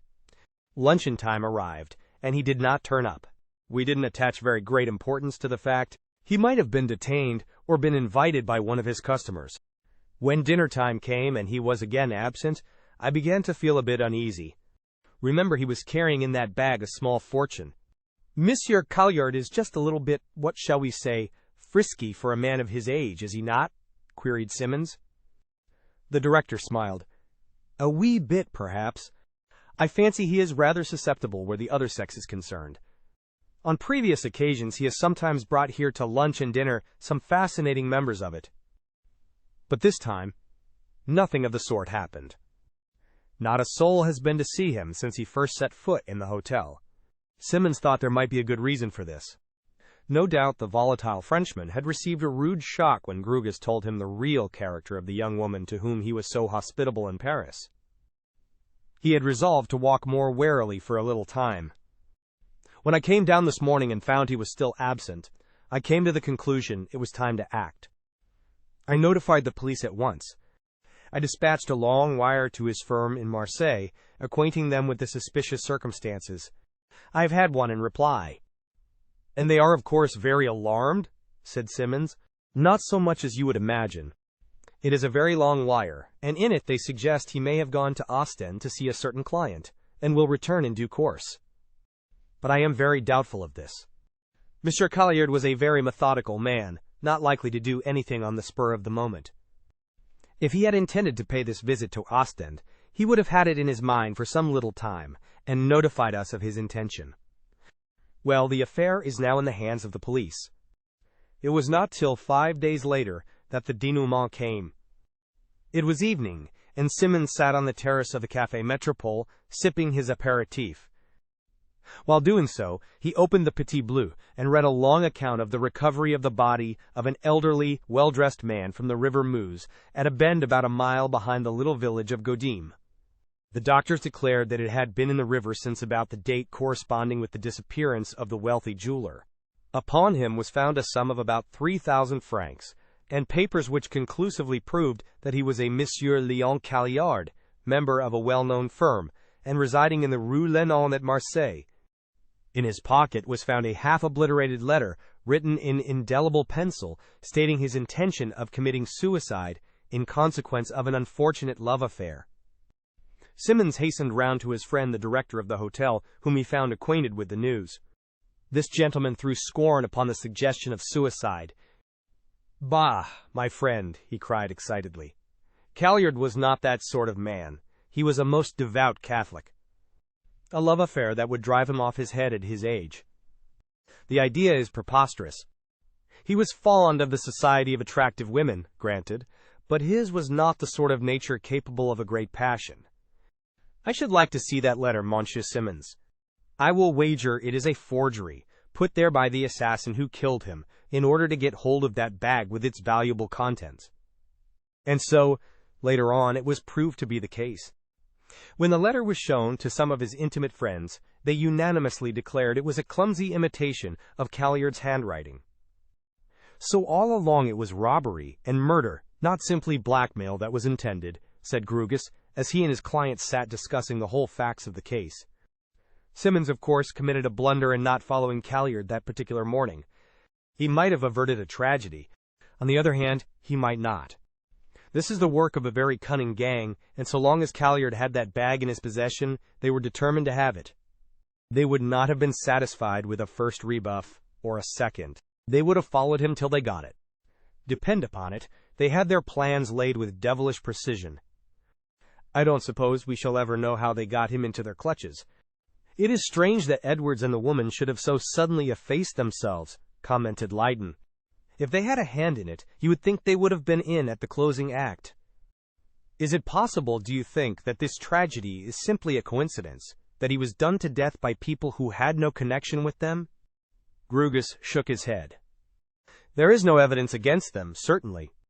Miss Mayhew has been at Ashstead Mansions every day since she came back from Paris. That I have ascertained.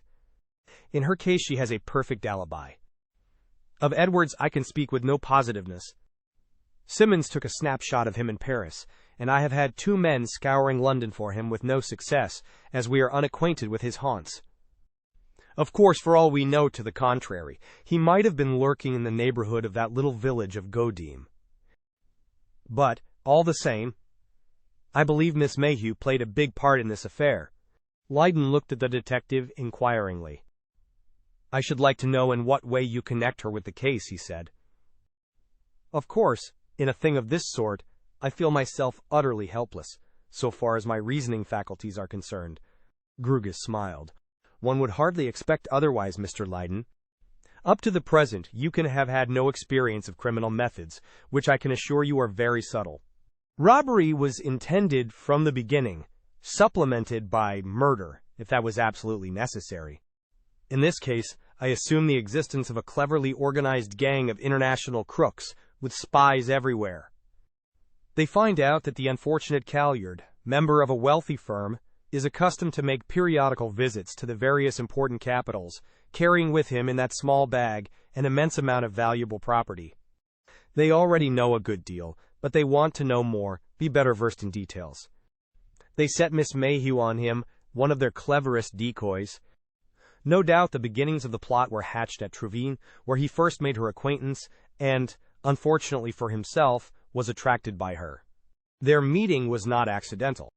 They knew he would be there and dispatched her to the same hotel, to find out all she could, to make herself acquainted with his movements, to insinuate herself into his confidence. She found him very easy to deal with. Calyard, no doubt, was a good businessman in many ways, or he would not have been entrusted with such important missions. But for one of his age, he struck me as singularly simple. And he was garrulous and communicative in the extreme. He blurted out a lot of things to me which he would have shown wisdom in keeping to himself. He took me on trust, as it were, on my production of a card stating my name and profession.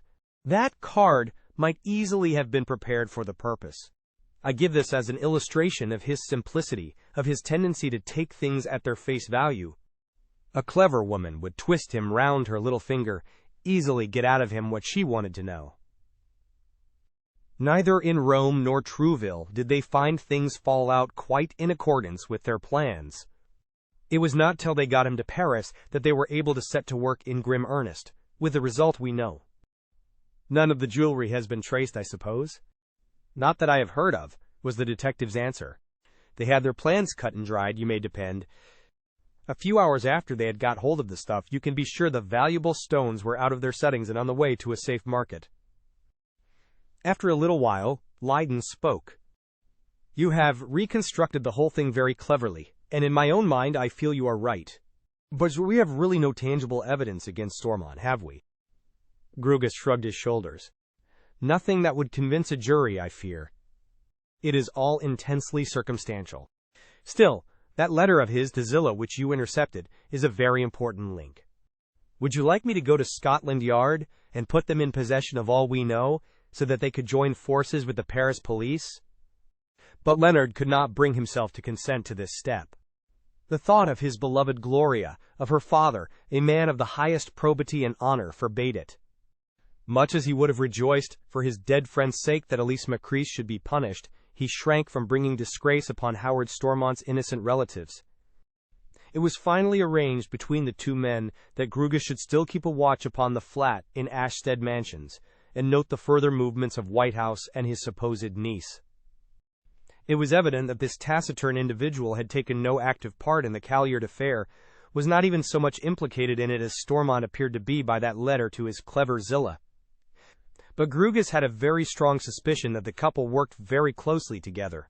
They did find something out about White House a little later on, which added to the general mystery. Hornby Court did not absorb the whole of his activities. He had a small set of offices near Bedford Row, where he attended 3 days a week. His staff consisted of a senior and junior clerk, and he practiced as a solicitor under the name of Glenthorne. So far they had not been able to discover what sort of a business it was, or what class of clients patronized him. It certainly had not the air of a particularly flourishing concern. From the Cecil Hotel, the Jasper Stormonts, accompanied by Gloria, soon moved further afield. It had been cordially acquiesced in by Howard Stormont that during their stay in England they should have their daughter to themselves. For his own part, Jasper would have liked to make a tour in Scotland, but he was a very unselfish man, and he could not bear the idea of parting the two young people. He felt that he had come too little into the girl's life to permit him to think only of himself. He therefore chose Brighton. It was so easy for Leyden to run down and return by a fast train. Although a man rather inclined to frugality than extravagance, Leonard was surprised to find that he had elected to stay at one of the most expensive hotels in the place. And not content with the public apartments, he had taken a private sitting room. He explained matters to his future son-in-law with his usual kindly smile. "You must not think, my dear boy, I am trying to rival my spendthrift brother. The simple truth is this. At home, I conduct my affairs in a very steady and prudent manner. But when I take a holiday, I like to do things well and have every comfort. A thoroughly economical holiday is worse than none." They intended to stay at Brighton till it was time to return to China, and Leyden was very pleased with the arrangement. All that he had learned recently had made Effington exceedingly distasteful to him. As for Howard Stormont, he could hardly bear to shake hands with him, in view of his grave suspicions. It was about 3 weeks after the interview between himself and Grugus that he received an important message from the detective to come round to his office at the earliest moment, as he had the most surprising news to communicate. He did not want to blurt them out over the telephone. Leyden was round as soon as possible, and found the detective looking quite excited for a man of his usually calm temperament. "You will be as surprised as I was, I expect," he said as soon as his client was seated. "Our friend Miss Macris, alias Mayhew, alias Glenthorne, has left Ashstead Mansions. She has taken one of the smaller houses in Curzon Street, has furnished it splendidly in a few days, and is living there under the name of Mrs. Edwards with her husband, the good-looking fellow who was over in Paris when she was playing her game with poor old Calliard. The mother is not with them. I should say, they are after something very big this time." And as Grugus spoke, there flashed across the young man's mind what Jasper Stormont had told him a little while ago. His brother was looking forward to a great coup which might enable him to give up business altogether. Was the owner of Effington at the back of this sudden metamorphosis of the clever Zillah into Mrs. Edwards, the tenant of the house in Curzon Street? Chapter 15. About a fortnight later, Leyden had the news confirmed from another quarter. Gloria received a letter from her uncle, in which was the following paragraph. "I have got some news for you. Zillah Mayhew is married to a very charming young man named Edwards. She has been a very sly little puss about it all. It appears from a somewhat belated confession to her uncle, my dear old friend John Whitehouse, they have known each other for some 4 or 5 years. They met again during her recent visit to Paris, and were married there. Edwards is a man possessed of considerable means and moves in good society. They kept the marriage secret for a little time on account of family reasons connected with the husband. I am very glad that Zillah has done so well." The letter then proceeded to state other things, some of which Leyden, to whom his sweetheart read the epistle, had already heard from Grugus. The married couple had taken and furnished a house in Curzon Street, where Zillah proposed to entertain. Zillah had led a retired life when in England, did not know many people, but her husband had heaps of friends and acquaintances and would soon fill the house. They proposed to give a big reception shortly. Stormont and his sister would attend it, and Zillah insisted that Gloria, her father and mother, and her fiancé should be her guests on such a special occasion. Innocent Gloria read out all this to her fiancé, and the young man made certain inward comments as she went along. It was very unlikely the couple had been married on Zillah's last visit to Paris. Grugus had been watching the woman, Simmons the man, till the eve of their disappearance. If there had been any marriage ceremony, they would have known of it. If they were husband and wife, they had been married long ere now, and had lived apart, the better to pursue their nefarious ends. Gloria, womanlike, was interested in what appeared to be a real romance. "I am so glad," she said enthusiastically.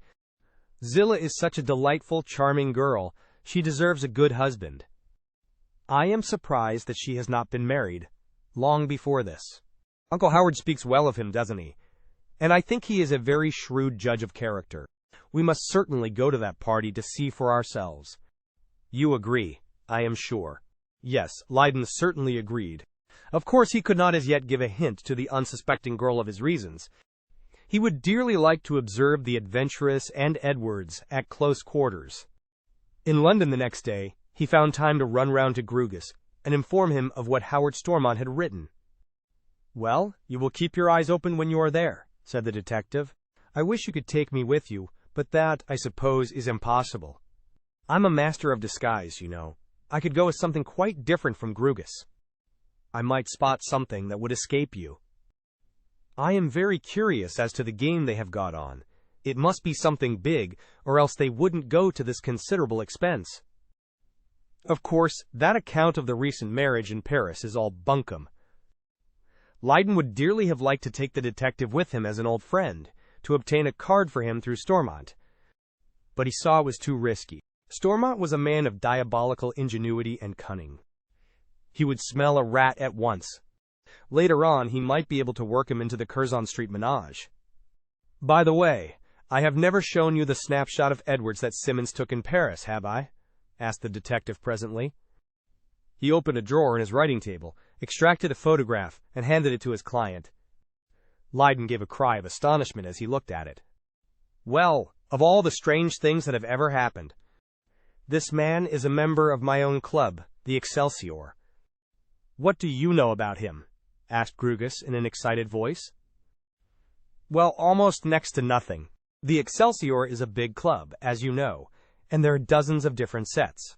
He mixes rather amongst the fast lot. I have heard that he is a man of good family, a public school and Cambridge man, and has considerable private means." "Do you know him to speak to?" asked Grugus eagerly. "I may have exchanged a dozen words with him since I have belonged to the club. We both joined it about the same time, 3 years ago. I should rather say I knew him to nod to. I think we might classify him as a typical specimen of the aristocratic crook," remarked Grugus. "Well-born, well-educated, gifted with brains of the wrong sort, who has taken to evil courses either from natural inclination or because he dislikes honest work. Well, Mr. Lydon, this is very interesting, and I may say very fortunate. To think we have been scouring London for him and not hit upon the Excelsior Club. You must certainly go to that party, take diligent notes, and report to me what you have observed." In due course, formal cards arrived for the big reception, and afternoon 1 from 4 to 7, to the Jasper Stormonts, Gloria, and Lydon. The banker and his wife sent their excuses. They were a stay-at-home couple, and had no desire to rub shoulders with a lot of strangers who knew nothing about them and about whom they knew nothing. "Except Gloria, and yourself, and my brother and sister, there would not be a soul we knew," said Gloria's father. "The hostess is a most delightful young woman, my daughter tells me, but she will be much too busy to pay any attention to a couple of old fogies like ourselves. Of course, Howard will be in his element amongst a crowd. In a lesser degree, it is possible my sister will also be happy. I and my wife will remain here while you young people are disporting yourselves in society." Howard Stormont had written to say that Gloria had better spend the rest of the day with them, driving down to Effington after the reception was over. If Lydon wished, he could drive down with them, have dinner, and stay the night. But the young man got out of this. He would meet Gloria in London and take her back to Brighton the day after instead. He wished to be in Howard Stormont's company as little as possible. The day after he had received the card, he strolled into the club, of which both he and Edwards were members. It was a big establishment, situated in Piccadilly, and had a large clientele: stockbrokers, barristers, a few actors, artists and authors, and several wealthy businessmen. Almost the first person he saw was an elderly barrister named Joyce, a member of the committee, who had recently retired from practice. This gentleman was a very gregarious person, a great gossip, and supposed to know more about the private history of his fellow members than anybody else in the club. To Mr. Joyce he at once addressed himself. "I've had a card for a big reception from Mrs. Edwards, the wife of our member. Although a common name, he is the only Edwards in the club. I don't think I owe it to him, for we are hardly on more than nodding terms, but his wife is a great friend of a man I know, Stormont, to whose niece I am engaged. Of course, they were bound to ask my fiancé, and they have very kindly included me." The elderly barrister rose to the bait at once. He was quite ready to talk about Edwards. He was always ready to talk about anybody with whom he was acquainted. "I have had a card, too. Going to be a rather big thing, I am told. About half a dozen of us here have been asked. Edwards doesn't mix very freely with the members, rather keeps himself to himself. As a matter of fact, he doesn't come here very often, travels abroad a lot." "No, I haven't often met him," said Lydon in a careless tone. "Who is he, and what is he? I suppose you know?" Mr. Joyce smiled. He was very proud of his general knowledge, which he acquired by his assiduous attendance at the club. "I know as much as anybody else, I think, but there doesn't seem very much to know about him. He talks very little about himself. He is a Cambridge man, comes, I believe, of a good old Sussex family, follows no profession or occupation, has private means." The information was decidedly meager, but it was certain that if this was all Mr. Joyce knew, nobody knew any more. "Rather a surprise, this marriage, isn't it?" asked Lydon after a pause. "I learned from Stormont that they were married a very short time ago abroad, I think he said in Paris." "Quite right," confirmed the barrister. "We knew nothing about it here till quite lately. But you see, that is not to be wondered at. Nobody of the half-dozen who have received invitations is more than just a club acquaintance. I suppose they really want to fill the rooms.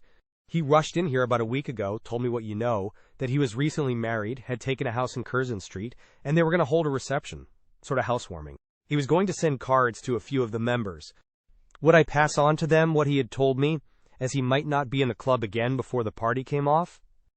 After lunch, Lydon took a taxi down to Craven Street, and imparted to Grugus the result of his interview with Joyce, both men agreeing that what he had learned from that gentleman was practically no more than what they knew already. The party was a week hence.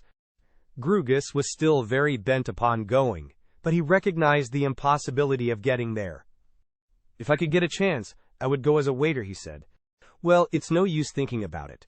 You say that you will be leaving about 7. I'll be hanging about outside from 6:30. There's sure to be the usual staring crowds outside. If you've nothing better to do, look out for me and follow me. When we are well out of view, we can go into some place and you can tell me anything that you think may be useful to us." On the day appointed, Leonard went to Curzon Street. His afternoon had been a pretty busy one, and he did not arrive there till close upon 6. The rooms were quite full, and it was a little time before he met his hostess, who had abandoned her position at the door some time ago. She greeted him cordially, and after a few words with her he passed on. Presently he found the Stormont party. The portly Howard was looking very happy and radiant. "A thorough success," he whispered to the young man. "Zilla's a born hostess, and seems immensely admired.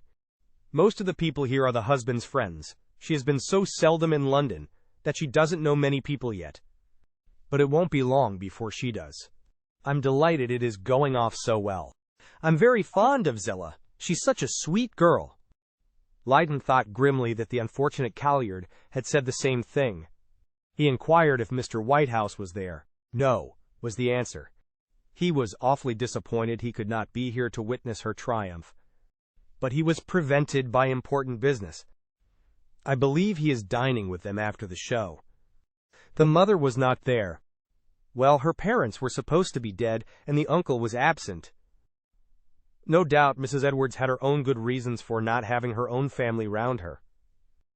Casually he said to Stormont, "I've just caught a glimpse of Edwards. He hasn't seen me yet.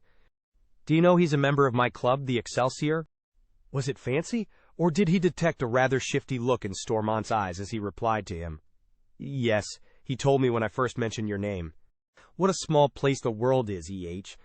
It came as a surprise to you all, Gloria told me." "Did you or her uncle know anything of Edwards before she married him?" "Never set eyes on him," came the prompt answer. "Zilla has been a very sly little puss over it, They seem to have met abroad first. But he's a delightful fellow with lots of money. There's no doubt she has done wonderfully well for herself, and he knows heaps of good people. As you know, I don't go about in London, but this seems to me decidedly a smart party." Lydon was intensely disgusted with the hypocrisy of the man, his effrontery in denying any previous knowledge of the man whom he had sent to Paris with his instructions to his clever Zillah. But he quite agreed with his last remarks. It certainly was a smart gathering, with so many beautifully gowned women and immaculately dressed men. The Excelsior Club, he noticed, had sent up its contingent to a man. Mr. Joyce was ubiquitous, and seemed to know a great many of the guests. Leonard was sure that the host had a footing in one world. He seemed to have an equally sure position in a more reputable one. "He knows people in every walk of life, artists, authors, fashionables," went on the garrulous Stormont, who seemed in the very highest of spirits. "He belongs to half a dozen clubs, from the quite exclusive to the frankly bohemian." Gloria had been annexed by a very dandified young man. Mrs. Barnard was engaged with an elderly person of the well-preserved type. There came a sudden hush. A well-known professional was going to sing. Lydon left his companion and made a tour of the rooms.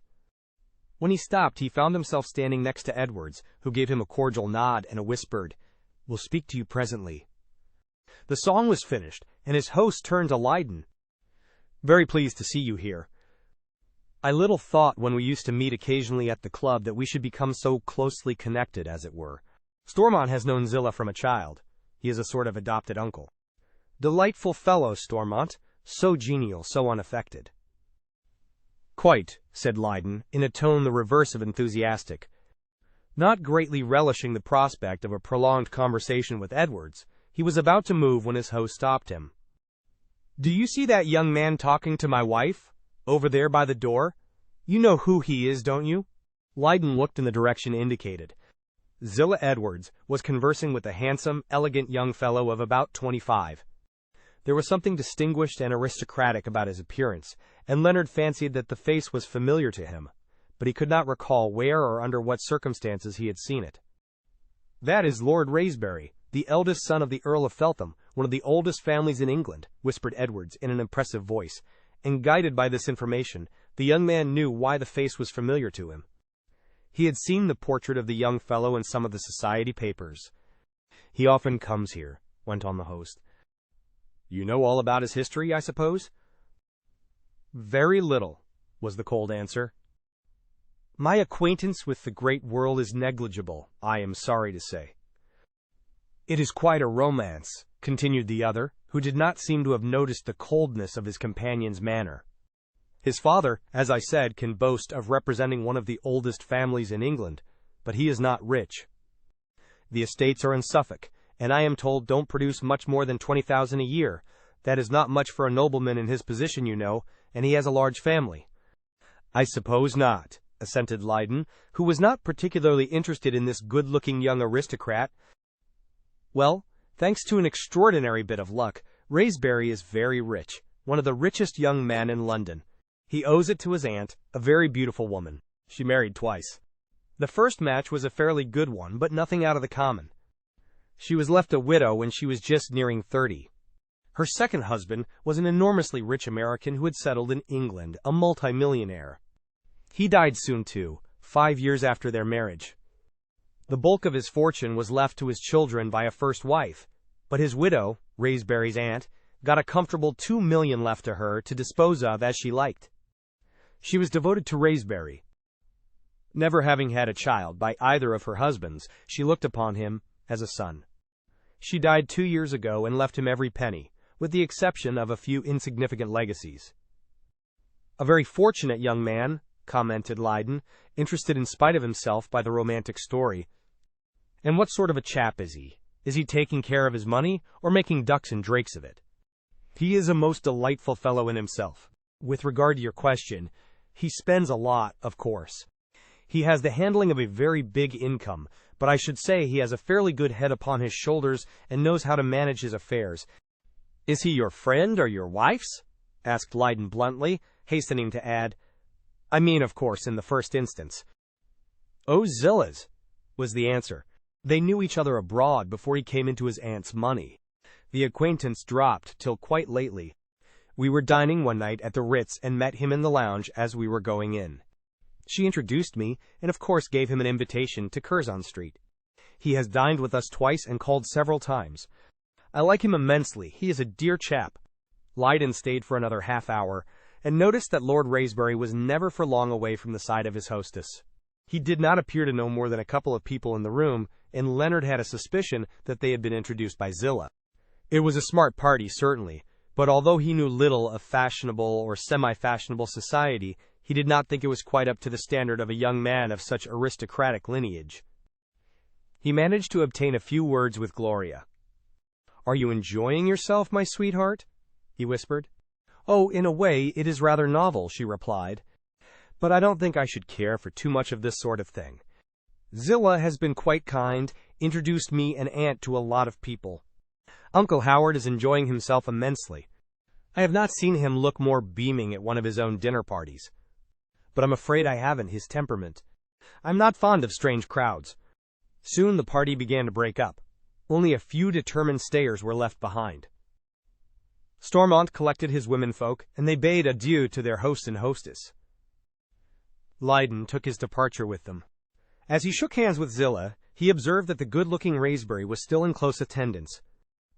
Stormont's car was waiting. As they went out, Lydon saw Grugus standing amidst the small crowd that had gathered to watch the departing guests, and made a hasty signal to which the detective answered with a slight movement of his head.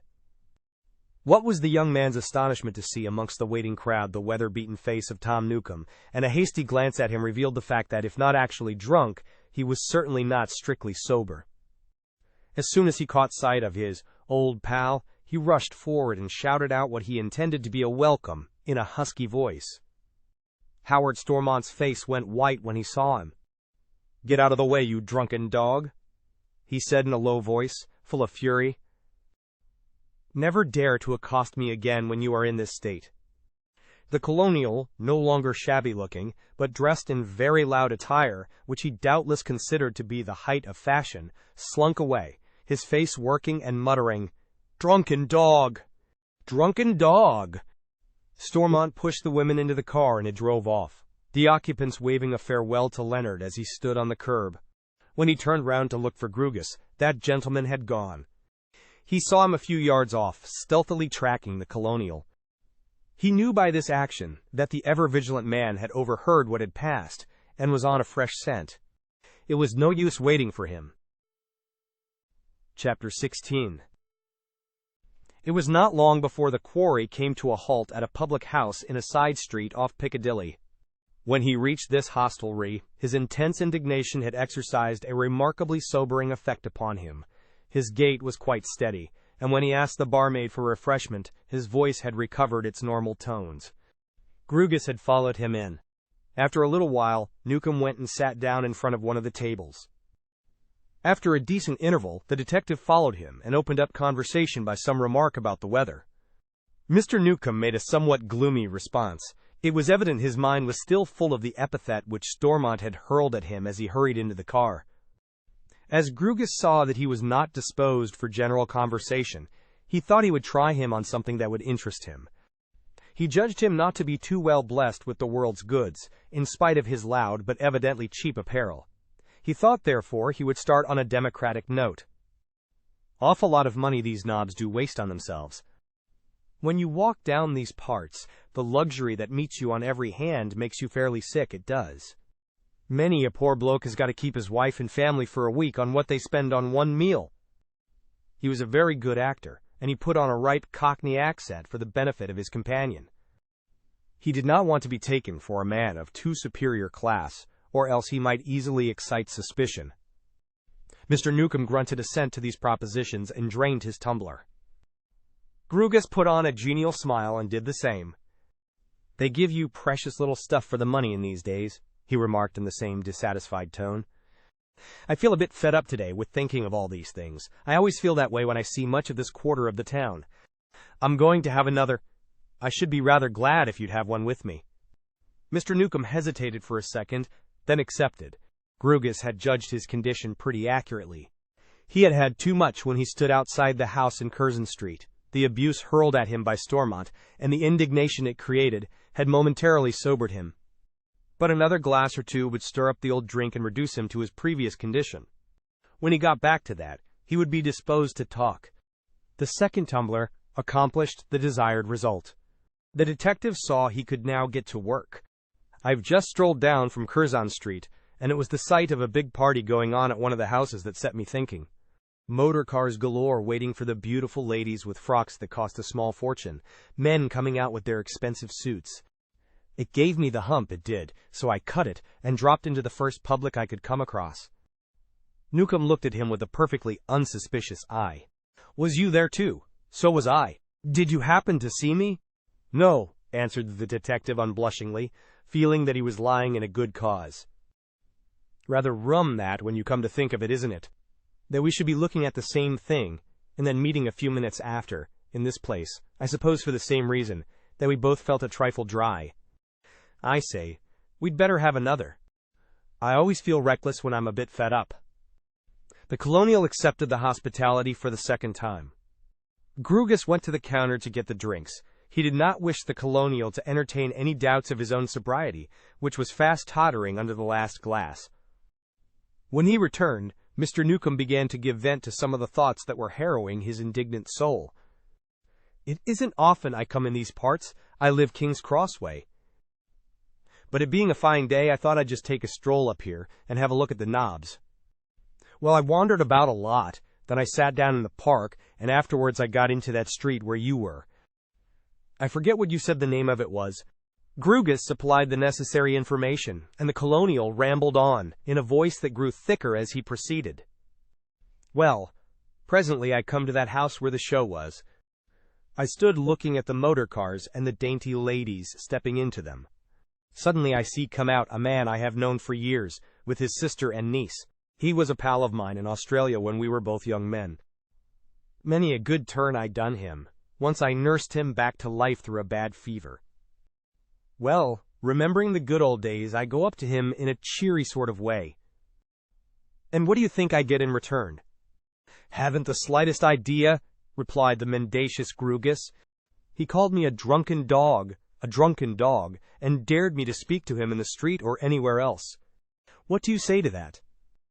Grugus shrugged his shoulders and spoke in a withering voice. "A rich man, of course, got on in the world. Well, I should say it was just what he would do, like the snob he is. I suppose he wouldn't chuck you a shilling if you were starving." It was evident, in spite of his resentment, that Newcomb could not tell an absolute lie. "I won't say he hasn't given me a bit, but there's a reason for it. A reason for it. A reason for it," repeated the detective. "I expect a pretty good one, too. Was he going to get something out of this sot?" Mr. Newcomb went on muttering to himself. "I could make him smart, if I chose to, the ungrateful dog. He to lord it with his flunkies and his fine motor car, while I live on a pittance." "You know something about this fine gentleman who calls you a drunken dog?" insinuated the detective, repeating the offensive epithet with the view of keeping the man's resentment at white heat. Perhaps Grugus had overdone it. Something seemed to stir in the drink-soddened brain, and told him he had gone too far. The colonial seemed to pull himself together. "That's neither here nor there," he said in a surly tone. Then he harked back in his maudlin state to his original grievance. A drunken dog indeed, from him who for years never drew a sober breath. "Tell me, mister, did I look drunk? But I forget, you said you didn't see me. Am I drunk now?" Grugus knew that the moment had gone. He would get nothing out of this creature now. There was no need for him to dissemble any longer. "If you ask my candid opinion, I think you have had too much. The last glass has knocked you over. I am not sure you can stand properly. Have a try." Mr. Newcomb did as he was told, but the effort was not successful. He got up for an instant, but relapsed promptly into his seat. Grugus found himself confronted with an awkward situation. He did not for a moment regret his hastily conceived pursuit of Newcomb. He had come within an ace of accomplishing his object. It was by the merest bad luck, at the last moment, some sudden flickering of intelligence had caused the inebriated man to exercise discretion. All the same, he found himself saddled with a companion, drunk to the point of incapacity, and unable to look after himself. Grugus made up his mind at once. It was necessary to do so, since Newcomb showed signs of sinking into slumber. "Look here," he whispered into the man's ear, as loud as he dared. "If you don't want to be locked up for the night, I shall have to get you home. Tell me quickly where you live." In a thick voice, the incapacitated colonial muttered the name of a mean street in the King's Cross district. Grugus knew the place well, and, as was his custom, drew a rapid inference. Either Stormont was allowing him a very small pittance, or else Newcomb was averse to heavy standing charges, as they would curtail his opportunities of purchasing his beloved alcohol. A very decent young man had come into the bar, whom the detective judged by his appearance to be of the Good Samaritan sort, disposed to help in a case of trouble. Propping the almost comatose man well against the table, he went up to this individual and besought his assistance. "My friend has been overcome, been taking too much before I met him, I expect," was his explanation. "I want to get him away without fuss if I can. If you would kindly call a taxi, and come back here and lend a helping hand, I am sure I can manage it. I doubt if he can walk very well, but between us we can manage to shove him along and get him in the taxi." The decent-looking young man responded nobly to the appeal. In a very short time, Mr. Newcomb, still half asleep and almost deprived of the powers of motion, was being borne in the direction of King's Cross. About halfway on the journey he made one of those remarkable recoveries which are frequently to be observed in the devotees of alcohol. He was still far from sober, but his partial slumber, and the rather keen fresh air blowing through the open taxi windows on his inflamed face, had cleared his faculties to a certain extent. He was able to appreciate and thank the detective for what he had done. "The act of a pal, that's what it is," he hiccoughed. "If ever your turn comes and I'm there, I'll do the same with you. If you had sneaked out and left me, I should have been run in as safe as eggs."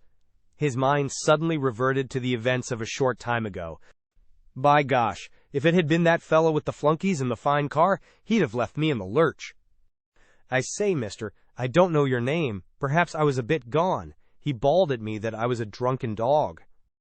There was something very comical in his almost abject aspect as he put this question. Grugus could hardly keep from laughing. "I should say more than likely, my friend. You strike me as one of those chaps who can get drunk and sober again 3 or 4 times in a day. We shall be there in a very few minutes. I expect you will find yourself able to walk without assistance when we get out." And so it proved. When the taxi drew up before the shabby-looking house in one of the meanest streets in the locality, Mr. Newcomb was able to comport himself with a certain amount of steadiness. He apologized for not being able to ask his companion up, as he occupied one apartment at the top of the house, and there was, alas, no refreshment to offer a guest when he got there. "I've sense enough not to keep it in the house," he said with a cunning smile. "Having to go out for it does put a bit of a stopper on me. You see, I know my weakness. But I tell you what, I want to prove to you that I look upon you as a pal, one of the right sort. If you'll make an appointment to meet me tomorrow, not perhaps at the same place, we'll have a return match." Grugus thanked him, and hastily explained that he would not be in London on the morrow, nor for some little time after. Then, having seen his companion put his key in the door and enter the unprepossessing premises, he went on his way. With his usual methodical habit, he posted in his notebook Mr. Newcomb's address, in case he should require it in the future. Early the next morning he rang up Leyden, while the young man was at breakfast. "1,000 apologies for running away from you yesterday. But after that little scene with Stormont, I thought I ought not to let the chance slip. Got nothing out of it, though. Will tell you all when I see you. I want very much to know what you have to report to me. Shall I come to you or vice versa?" "I'd rather come to you," was Leyden's answer. "We shall be less liable to interruption in your place." The young man went round to him after lunch. Grugus related how he had nearly brought the colonial to the blabbing point, and how the man had suddenly shrunk back into his shell. On his side, Leyden gave a full account of the reception in Curzon Street, omitting no detail. "There is no doubt what the game is," said the detective when his companion had finished. "They have evidently got this young chap into their clutches, and they mean to bleed him to the utmost. Do you think these elaborate preparations, the taking of the house in Curzon Street, this purchase of expensive furniture, etc., are a part of the plot? Undoubtedly. I have heard a good deal of this young Raspberry from one source and another. I should say he's rather a silly sort of chap, intoxicated with his good fortune, and an easy pigeon to be plucked. I am told he has a lot of hangers-on, who are thriving on his bounty, regular parasites and leeches. On the quiet, he goes in for the theatrical business, has put money in 1 or 2 shows, and I need hardly say lost what he put in. Edwards, who seems immensely proud of the acquaintance, spoke in very warm terms of him, says he is a delightful fellow in himself, very generous, but by no means a fool. Grugus laughed derisively. Of course, that is just what a man of that stamp would say of somebody he had designs on, make him out cleverer than himself. No, I think my version is the true one. I don't say that the young man is vicious or anything of that sort, but he is pleasure-loving, gambles pretty heavily, and of course, goes racing. He is evidently very thick with the woman. He was sitting in her pocket all the afternoon. Ah, I understand he has a great penchant for female society, and that he is far from discriminating in his choice of fair companions. I believe his parents live in terror that he will one fine day make some actress or dancer Lady Raspberry. Probably you don't know anything about the Felthams. In my line, I get a lot of information about people. They are a very pious, straight-living couple. The old man is a pillar of the established church, his wife is equally devout. At their London house in Eaton Place, she is surrounded with parsons. His youthful lordship has certainly not taken after his parents. And I suppose they would be shocked beyond expression if they knew he was hanging about a married woman? Go off their heads, I should think, was the detective's reply. But they are not likely to hear of it. They live in a very narrow set, to whom such doings don't penetrate. They won't know, unless some scandal arises suddenly out of it.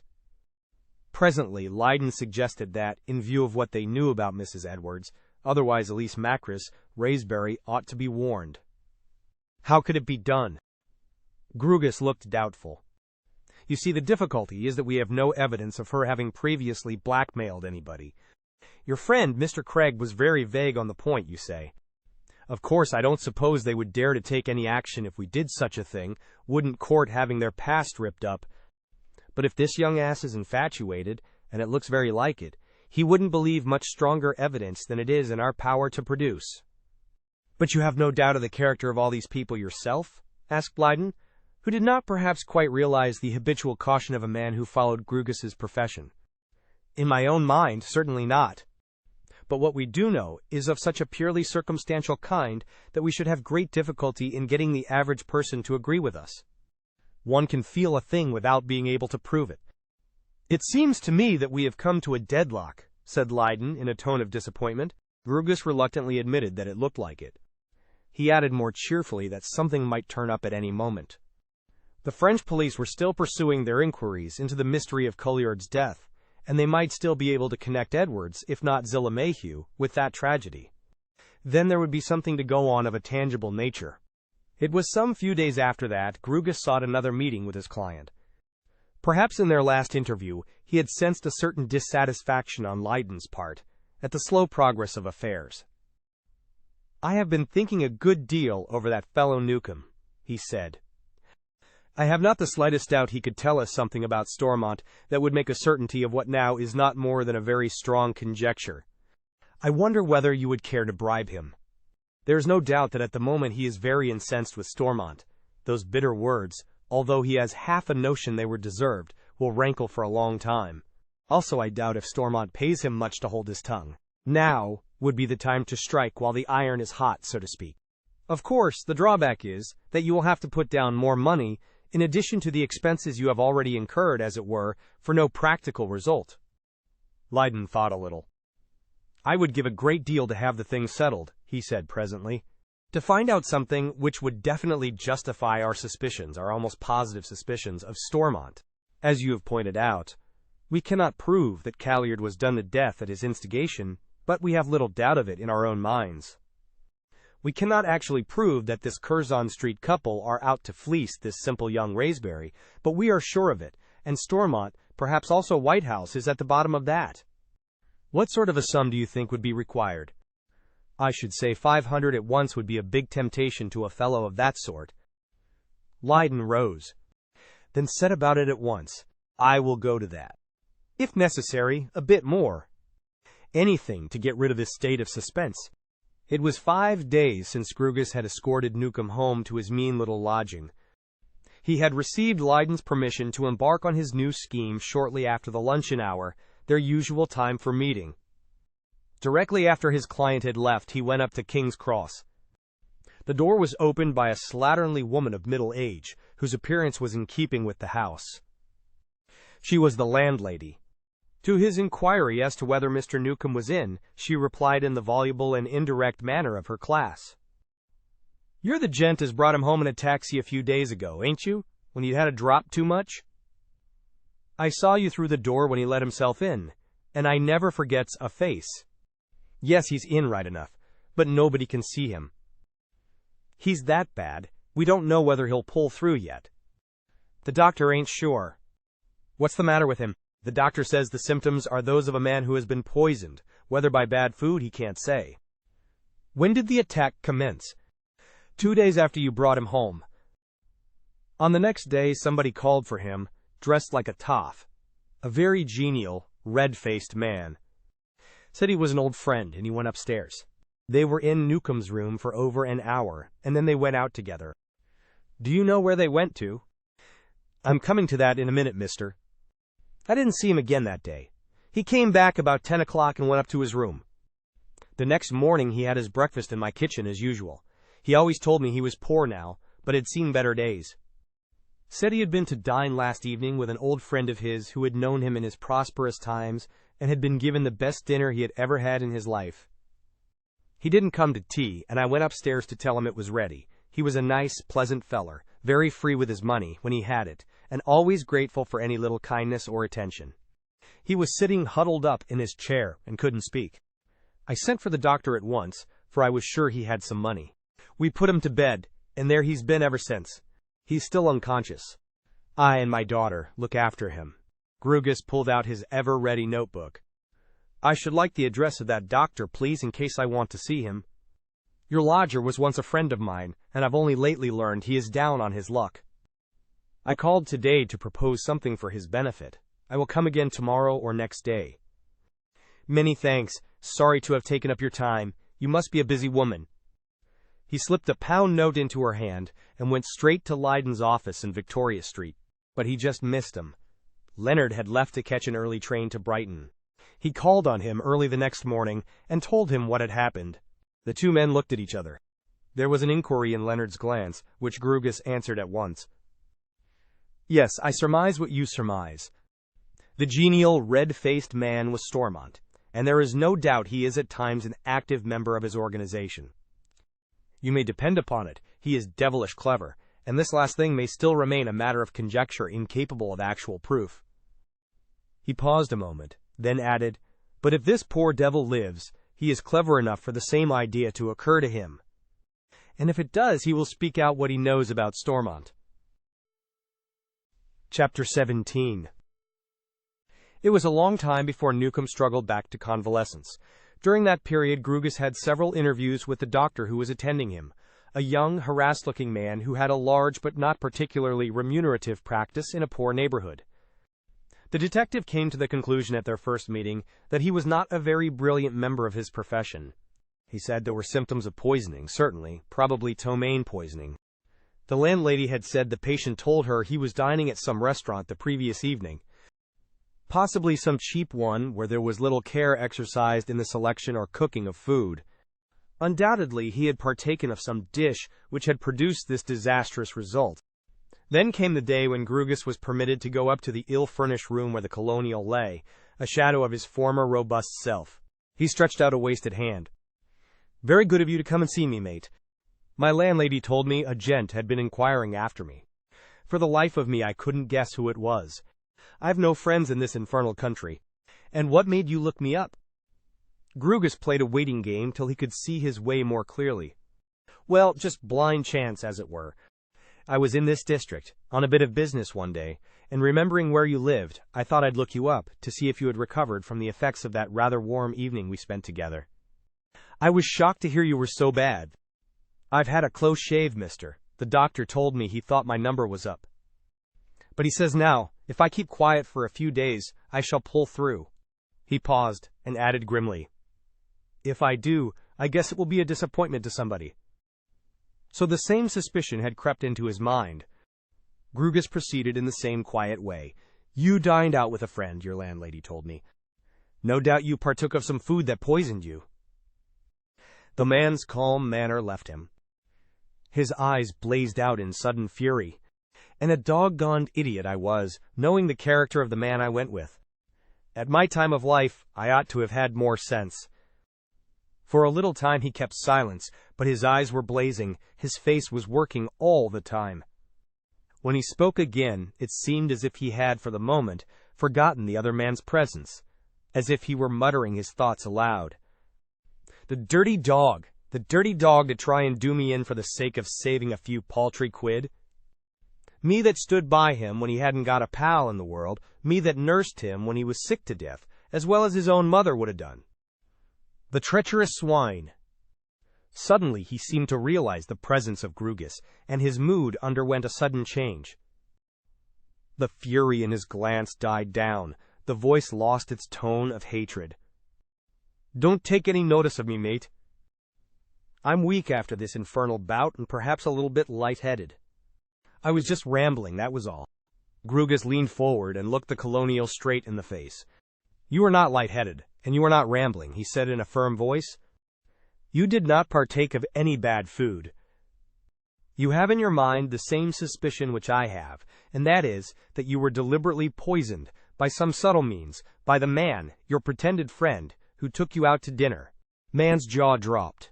He looked at the detective in a dazed kind of way. How did you guess that? He cried. It was evident to the keen-witted Grugus that Newcomb's feelings were making deadly war on each other. On the one hand, he wanted to speak, to give full vent to the terrible ideas that were surging in his mind. On the other hand, he feared the consequence of a too frank revelation. He resolved to put his cards on the table. Now look here, my friend. You don't know me from Adam.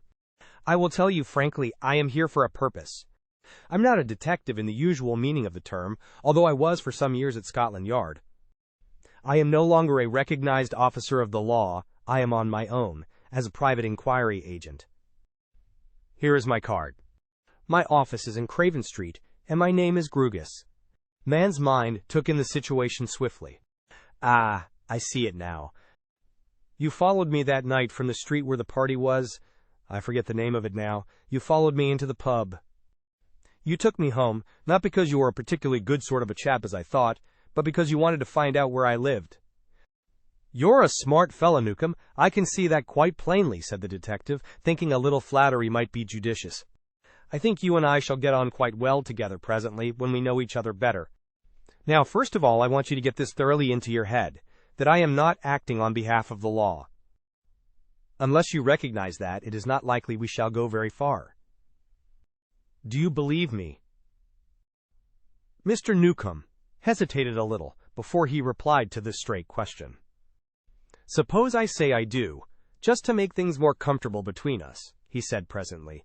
You are here on behalf of somebody. Quite true, answered Grugus promptly. On behalf of private parties. A cunning smile overspread the colonial's features. What is it you want to find out? He asked bluntly. I want to find out as much as I can about that man you had the altercation with the other day, Mr. Howard Stormont, the owner of Effington Hall, and apparently well off. At any rate, he seems to spend a pretty good amount of money. Mr. Newcomb thought things well over before he spoke again, in a disjointed sort of way as if he were giving utterance to his own thoughts. Private parties, you said. Well, I'd wager a bit. I can guess who the private party is, that nice-looking young fellow I met down at Effington, who's going to marry the pretty niece. He thinks there's a bit of mystery about, and he wants to get to the bottom of it. It was evidently not much use fencing with this shrewd, hard-headed colonial. I won't say you're right, and I won't say you're wrong, Newcomb. Think what you like. Of course you'll understand that in my delicate position, I can't afford to be too frank. Neither can I, in my position, said the colonial with a grin. Granted. Well, now let me put things as they appear to me. You can tell me presently whether I am right or wrong. It is evident you know something about this fellow who appears prosperous enough now. You had fallen upon bad times, that we know from his own admission." "Oh, he has told that, has he?" cried Newcomb, with something of a snarl in his voice.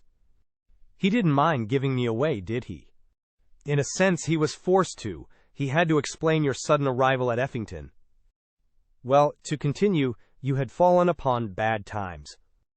You went to see your old friend, and no doubt represented to him that it would be highly inconvenient for him in his present position if you made certain disclosures about his past. Not being a fool, he saw that." Mr. Newcomb listened to this reconstruction of what had taken place between himself and the owner of Effington Hall without interruption. Not wishing his countenance to betray him, he kept his gaze steadily averted. Grugus looked round the ill-furnished room in a disparaging fashion. He recognized the fact that he could not allow you to talk, and he agreed to make you some sort of allowance. Judging by the condition of this apartment, not a very handsome one. The colonial indulged in a derisive grunt at this allusion to his surroundings, but he did not break his obstinate silence.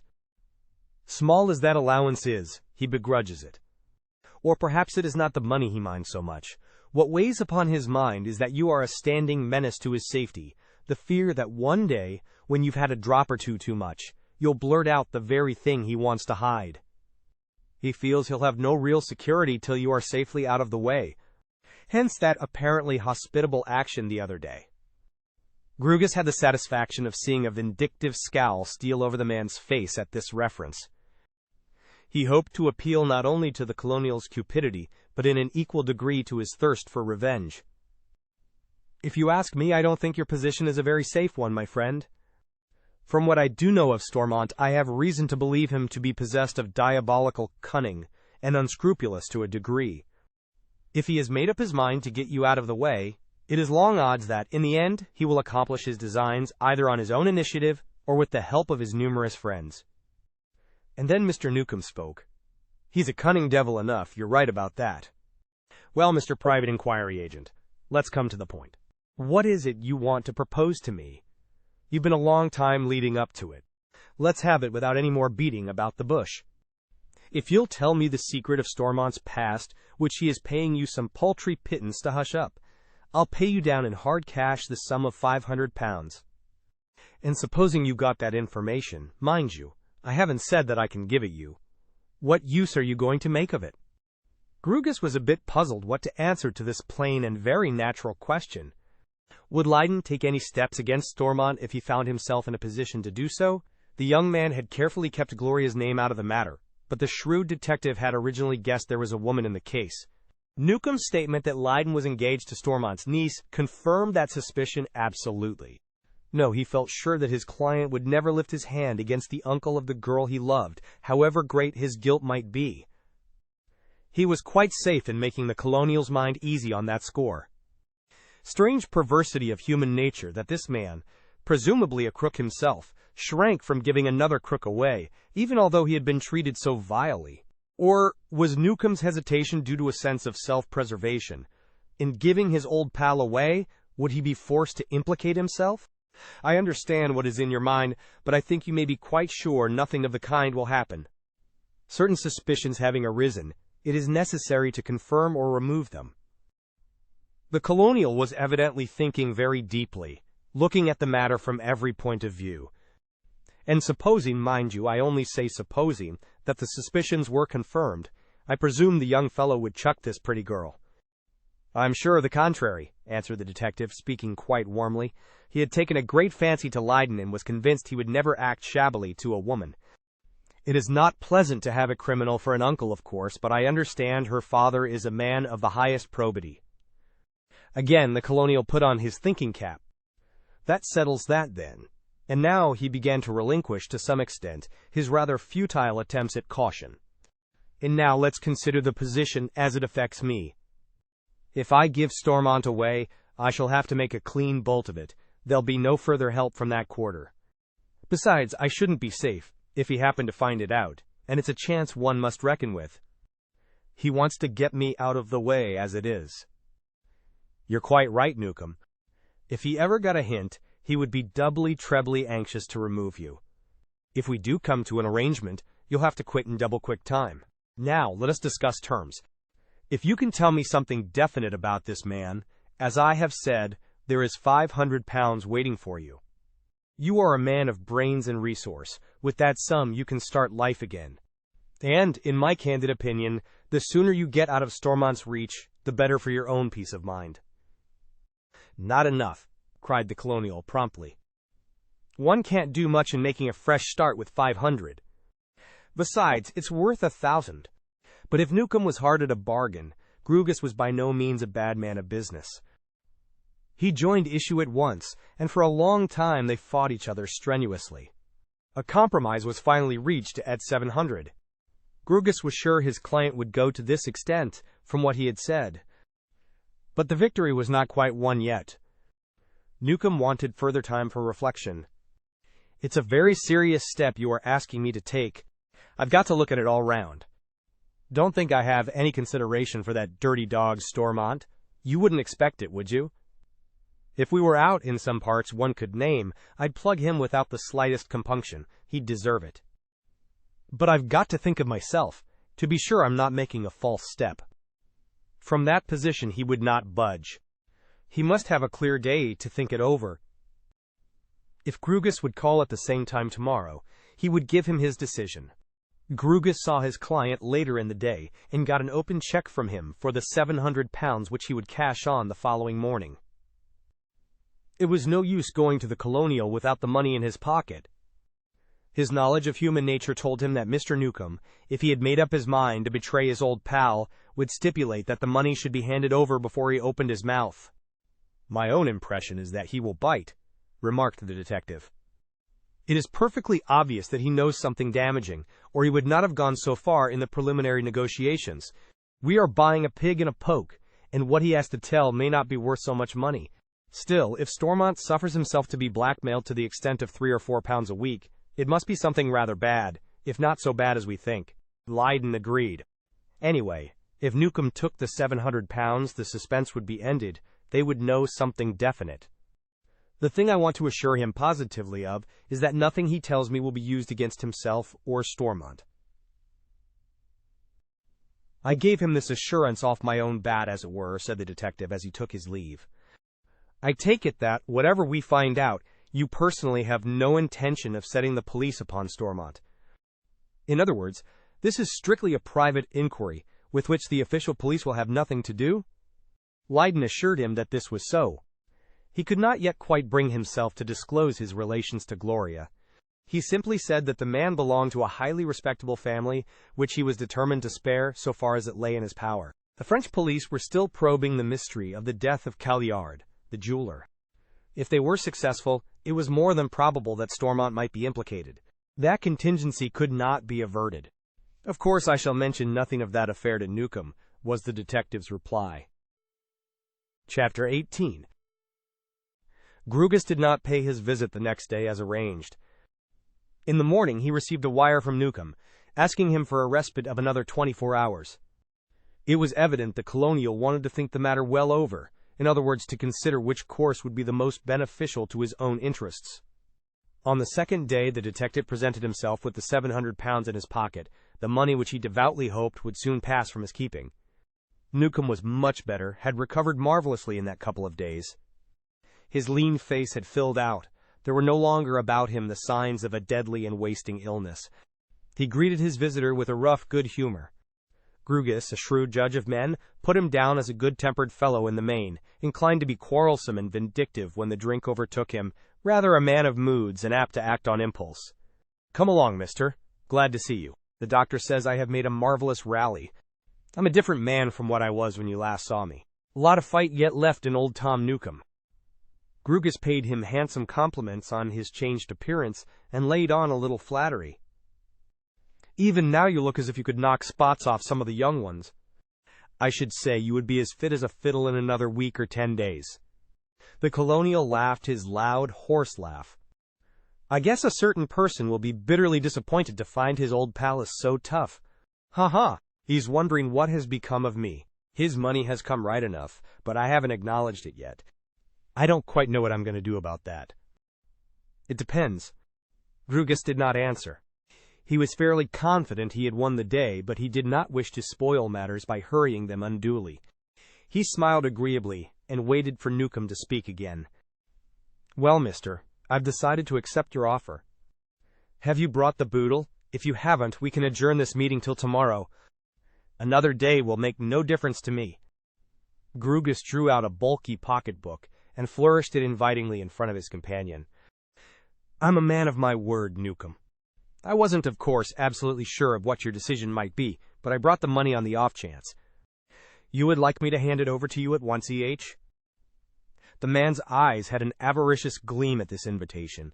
The detective thought it was a long time since he had handled such a sum. "What do you think?" he said with a chuckle. "The money first, the information after.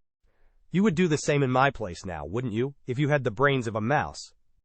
Grugus could be as frank as anybody, when there was no necessity to beat about the bush.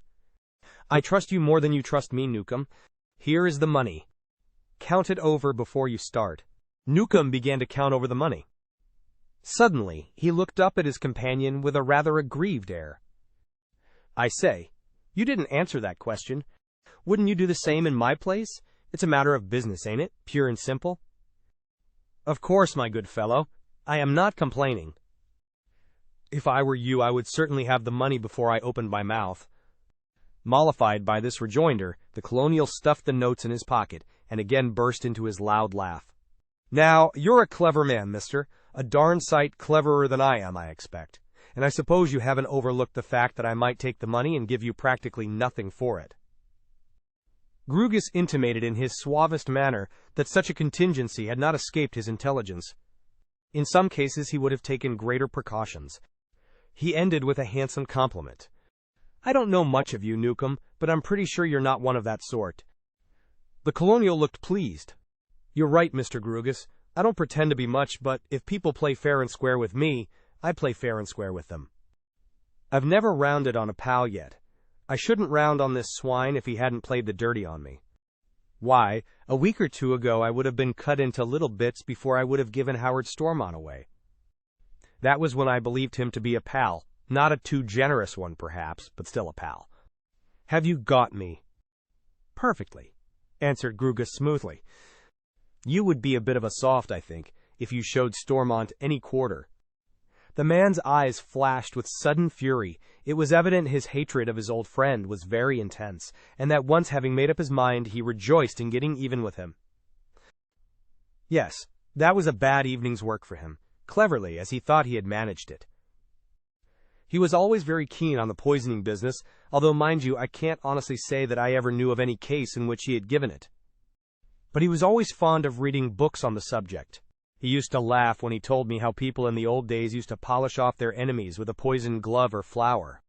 He dropped a little drop of something into my drink that night, you bet, something that this fool of a doctor could not detect anyway. And if you don't get yourself out of this neighborhood, he'll try it again. I shouldn't say he is the sort of man to be baffled by a first failure, commented Grugus, whose object it was to keep the colonial's indignation at white heat. And now, Newcomb, let's get to business. You've counted the money and found it right. It's for you to carry out your part of the bargain." There was just a touch of shamefacedness in the man's expression, hardened character as he was, as he began his story. "I'm not going to say more about myself than I can help, Mr. Grugus. You won't blame me for that, I'm sure." "Not in the least. To be quite frank, I'm not interested in your career, Newcomb. Stormont's is the only one that concerns me. Righto. And if anything comes of it, you're not going to drag me in. You promised that at the beginning, didn't you?" "Practically I did, and I repeat that promise now," confirmed Grugus.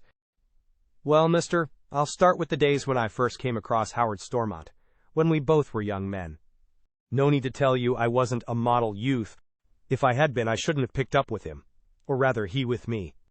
Upon my word of honor, Mr. Grugus, I never had much of a chance. My mother, I know, was a good woman. She died when I was a kid, I should say, of a broken heart. My father was a ne'er-do-well, drunken, callous, dishonest. Unfortunately, I took after him, but never in my life have I had decent luck. If I went straight for a bit, misfortune dogged me, and on the crook I didn't fare much better." Proceeding with his narrative, the colonial explained that at this period he was associated with a set of men who were not particular as to how they got their living, although they could not boast of being scientific or high-class criminals. The one thing to which they had definitely made up their minds was that they would not work, except under the direst compulsion. They preferred to beg, borrow, or, when necessary, cheat and steal. Stormont, then quite a young man, a little while before, was introduced to this promising association, and in spite of his youth, soon evinced qualities that marked him out for leadership. It was whispered about presently that he had got into some trouble at home, and that his relatives had insisted on his going abroad. I never knew precisely what the trouble was, Newcomb explained, but from all I could gather from a few things dropped by him when he had a little, for he was a heavy drinker in those days, it was about money. His people, he always used to boast that he came of a highly respectable family, paid his passage out and gave him a few pounds over. I understood he was not to go back to England till he could return with a clean bill of health. Him and me took a great fancy to each other. I don't quite know what he saw in me, for I was rather a dull, plodding sort of chap compared with most of the men I associated with, who told me I wasn't quite clever enough for the game. What I admired in him was his high spirits, and first and foremost his wonderful cunning and cleverness. He was always alert and up to every move on the board. He was also very generous, spent money like water when he had it, and most popular with his mates.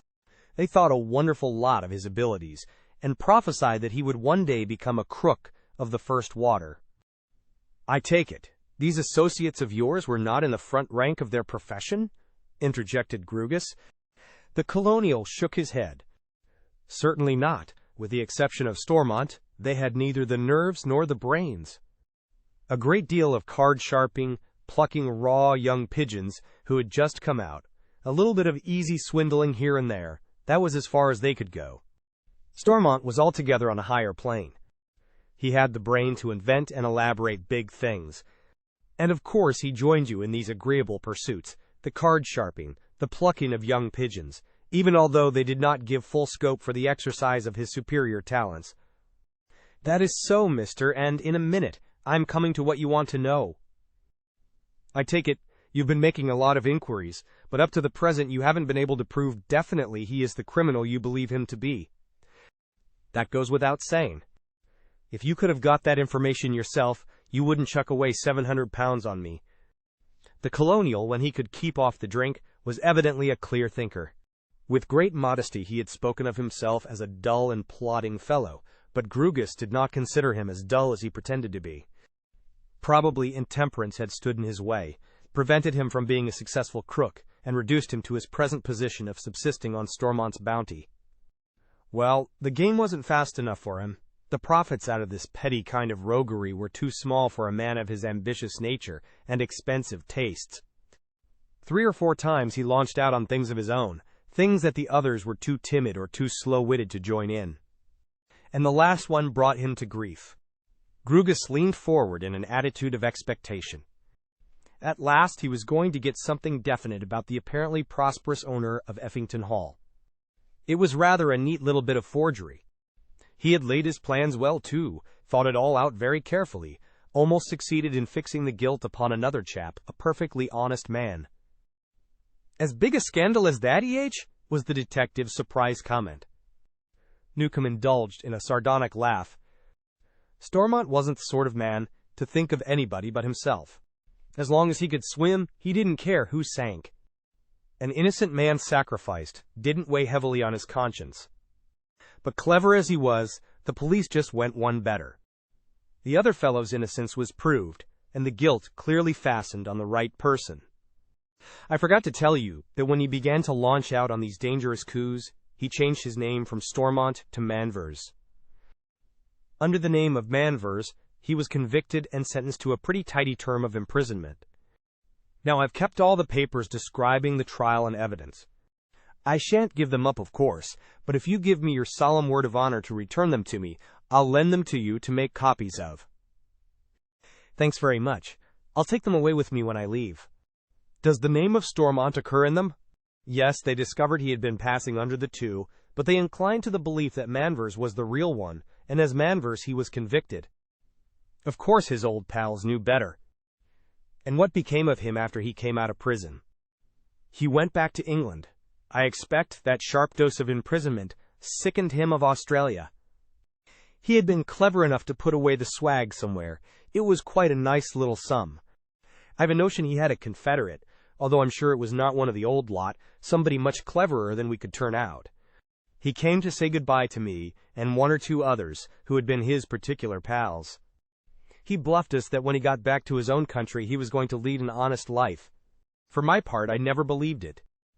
Howard Stormont was a crook by instinct, and he'd never do a bit of honest work if he could get money by any other means. What do you know of his career between the time he left England and when you paid him that surprise visit at Effington Hall? Practically nothing, was the answer. In the rough and ready life out there, one soon forgets things, anyway you don't think continually of them. I had a lot of bad luck, and after many years I worked my way back to the old country. As I was looking about for any kind of job that would keep my head above water, I began to think a good deal about him and wondered what he was doing, if he had struck oil or not. By the merest accident I got on his track, saw him coming out of some city offices unseen by him. The telegraph boy was passing at the time, and I asked him if he knew anything of the gentleman, slipping into his hand a shilling which I could ill afford. He seemed to know a good deal about him. He was a Mr. Howard Stormont. That, of course, I was sure of, as with the exception of growing stouter, he had not altered since the Australian days, that he was engaged in business, and lived in a fine house in Surrey at a place called Effington. I smartened myself up as well as I could, for I had very nearly come to the end of my tether, and went down there. Lord, he was struck all of a heap when he saw me, so was the flunkey who opened the door. He was always a quick-witted fellow, so as soon as he had recovered from the shock, he made the best of it, and took me into his study, where we had a long jaw. He told me he had gone in for finance, perfectly straight business, he swore, but it was terribly hazardous, and he owned he was living up to the hilt. Knowing his extravagance of old, I thought it very likely, but he might be pretending this in order to choke me off, as he could be pretty certain I hadn't called upon him merely to inquire after the state of his health. He was devilish civil all through, of course. He knew I was acquainted with that nasty little episode, and he didn't dare to ride the high horse. And in the end you came to some little financial arrangement? Why, naturally. But he made a hard bargain. When he had money, he was generous in a spasmodic sort of way. He would stand you any amount of food and drink, but he was never fond of parting with actual cash. The sort of man that would give you a dinner costing £5 and button up his pockets when you asked him for the loan of a quid. He said he'd try and find me a good job, and in the meantime he would allow me £4 a week. I should say you found it a tight fit, remarked Grugus, thinking of his companion's fondness for liquid refreshment. You never spoke a truer word, but I couldn't get him higher. He pretended that he was frightfully hard up, and that any moment he might have to give up his fine house. Of course, he knew I wasn't in a position to bargain. A smile of reminiscence stole over the colonial's face as he continued, I'm afraid I didn't behave very well on that visit. He had on a swell dinner party that night, which of course I didn't expect to be present at. I wasn't dressed for the part. I had a fine dinner by myself, and after his guests had gone, he came in and chatted with me for a few minutes, and set a bottle of whiskey in front of me before he left. I'd been going very much on the teetotal lately, through lack of the ready, and when I saw that tempting bottle before me, I went at it with a vengeance. When I take a drop too much, I get quarrelsome. The stuff brings the worst of me to the surface. I began to think he wasn't treating me too courteously, and I followed him into the billiard room to have it out with him. He smoothed me down after a bit, and I had some more drink. There was plenty of it about, and I got from the quarrelsome into the stupid stage. I made a silly reference to a little prank of ours when we followed up a young greenhorn with a view to relieving him of some of his money. Luckily, he stopped me in time. His niece and her young man were there, but of course it was a silly thing to do. I think he was afraid of me from that moment, was never sure of what I might let out when I was in the same condition. Grugus interrupted the flow of reminiscences relating to that embarrassing visit to Effington Hall. Now tell me, please, all that took place on that day when Stormont took you to the restaurant. The colonial's face darkened at the allusion. The scoundrel showed his usual cunning. You know of that little scene that occurred outside the house in that street, the name of which I never can remember. Ah, yes, Curzon Street. You remember how upset I was about it. How very near I was to giving him away on the evening you came across me. Well, I suppose Stormont had been thinking it over too, and came to the conclusion he had gone too far, offended me beyond forgiveness. Well, the next day, while I was brooding over it, he walks into my room, with his hand outstretched, and smiling all over his red face. "Tom, old man, we've been too good friends in the past quarrel now," he says. "Let us forget and forgive, and shake hands on it. I was so riled when you came up to me in that state, before all the crowd too, that I lost my head. I'm sorry if I spoke too harshly, but you must allow it was a bit rough on me. Let us both bury the hatchet. I don't think I'm a very vindictive man, except when somebody plays the real dirty on me," urged Newcomb in his own defense.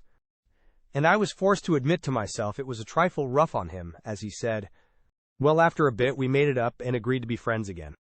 He seemed awfully relieved, and proposed I should go out to dinner with him, not to one of the swagger places which he knew I shouldn't care for, but to a quiet little restaurant in Soho. We went there, and I had a splendid dinner, and as much drink as I cared to take. He drank plenty too, but his head was always harder than mine, and he would be sitting up in his chair when I was under the table. When I got home I felt a bit muddled, and when I woke in the morning I knew I had had a warm night, but it wasn't till the middle of the day that I began to feel really queer. I heard the doctor whispering to the landlady, and I caught the word, poisoned. When I was able to think things over, I began to tumble to what had happened. I understood why he had been so devilish civil. I had given him away in a sense twice. He was afraid of me, and thought there would be no peace for him till I was out of the way. The dirty dog! The dirty dog! I must try and not think of it more than I can help. It makes me see red when I do. There was a long silence after this rather furious outburst. Grugus broke it with the question, "And have you any ideas as to what he has been doing all these years in England?" Newcomb indulged in a rather cunning smile. "That's not quite in the contract, is it, mister? I ought to ask a bit more for that, but still you have played fair and square with me. I don't mind answering you. Mark you, I have never been able to get a word out of Stormont. He swears through thick and thin he's on the square. But I've done a little spying on my own account, and I've come to the conclusion he's after the same old game, but much bigger game. There's no legitimate business done in that tin-pot office in the city. There's nobody there but himself, and a man named Whitehouse, a solemn-looking sort of cove, who puts in an appearance about 3 or 4 times a week. Have you come across Whitehouse?" The detective nodded. "Yes, I know a little about him. Not very much. A very old friend of Stormont's, according to Stormont's account. He did not tell him that the man carried on a solicitor's business also, under the name of Glenthorne. It was a fixed policy with him to obtain confidences, not to make them." "And I am pretty sure he is a very old friend," observed the colonial. "The first time I spotted him coming out of that office in the city, I had placed myself where he wasn't likely to see me. His face seemed familiar. There was a young chap, not one of ours, whom I've seen several times with Stormont in the old Australian days. He wasn't known to any of our lot, and Stormont never said much about him, never mentioned his name, but I always had a notion they were in some jobs together. When Stormont went to Quad under the name of Manvers, this chap disappeared altogether. Now, I'm not prepared to swear to it, but I've got more than a notion that this fellow, he was a young man then, and Whitehouse are one and the same person." Grugus left presently, very satisfied with his day's work, taking with him the papers which contained a full account of the trial and conviction of Manvers, otherwise Stormont. The next day he had a long interview with Leyden. "Well, I don't begrudge the money," said the young man, after listening to what had passed between the two men. "We have now proved absolutely that the man is a criminal, and a pretty desperate one at that. The thing that was worrying him was this. Had things now come to such a pass that he ought to pass on the information he had acquired to Jasper Stormont? Was it right that Gloria should ever return to her uncle's custody? Without mentioning his exact relations with the girl, relations which Grugus already knew of from Newcomb, he put this question. "Let's wait a bit. Something else of a confirmatory nature may turn up," answered the detective. "You still want me to watch the little game going on at Curzon Street? Something may come to light there." And so it was left. Leyden would not approach Jasper Stormont just yet. There was still some time before he would return to China, and until then, Gloria was safe from further association with her criminal uncle. A week later there came to Grugus a telephone call from the offices of Messrs. Shelford and Taylor, the solicitors. "Is that you, Grugus? Good morning." It was Mr. Shelford speaking. "I am sending a client of mine, Lord Raspberry, round to confer with you. A very serious business, I fear. He will explain it all to you. Divorce proceedings are threatened, but I think blackmail is the real object. You might know something or find out something about the people. Will 12 o'clock suit you?" At the mention of Raspberry's name, Grugus had a premonition of what was in the air. "Perfectly, Mr. Shelford. I will be in," he said. "What are the names of the parties?" The reply was what he expected. A young married couple of the name of Edwards. They live in Curzon Street. Chapter 19. There was a decided feeling of elation in Grugus as he waited the advent of Lord Raspberry. The loose strands were being gathered together by this unexpected visit. He formed a rapid impression of the handsome young man as they exchanged a few conventional words of greeting. Rather impulsive, generous, easy-going, not burdened with any great excess of mentality, likely to be easily exploited by designing persons, trusting and unsuspicious. The young nobleman was perfectly straightforward as to the object of his visit, and made no attempt to beat about the bush. "The plain truth, Mr. Grugus, is that I have made a fool of myself," he told him. "Shelford, whose firm has acted for us for years, since my grandfather's time, says there is no doubt it is a blackmailing case, and advised me to come here and tell you the whole story from the beginning to the very unpleasant end." "That will certainly be the best plan, Lord Raspberry. Mr. Shelford told me as much over the phone. When I have learned all the details, it will be possible for me to tell you if I can help you." The young nobleman, in his pleasant, well-bred voice, proceeded to unfold the history of the relations with Mrs. Edwards. Perfectly innocent relations, he urged with a warmth that was undoubtedly genuine, which had led to the present trouble. A couple of years ago he had met at Monte Carlo a Mrs. and Miss Glenthorne, mother and daughter. Miss Glenthorne was a very charming and attractive girl. The mother seemed somewhat of a non-entity, and kept herself in the background, giving pride of place to her clever and particularly fascinating offspring. At this point, Grugus interrupted his client. "One moment, please. Is this Mrs. Glenthorne a stoutish woman, with a Jewish type of countenance?" "Yes, I should certainly say there was more than a touch of the chosen race about her," was the reply. "You know her, then?" "I can hardly say as much as that, Lord Raspberry. I have seen her once or twice, but I have never spoken to her. The point of importance, so far as you are concerned, is that I know something of her, also something of the daughter. Tell me, does not the young lady wear on every possible occasion a pendant of a very peculiar design, a big sapphire set in an unusual manner?" Again the answer was in the affirmative. The young man was naturally greatly surprised at the detective's display of knowledge. "It seems I've come to the right place," he remarked, with an almost boyish glee. "I infer from your manner that what you know about them is not anything to their credit." Grugus smiled with his somewhat enigmatic smile. "I think I would rather wait till the end of your story before I say anything, if you don't mind. I shall interrupt you as little as possible, and when I do, it will only be for the purpose of clearing up some point that suddenly suggests itself." The young nobleman proceeded with his story. The two women were staying at one of the less expensive hotels in the place. He gathered that the mother was a widow, and had been left an income that was comfortable, but not large, that enabled her and her daughter to enjoy life in a moderate and modest way. He first made their acquaintance at the tables, where the young woman occasionally risked a few francs. The mother never played. Raspberry made no secret of the fact that the girl interested him very considerably. She was clever, bright, amusing, and also beautiful. He was never at any moment seriously in love with her. The fact that she was a mere casual acquaintance, of whose antecedents he knew nothing, forbade any such happening.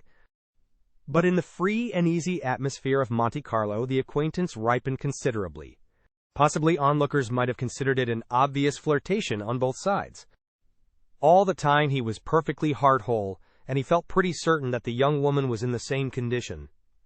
He took her to dinner on a few occasions, and every time the mother was present. He bought Miss Glenthorne flowers and chocolates, nothing of a more expensive nature, and no letters, not even the briefest note, had ever passed between them. There had never been the slightest attempt on his part at love-making. His reasons for this attitude were perfectly honorable ones, as he explained to the detective. Everybody knew that he had come into possession of a considerable fortune, and that he was a more than usually eligible person from a matrimonial point of view. He was too modest to flatter himself that he had any special attractions for women, but his money was bound to have. Miss Glenthorne appeared to him then to be a well-conducted, modest girl, but no doubt, like the majority of women, she was anxious to settle herself well in life. Under such circumstances, it would have been conduct little short of dastardly if he had led her to entertain false hopes of becoming Lady Raspberry. It was just a most agreeable acquaintance, nothing more, concluded the young man as he finished this portion of his story. In due course, Raspberry left Monte Carlo, and said goodbye to the two women. There was nothing of a sentimental nature in their parting, no reference to further meetings in the future. He learned that they did not visit Monte Carlo frequently, and they very seldom came to England.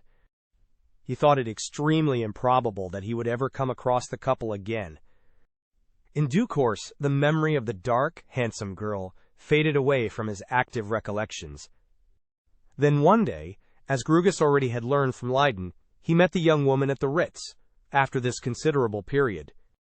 She was accompanied by a smart-looking man, whom she introduced as her husband by the fairly common name of Edwards. She pressed him warmly to call at their house in Curzon Street, an invitation which was heartily seconded by the husband. "You knew nothing, of course, of this man, Edwards?" queried Grugus. "Nothing at all. We had a rather long chat, in which he did a good deal of the talking, and he seemed to know his way about. He spoke of attending Ascot and Goodwood, and Henley, said he had seen me at all these places. I had certainly not seen him, should not have known him if I had," was Raspberry's answer. "I take it, he was not at all in your world?" "Most certainly not, but my impression of him was that he was a very pleasant and gentlemanly fellow. Well, when we parted, I certainly said that I would call. I could not very well hurt their feelings by a positive refusal. But really I had no intention of going. As a single girl, Miss Glenthorne was a most pleasant casual acquaintance, but I did not particularly wish to mix myself up with the Curzon Street menage." "And, later on, I suppose you changed your mind?" A slight wave of color swept over the young man's face at the question. "Unfortunately, as it turned out, I did. I'm afraid I'm rather a vacillating sort of chap, making good resolutions one minute and breaking them the next. I don't quite know what led me to break them in this case. I think principally a silly sort of curiosity to know how she would comport herself in her new role of married woman. I was, to a certain extent, interested in her, but by no means unduly fascinated. And perhaps, Mr. Grugus, you may not believe me when I say it, but I am not a libertine, and have no desire to run after other men's wives." Certainly, Lord Raspberry gave the detective the impression of being a quite honorable and clean-living young fellow. But possibly the seductive Zillah had exercised over him a fascination which he would not admit to himself. So he made his first call in Curzon Street. Edwards happened to be at home, and laid himself out to be especially agreeable to the visitor. The wife was charming, too, but she seemed a little pensive and distrait, as if she had something on her mind. Lord Raspberry noted that the married couple did not seem to address much of the conversation to each other. He left the house with the distinct impression that the pair had had a recent quarrel, or that there was just a little rift within the lute in their married life. He left in due course, but not before he had accepted an invitation to dine informally with them a couple of days later. He had done his best to get out of it, but Edwards, to whom he had rather taken a fancy, had been so insistent that his resistance was overborne. And here again, curiosity played a large part in his decision. He could easily have thrown them over, but he wanted to test his suspicions, to see if all was right between this very charming woman and her equally charming husband. But he had not so far the least idea of the game that was being played. Everything seemed square and above board. There was evidently plenty of money about. The house was run on a liberal scale. Edwards himself was a most companionable and gentlemanly fellow. He was not quite sure there might not be some ulterior motive in this extreme friendliness, this insistent hospitality. but he fancied it might be a social one. Probably they were ambitious, and wanted to climb in the world. If they made a friend of him, he might be disposed to help them in their designs. He went to dinner. Quite an informal affair, he explained to Grugus. There was only one other guest. A very breezy, red-faced man, just a trifle vulgar. His name was Stormont, and Mrs. Edwards addressed him as Uncle. I gathered he had known her from a child, and was excessively fond of her, but he was no actual relation. My original suspicions were rather confirmed. There seemed a certain coldness between husband and wife, veiled under the appearance of great politeness. I couldn't understand it. Mrs. Edwards' conduct as a young wife seemed to me to be quite perfect. I could not help thinking it must be his fault. He went again very shortly to a second dinner. As on the previous occasion, there was only one other guest. This time it was her real uncle, a man named Glenthorne, a rather gloomy, taciturn fellow, whom he judged to be altogether of a superior class to Stormont. But of the two, he preferred the adopted uncle. He went to Curzon Street 3 or 4 times after that, once to the big party which the pair had given as a sort of housewarming. All the time, from various signs and symptoms, his conviction grew that Mrs. Edwards' life was not a happy one, in spite of her efforts to mask the fact under an assumption of cheerfulness and high spirits. The climax was quickly reached. On a certain day, Raspberry received a note from her, asking if he would call that evening after 8 o'clock. She could not ask him to dinner for reasons she would explain when she saw him.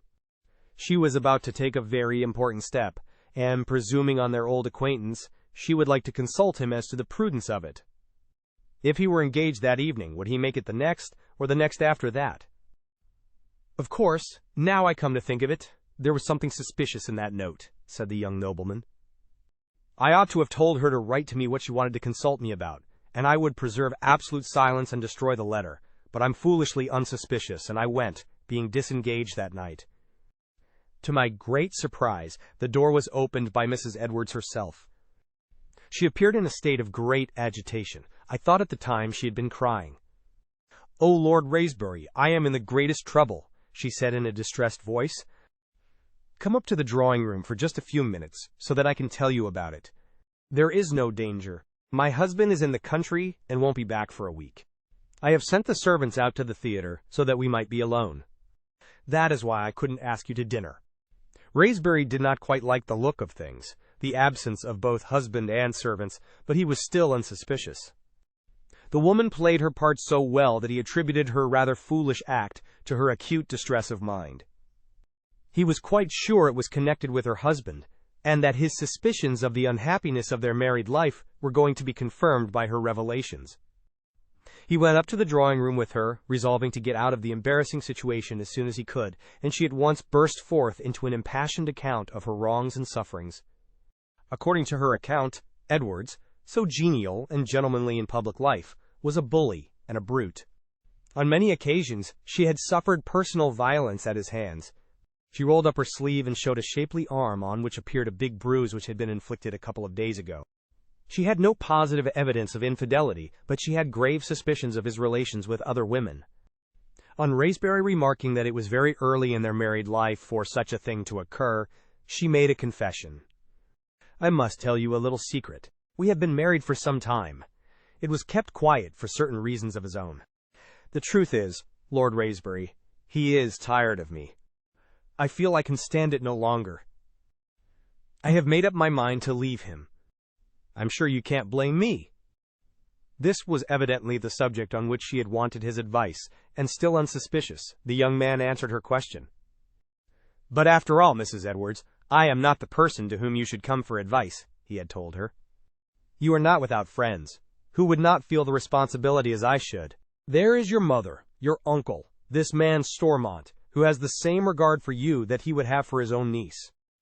Have you spoken to them, or if you have not, would it not be wise to do so before taking such a serious step?" She had answered him with a profusion of tears that her mother was a woman of weak character, who would make any sacrifice for the sake of peace. She would advise her to bear her burden with as much fortitude as she could. Both Glenthorne and Stormont would oppose her. They were very worldly men, They would point out to her the folly of forfeiting the advantages which her position as the wife of a rich man gave her. They would remind her of the equivocal status of an unattached woman who was neither maid, wife, nor widow. Suddenly she burst into a fit of passionate weeping, drew her chair close to his, and laid her hand upon his arm. "Oh, please befriend me," she wailed. "The others will give me advice that will suit themselves. Be my friend. Tell me what to do." And at this moment, the most compromising one in their interview, the door opened, and Edwards walked into the room. Not the smiling, genial man he had known up to the present, but another person altogether, his eyes glaring, his face contorted with fury. He thundered at the weeping woman to go to her room and leave him alone to deal with her lover. He turned to the discomfited young nobleman and spoke with an angry snarl in his voice when she had obeyed his order. "And what have you to say, my lord, in explanation of this vile outrage upon an unsuspecting man?" Raysbury made the best defense he could, a perfectly truthful one. He had come there in answer to a note from his wife, asking him to call upon her in reference to a subject on which she wanted advice. Edwards listened in stony silence. His fury had died down, but his voice had an inflection of cutting sarcasm when he replied, "Do you believe such a story would take in a child? You must think me a simpleton to credit it." "I had not intended to return for another week, but the sudden illness of a friend caused me to change my plans," he said. "I came home, as I imagined, to the society of a faithful wife. After I had put my key into the door, I noticed an unnatural stillness in the house. I go down into the lower regions. There is not a servant left in the place. They have been got out of the way by some cunning means. I go up the stairs to the drawing room. As I ascend, I hear the sound of voices, presently that of a woman sobbing. I open the door and see her with her hand upon your arm. What conclusion am I to draw from that? You have stolen her in my absence, and the servants have been got out of the way. You can show me 20 letters. They are a part of the game to try and avert suspicion in the remote event of discovery." Raysbury was nonplussed. To any husband, the situation might have borne the interpretation he put upon it. Edward spoke again in a peremptory voice. "Leave this house, Lord Raysbury, at once. Your presence has polluted it too long. But don't think for a moment that because you occupy a high position in the world, and I am in your eyes a mere nobody, that you are going to go scot-free. Neither shall this worthless woman whom you have dazzled with your fine manners and your great fortune. Before long you will hear from my solicitors." Raysbury knew that argument was useless.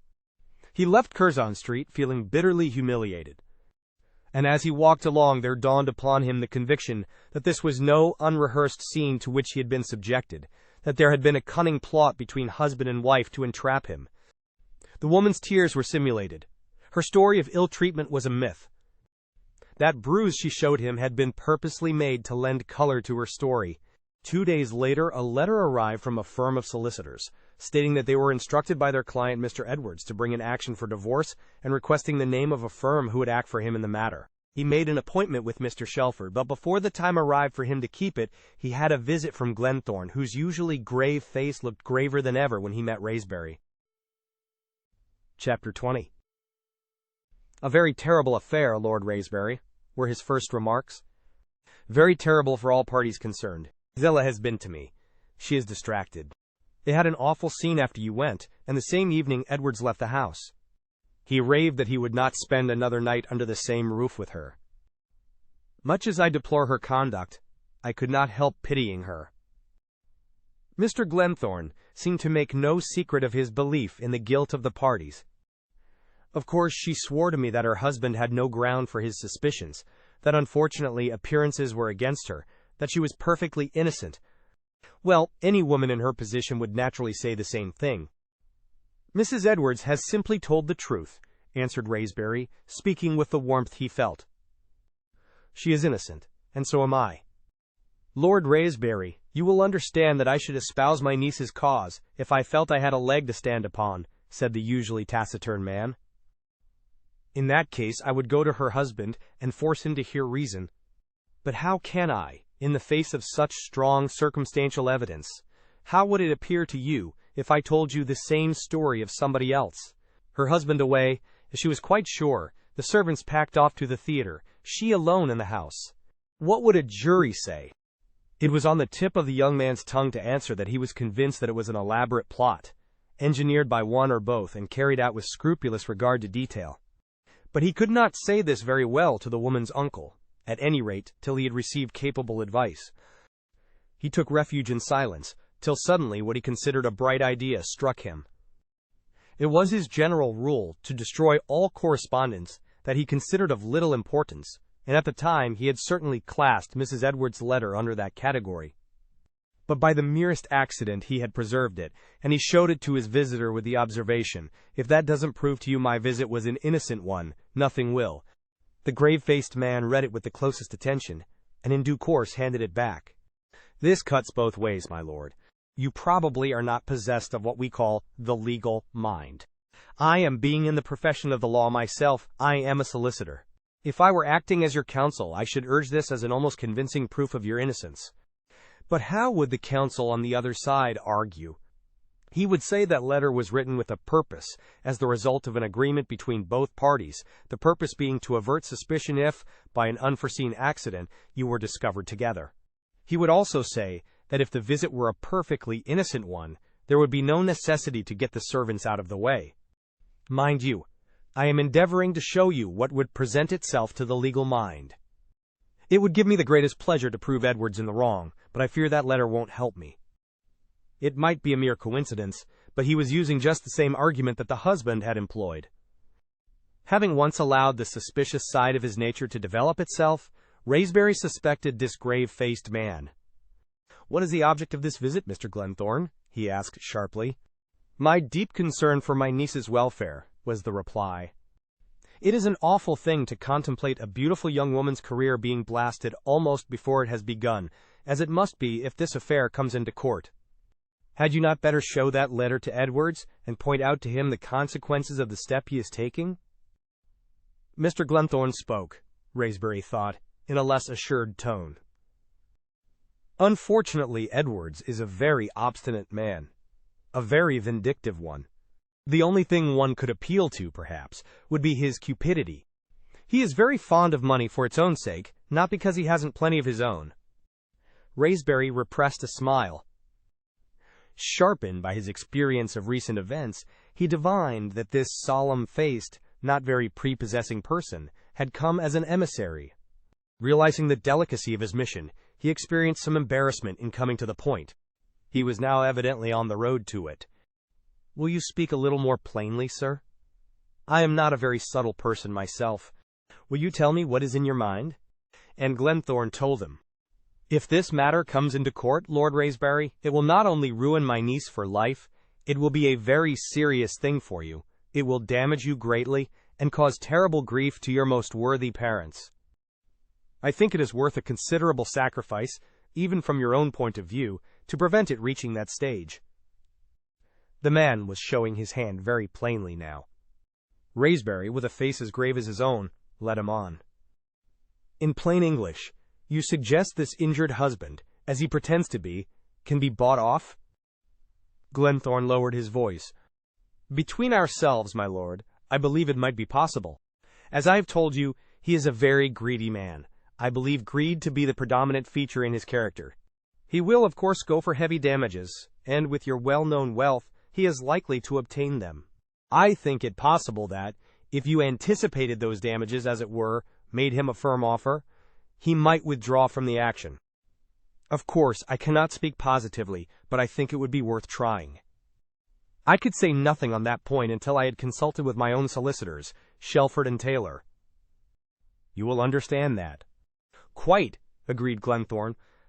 "Shelford and Taylor, a most respectable firm, their reputation is second to none. But, although I have the highest respect for my profession, may I suggest that, in certain cases, lawyers are not always the best judges?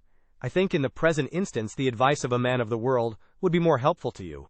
Of course, for all I know to the contrary, this firm may be men of the world, as well as solicitors. In that case, I have very little doubt as to how they would advise you." "You think they would advise me to pay hush money to this person? And do you happen to know at what price he values his fancied wrongs?" asked Raysbury in a sarcastic tone. The reply confirmed his conviction that Glenthorne was in the plot as well, and had come for the purpose of sounding him. "I can give you some indication, I think." When my niece told me the painful story, I felt it incumbent on me to do something, to use my best endeavors to avert the impending catastrophe. "Edwards is staying at the Cecil," that was the address he sent to me the day after he had left Curzon Street. I did not call upon him at once. I thought it wiser to give him time for his anger to cool down. I used all the arguments I could think of to dissuade him from the drastic course he had resolved upon. I met with a very stubborn resistance, as I expected. But my impression when I left was that he would abandon the idea of a divorce if a sufficient sum were offered him. In that case he would never live with his wife again, but settle upon her a quite decent income. "And what is his idea of a sufficient sum?" queried Raspberry. "I am sorry to say a very high one." For my own part, I thought an amount round about 50,000 would meet the case. He laughed at me and said he wouldn't move for twice that. If 200,000 were offered, he would probably consider it, nothing less. At this point in the interview, Raspberry rose, controlling his indignation with a great effort. "In an hour, I am going to see Shelford and shall tell him what has passed between us." Mr. Glenthorne took the hint and prepared to depart. "If the suit goes on, I shall act for my niece, and all communications as regards Edwards and yourself will be conducted by your own firms. But if you entertain the idea of the course I have suggested, it might be as well to deal through me. Edwards is a touchy fellow, and requires a good deal of handling. Here is my card." Raspberry afterwards saw Shelford. When the whole details were explained to him, including the tentative suggestion of Glenthorne, whose name as a practicing solicitor was unknown to him, he at once agreed that it was a put-up job, out of which this shady practitioner was to have his bit. They talked for a long time, and then the idea of Grugus occurred to Shelford. These people most probably belonged to the underworld of which the detective had a considerable knowledge. He advised him to see Grugus at once, and fixed up the appointment. "So now you have the whole story," said the unfortunate young nobleman when he came to the end of it. "Two alternatives face me, and only two. Either I must pay this big sum to this infamous set of swindlers, or suffer my name to be dragged through the mire." "Which course does Shelford advise?" asked the detective. "He is almost as undecided as myself. I don't pretend that the 200,000 would break me. They know that as well as I do. But it is unspeakably humiliating to pay such a big sum for what was not even an act of folly, rather an absence of discretion. On the other hand, if the action goes on—" The young man paused a moment to conquer his emotion. "You see, Mr. Grugus, I have a very vulnerable place, and these thieves know it. I am the only child of my parents, God-fearing, devout souls, who have lived lives unspotted from the world. If I alone were concerned, conscious of my innocence, I would brave the shame and scandal of it. But it would break their hearts.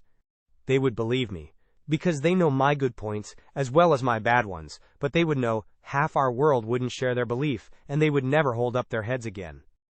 And then Grugus spoke. He had great sympathy with this manly young fellow. He had heard his voice tremble when he spoke of his mother and father. Thoughtless and careless, perhaps, like many young men of his age, but a loyal and affectionate son. "I don't want to send you away from this office in a too optimistic frame of mind. I cannot absolutely promise to get you out of the clutch of these cunning blackmailers, but I'm going to have a devilish good try. It is a most fortunate thing that Shelford has sent you to me, instead of to one of my confredaires, for it happens that through my investigations on behalf of another client, I know a great deal about all these people, which they would be very sorry to have come to light. I think, mind you, I cannot be sure, that what I know will be sufficient to deter them from going any further. Leave it to me. I will arrange with Shelford to allow me to act upon your behalf. When I have got that formal permission, I will see this man Edwards and throw my bombshell into his camp." Lord Raspberry was delighted with the turn of events. "But this is simply wonderful," he cried. "Do you know something of every one of them?" Grugus was delighted too, to such an extent that he relaxed his habitual reticence. "Not so much about Edwards, except one very damaging thing, but a good deal about Stormont, Mrs. Edwards, even the smooth-tongued Glenthorne, who of course paid you that visit in the interests of his pals. Well, good day, Lord Raspberry. I shall lose no time, I assure you. I expect to fire my bombshell tomorrow, and after the interview I shall at once let you know what I expect the result will be." The young nobleman departed in much better spirits than he had entered. Being a very generous fellow, he resolved that if Grugus did extricate him from his unpleasant position, he should receive a fee that would astonish him. Having conferred with Mr. Shelford over the phone, the detective sent a note to the Hotel Cecil addressed to Edwards, in which he told that person he was acting on behalf of Lord Raysbury in a certain matter, and begged a favor of an appointment. The boy who took the letter was to wait for an answer, if Edwards was in. He returned with it. "Dear Sir," wrote the debonair person who belonged to so many respectable clubs, "in reply to yours, I beg to say that I shall be at your disposal any time between 11 and 12 tomorrow. Yours faithfully, Bertram Edwards." The detective smiled grimly as he wondered if this elegant crook had any idea of what was in store for him. Hardly. He probably conjectured that the detective was paying him a visit for the purpose of beating him down. Before he went to the Cecil, he paid a flying visit to Leyden at his office, and told him what had passed between himself and Raysbury on the previous day. He had no hesitation in doing this, as it had been agreed that he should watch what was going on at Curzon Street on Leyden's behalf. It was, of course, what they had expected from the day when the young nobleman had attended Mrs. Edwards' reception. "I'm glad we have got confirmation," remarked the detective, "but I do wish we could have directly implicated Stormont in it. That he had, for instance, taken the role in it played by Glenthorne, alias Whitehouse." "We can guess he was at the back of it anyhow," continued Grugus. "Rather amusing his being at that first dinner. I expect he couldn't resist the pleasure of hobnobbing with such a distinguished person as Raysbury. But I think we have got enough against Stormont now, with the help of our venal friend Newcomb. He has kept himself pretty well in the background in this affair, but we have sufficient proof that he is the friend of blackmailers, and a man is known by the company he keeps." "Quite true. Well, now that I know this, I shall tell Jasper Stormont at the earliest opportunity. I am staying with him at Brighton. I haven't told you before, but I may as well tell you now. I am engaged to Jasper's daughter. He is a bank official in China, and she has been living with her uncle since she was a child. She is now with her parents at Brighton, and she must never return to the criminal atmosphere of Effington." Grugus had learned the fact of the engagement from Newcomb, but he affected to hear it for the first time. He fully concurred in the young man's determination that she should not return to Effington. Later on he was shown into a private sitting-room, where he found Mr. Bertram Edwards, looking as smart and gentlemanly as ever. He could not help thinking that this elegant young crook, with his charming manners, must be a great asset to the gang. If he did not move in the most select circles like Raysbury, it was evident, from what Leyden had told him of the Curzon Street party, that he had a foothold in quite respectable society. "You have come about this wretched Raysbury matter, I understand," he said, in his pleasant, urbane tones. The detective intimated that this was the object of his visit. "And have you anything to propose, Mr. Grugus?"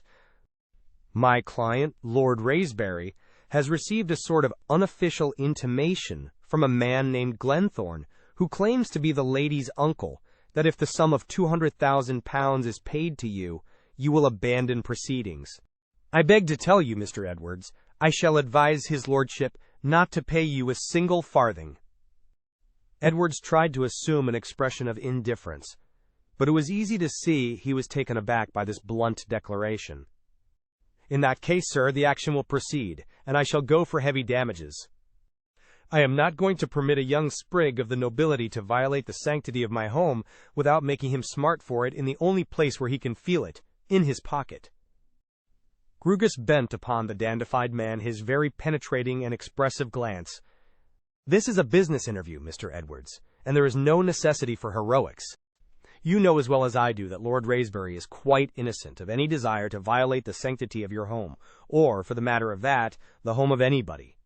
He's not that sort of man. Let me warn you that if you do proceed with this action, it is at your own peril and that of the lady who bears your name." "My own peril? What the devil do you mean?" blustered Edwards. But, in spite of his assumed bravado, Grugus saw an unhealthy pallor creeping over his usually high-colored cheek. Again that penetrating gaze, that distinct and deliberate utterance. I don't know very much about you at present, Mr. Edwards. I have no doubt I shall add something more to my knowledge shortly. One little thing I do know, that you were in Paris a short time before the discovery of the dead body of Léon Calliard in the river Meuse, and that every day you were meeting the woman who is now Mrs. Edwards in the outskirts of the city.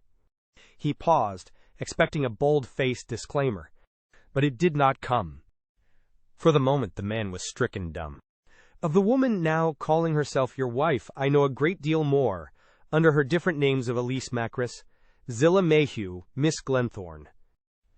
I also know a fair amount about your friend Stormont, and the same applies to another friend of yours, Glenthorne, otherwise John Whitehouse. Have I said enough? Still, there was no reply. The man could not find speech, and he had aged in those few seconds. Please understand me once and for all. If, in a reckless moment, you persist in this baseless charge against my client and your wife, who is your accomplice in the matter, I go to Scotland Yard and give my information, which, as I have told you, is rather extensive. Edwards rose to his feet and pointed with a shaking hand to the door. Leave the room, you wretched spy. Tell your client the action will proceed, he shouted with a last attempt at bravado. Grugus laughed derisively and flung at him a Parthian shot as he left. Don't forget, when you reckon up the pros and cons, that the Paris police are still investigating the case of Léon Calliard, the murdered jeweler. As he walked along the Strand, Grugus felt very satisfied with himself. In spite of Edward's bluff, he felt sure that he had won the day. And presently a man brushed past him, as he was within a few yards of Charing Cross Station, walking at a rapid pace. It was the man he had just left. As he hastily crossed the road at Villiers Street, Grugus had a sudden idea that he was going to the telegraph office to dispatch a wire. He could have sent it from the Cecil, of course, but no doubt he had good reasons for not doing so. Grugus was a past master in the art of shadowing. Behind the hurrying man came the tall, thin form of the detective. And over his shoulder, as he wrote the message, Grugus read the words, Stormont, Effington, Surrey. It must be dropped. See me tomorrow, without fail. Edwards. After reading it, Grugus crept stealthily away and was in the street again, while Edwards, unconscious that he had been watched, was presenting the telegram at the counter. Circumstantial evidence, it is true, but of the very strongest character. What did that wire mean? One thing, and one thing only. Edwards had been so thoroughly frightened that he was afraid to go on with the Raysbury affair, had advised his friend Stormont of the necessity of dropping it, and urged him to see him tomorrow to tell him what had happened. It was convincing proof that Stormont was in the plot. Chapter 21. It was a couple of days before Lydon found an opportunity of breaking to Jasper Stormont the painful news about his brother. In the meantime, he had received from Grugus an account of the interview at the Cecil, and the dispatch of the telegram to Effington. On his return to Brighton in the late afternoon, he was fortunate enough to find his future father-in-law sitting alone in the lounge. Gloria and her mother were out shopping. There was a somewhat worried expression on the banker's face. Had a letter from Howard by the last post-in, he explained. It looks to me as if he were within measurable distance of the end we have foreseen and predicted. He writes that the big coup on which he was engaged has unexpectedly fallen through, and this places him in a most awkward predicament for the immediate future. He has made up his mind that he must give up Effington, reluctant as he is to part from a place to which he has become so attached. He adds, what I suppose we both suspected, that it is heavily mortgaged, and that when a sale is effected, there will be very little left for him.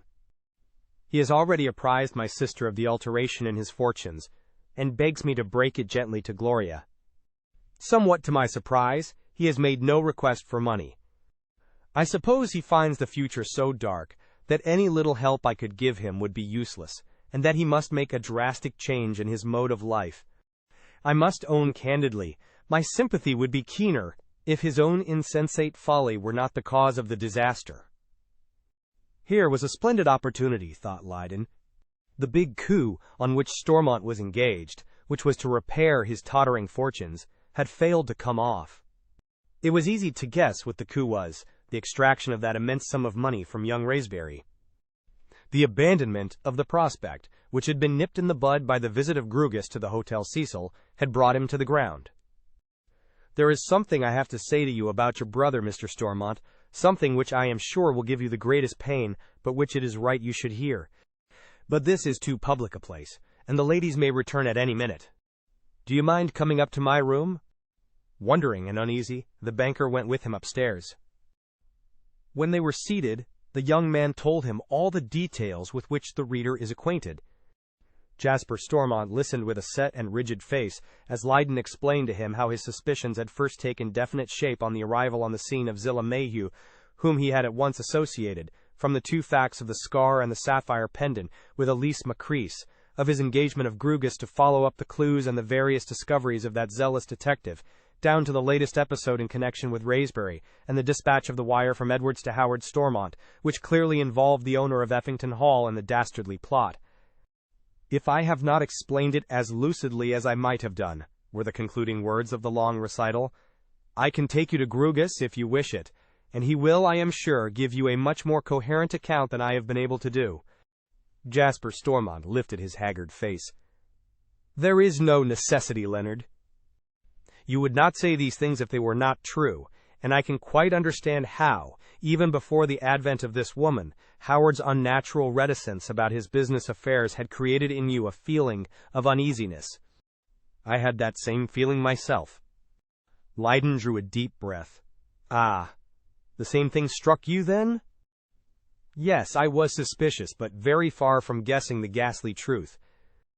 I came to the conclusion that my brother had spoken truly when he said he was a financier, but he was not engaged in the highest walks of his profession.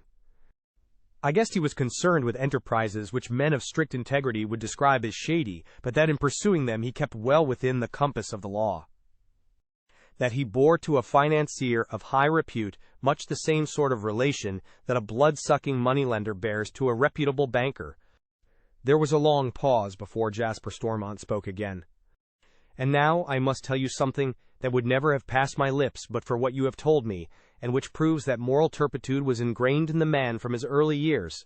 You know that he went to Australia. Do you know why he went?" Yes, Lydon did. He had refrained from telling Jasper a certain portion of the revelations made by the colonial, Tom Newcombe, from a feeling of delicacy. His reply was that he knew he had got into some trouble about money, but was not aware of the precise nature of it. "Well, I will tell you. My father, who although poorly blessed with the world's goods, was a man of the strictest rectitude, and highly respected by all who knew him, procured him a post in a most respectable firm where unfortunately he had the handling of money. You can guess the sequel. To gratify his always extravagant tastes, of which Effington Hall is an illustration, he diverted several sums to his own use, displaying in their appropriation a remarkable ingenuity and cunning. When his defalcations came to light, the firm sent for my father. But for the respect in which they held him, they would have prosecuted his son. My father and I, between us, I had not very much money then, paid back the sum abstracted. We saved him from prosecution, on the condition that he should go out to Australia." "Did Mrs. Barnard know of this?" asked Lydon. He had never yet been able to make up his mind whether this self-contained, rather silent woman knew anything of her brother's actual pursuits. Jasper Stormont's next words solved the problem. Not a word. She had been recently married, and lived with her husband at a considerable distance. It was easy to keep the affair from her. I may say, in passing, that she is as honest as Howard is the reverse. He went to Australia, keeping up a fairly regular correspondence with his father, in which he made out that he had seen the wickedness of his ways, and was in honest employment. Of course, at that distance we had no means of testing his assertions. He and I had never been particularly good friends, and his proved dishonesty had snapped the frail bond between us. We never wrote to each other for years. And then one day the long silence was broken. I married and went out to China, where I had secured a good post. Our parents had died before he returned to England. The little money my father had accumulated out of a continuous struggle with fortune was left to my sister, as being most in need of it. One day I received a long letter from Howard, in which he told me that, having made a little money in Australia, he had determined to come back to the old country and see what he could do with the small capital he had saved. He had gone in for finance, of course, in a very modest way, and he had no reason to complain of his success.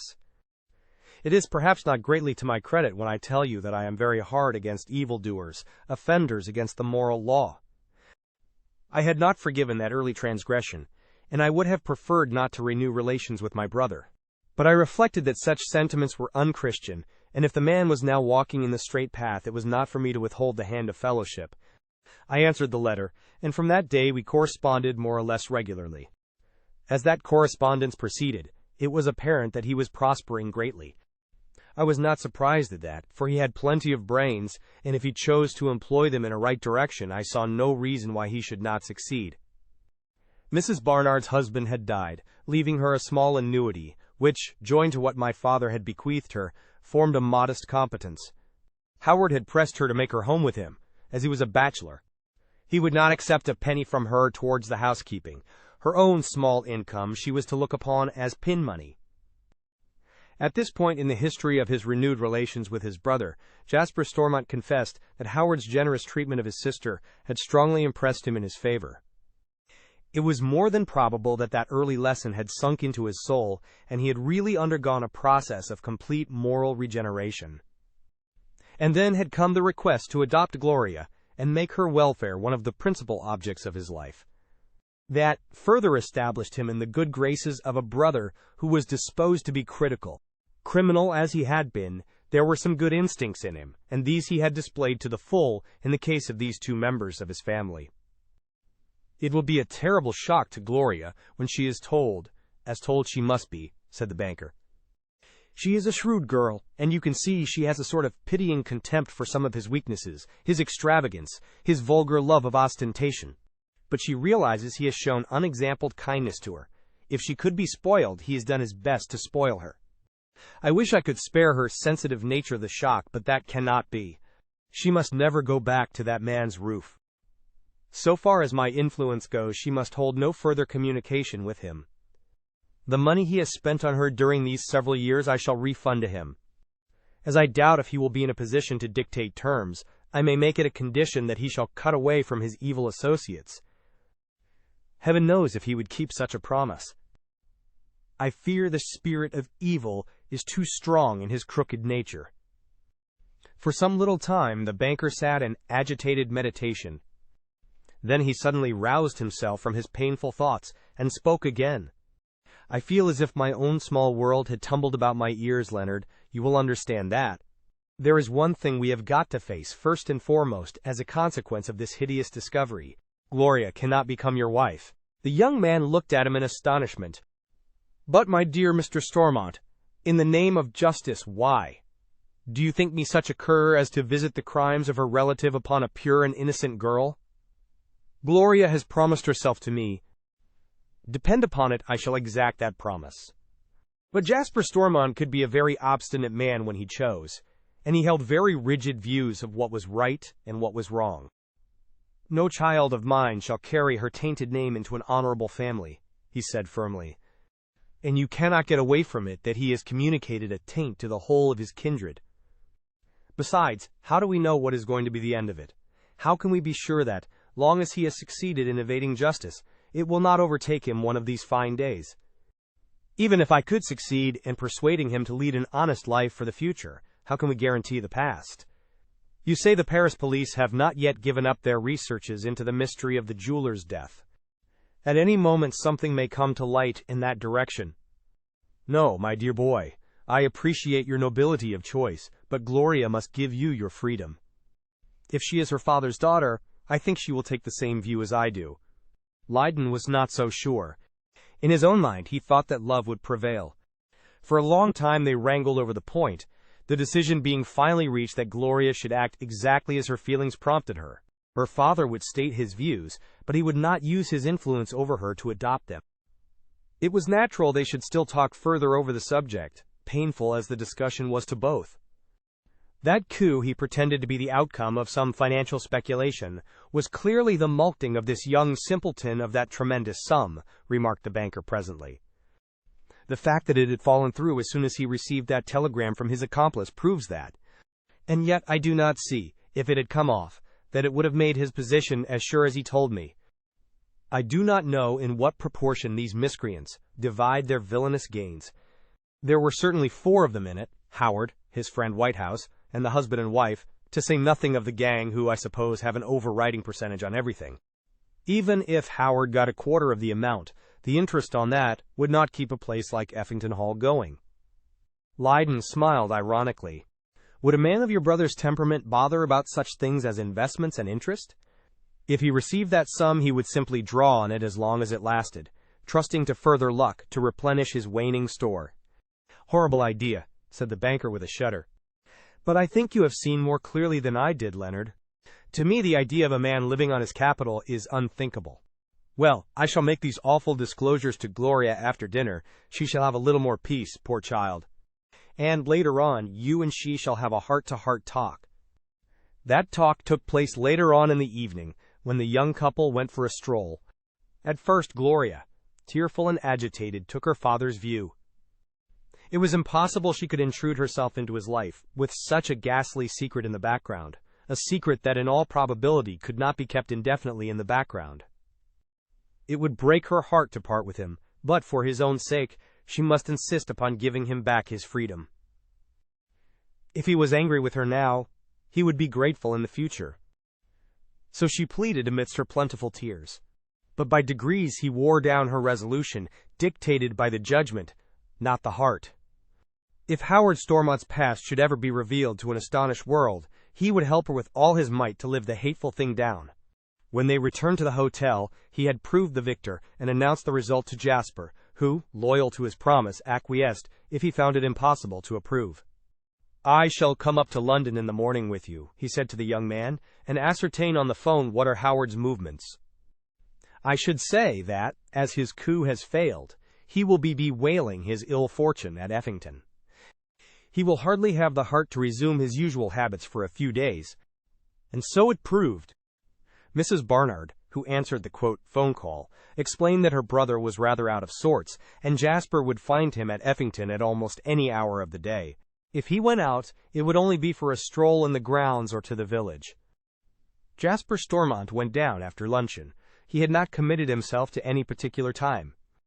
To one thing he had firmly made up his mind.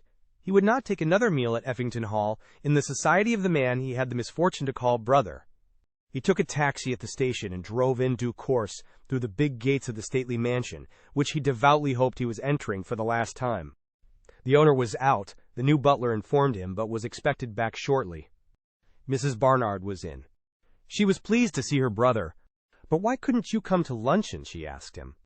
Surely you are going to dine and stop the night? She had received him in her own little boudoir, in which she wrote so many letters. This may be the last time I shall see you here, she remarked, not without symptoms of emotion. Howard told me he had written to you about his misfortunes. For a long time I have feared this would be the end of his reckless extravagance. Well, it has come, and the only thing to do is to face it as well as one can. Thank heaven it won't affect dear Gloria very much personally, but I am sure she is terribly grieved for us. Jasper Stormont was a lovable enough man in many ways, but the sight of Effington, with its pretense of wealth, had made him feel very hard. Still, he could not show hardness to this poor woman who had lived for so long in a fool's paradise. She feels intense pity for you, he said, laying a strong emphasis on the pronoun. Mrs. Barnard looked wonderingly at him, and a flush dyed her face. What does that mean? Has she no pity for poor Howard, who gratified her every whim, and spoiled her from the day she entered the house? I will not believe it of her. He has been weak, but not criminal, Jasper. And then Jasper raised his voice in righteous wrath. My poor sister, you little knew, I have only known for the last few hours, that this brother of ours has been leading a double life. He is one of the biggest criminals that ever walked the face of the earth. Mrs. Barnard's face froze into a look of horror.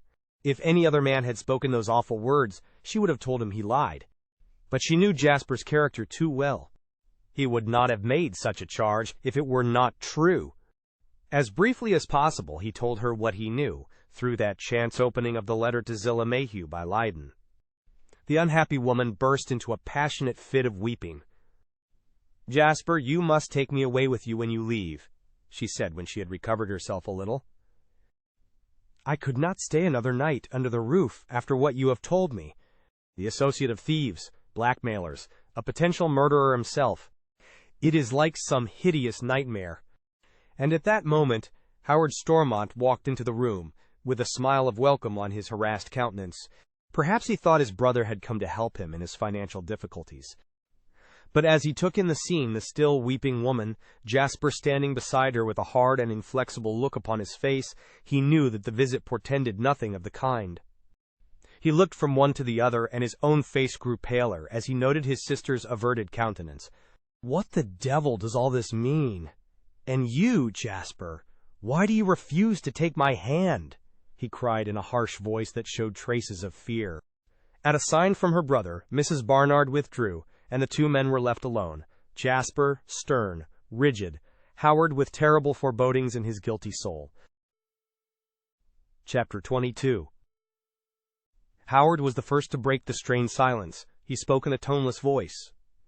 "I suppose you will presently tell me what all this means, the reason of this extraordinary attitude. I suppose you have been talking over the state of affairs with Maud, and are angry with me for having made such a muddle of things. You will stay to dinner, of course?" Swiftly came the reply. "If I would not take your hand, is it likely I would accept your hospitality?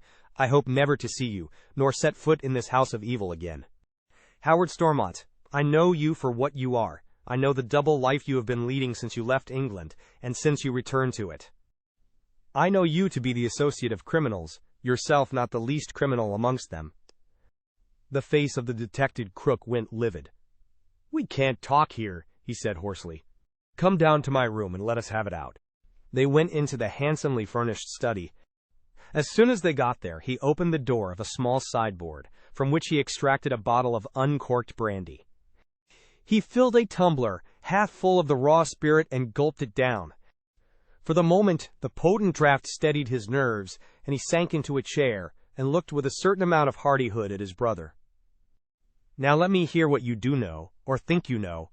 He had made no attempt to repel Jasper's charge. He knew the man's cautious character too well to think he would speak as he had done, except on evidence that was satisfactory and convincing. "I know of your association with the woman known at present as Mrs. Edwards, who has gone under the different names of Elise Macris, Zillah Mayhew, Zillah Glenthorne, the woman who was connected with the tragedy at Nice in which poor Hugh Craig figured, the woman you dispatched to Paris along with the man Edwards to carry out your designs against the rich jeweler Calliard, who was robbed and murdered." Howard Stormont interrupted in a choking voice. He knew it was useless to protest innocence. Murder was never intended. The fool who carried out the job exceeded his instructions. "Do you think I should believe a word you said?" was Jasper's scornful comment. Lying, even perjury, would be a venial offense in the eyes of one so steeped in crime. "But even if the murder of Calliard cannot be laid directly at your door, what have you to say to your own attempt on the life of your old Australian associate Newcomb, the man whom you feared for his knowledge of your past?" "I made no attempt upon his life," was the dogged reply. "I only wanted to give the drunken fool a fright." "A miserable lie," said Jasper sternly. "You miscalculated the dose of your devilish poison, or the man would be dead now." For some days he hung between life and death. "And I also know that you were concerned in this last dastardly attempt to extort money from young Raysbury, with the help of the two confederates who had carried out your schemes in Paris." Stormont rose, and helped himself to another dose of brandy. "And how did you find all this out?" he asked presently. "That is my business," was the curt answer. It was some time before the wretched man spoke again. "I think I can guess how the information came. That young Leyden had his suspicions from the day he met Zillah here, and put a detective on our track. My sister told me she had given him some letters to post, which I had forgotten to take with me. One of them was to her. He opened it, and what he read gave him the clue, and he set this fellow Grugus to work. But what beats me is how he suspected Zillah. He had never seen her. When he and Craig were at Nice, she took good care to keep out of his way." Jasper did not enlighten his brother on this point, and presently Howard put to him point blank the question, "And now that you know all this, what are you and this precious young Leyden going to do? Do you intend to play the part of virtuous citizens and denounce me to the police?" "We ought to do it if we performed our duty," said Jasper coldly. "But I have a proposition to make to you.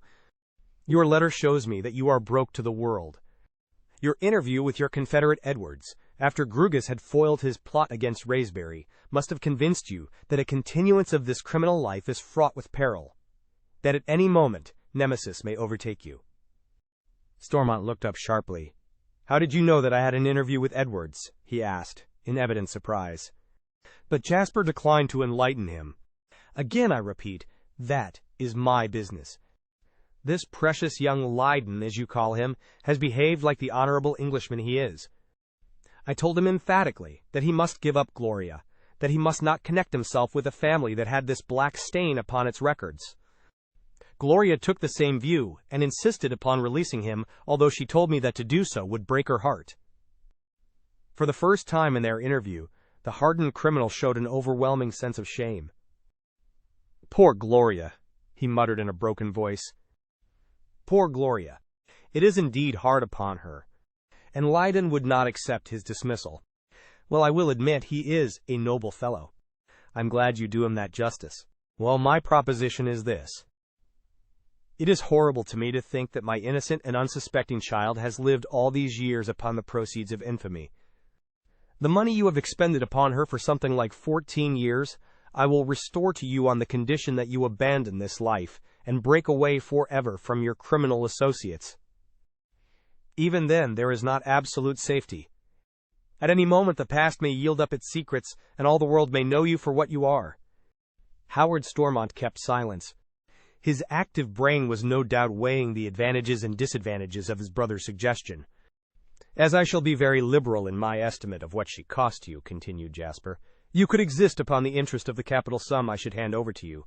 But you are not without brains, and you might use that money to embark in some honest business." "It is a very generous offer," Howard said at length, "and I am very disposed to accept it without further reflection. Still, I would like to go into matters a little closer first. I admit your visit here today has taken the courage out of me.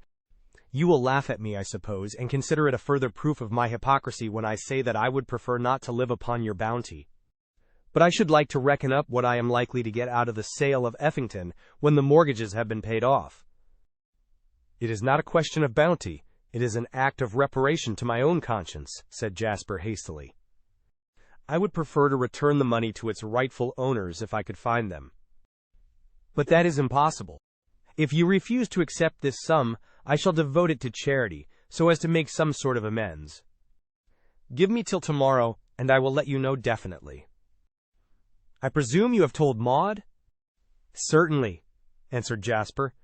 "She is as much horrified as I was when I learned the horrible truth. She is coming back with me." A ghastly smile spread over Stormont's white face. "It is what one might expect. Rats always leave the sinking ship, don't they?" Jasper made no reply to this cynical remark, which showed the naturally hard and callous nature of the man. He moved towards the door with a few last words. "I must have your decision not later than the time you have stated." He went out into the hall and summoned a servant to find Mrs. Barnard and ask her to come to him in her boudoir. He had kept the taxi waiting. As soon as she was ready, they could quit this house of evil, where the owner of it had plotted and thought out his criminal schemes. She came to him ready dressed for her journey. She was taking with her a couple of small trunks. The rest of her belongings, which had all been bought with her own money, could be sent after her. Jasper explained that he was taking her down to Brighton, where she could make a long stay till she had made her plans for the future. Together they went down into the hall. And suddenly, in a burst of womanly feeling, she whispered to her brother, "Vile as he is, I cannot leave him without a word." She turned, and walking swiftly to the study, opened the door and entered. Howard was sitting huddled up in his chair, looking a ghastly object of misery and despair. She laid her hand lightly on his arm for an instant. "God forgive you, Howard, and turn your heart before it is too late." His dry lips muttered a faint "Goodbye," and she turned from him and rejoined Jasper. They got back to Brighton in the evening, and in the private sitting room, the banker explained to Leyden and his family what had passed between the two men in that final visit to Effington. Leonard was rejoiced that Mrs. Barnard had come back with her brother. He had never quite been able to make up his mind about her, whether or not she was in Howard's confidence, but her actions showed that, like her niece, she had never guessed his guilty secret. The next morning, Jasper Stormont, according to his usual custom, went for a stroll before breakfast, and on his return to the hotel found a telegram awaiting him. It was from the butler at Effington Hall, and informed him that his brother had committed suicide early that morning. He had thought he would never set foot in Effington again, but in the face of such news, he must go there at once. When he reached the house, the butler gave him the details. On entering the study, one of the housemaids discovered her master lying dead in his easy-chair, a bottle of brandy standing beside his elbow, an empty pistol lying on the floor to which it had dropped after he had shot himself. He had been dead some few hours, the doctor said when she had found him. At the time of his suicide, for the perpetration of which he had fortified himself with large doses of alcohol, the household was fast asleep, and nobody had heard the shot. Jasper could only conclude that the wretched man had come to the conclusion life was played out for him, and had nerved himself to make his exit from the world on which he had preyed for so long. He had been careful to preserve appearances. He had written an open letter lying on the table in which he stated that utter financial ruin had come upon him, and that at his age he lacked the courage to begin the battle of life over again. He gave the address of his brother at Brighton, and requested that he should be communicated with at once. There was a good deal of sympathy in the neighborhood, where his benefactions and lavish hospitality had made him popular. The inquest was held in due course, and the usual compassionate verdict recorded. When Howard Stormont was laid to rest, nobody guessed that the body of an arch-criminal was being committed to the earth. Jasper Stormont's visit was explained on the grounds that he had come to take his sister for a long stay at Brighton. So the future was secure. A sum was offered for Effington Hall, which, after payment of the various charges and debts, left over a balance of about £2,000. Stormont had left no will, and his property therefore devolved upon his next of kin. But as none of them would touch a farthing, Jasper made a donation of the money to a necessitous hospital. It was a great relief to Jasper and his sister that he had solved the problem of the future in the way he had, before the old instincts came to life again and led him to the commission of further crime. But tender-hearted Gloria sometimes shed tears when she remembered the numerous acts of kindness to her, proving that even the basest of men can possess some good qualities. Lord Raysbury heard nothing further from Edward's solicitors. Grugus had settled that little matter, and for doing so he received a very handsome cheque from the grateful young nobleman. The house and furniture in Curzon Street were up for sale. Neither Edwards nor his wife was any longer in residence there. Grugus chuckled as he thought this frustrated scheme must have cost the gang a pretty sum. Glenthorne had also suddenly left Ashstead Mansions and abandoned his solicitor's practice. That interview of Grugus with Edwards and the suicide of Stormont seemed to have produced far-reaching consequences. Edwards had disappeared and was not heard of at any of his usual haunts, and the dark, handsome Zillah had vanished as suddenly as her uncle. It looked like a wholesale dispersal of that portion of the gang. Lydon and Grugus settled up accounts. The detective informed his client that the Paris police had given up the case of Leon Calliard after following several delusive clues. There was now practically no chance that the details of the unfortunate man's murder would ever be known, unless he communicated the information he had acquired about Edwards and Zillah. Even then, it would be almost impossible to connect them with the affair. But of course Lydon strongly discountenanced such a step. One could not take it without bringing Howard Stormont into the matter. It would also involve Jasper, who would have to testify that his brother had practically admitted his participation in it. "Best to let sleeping dogs lie, for the sake of the family," said the young man.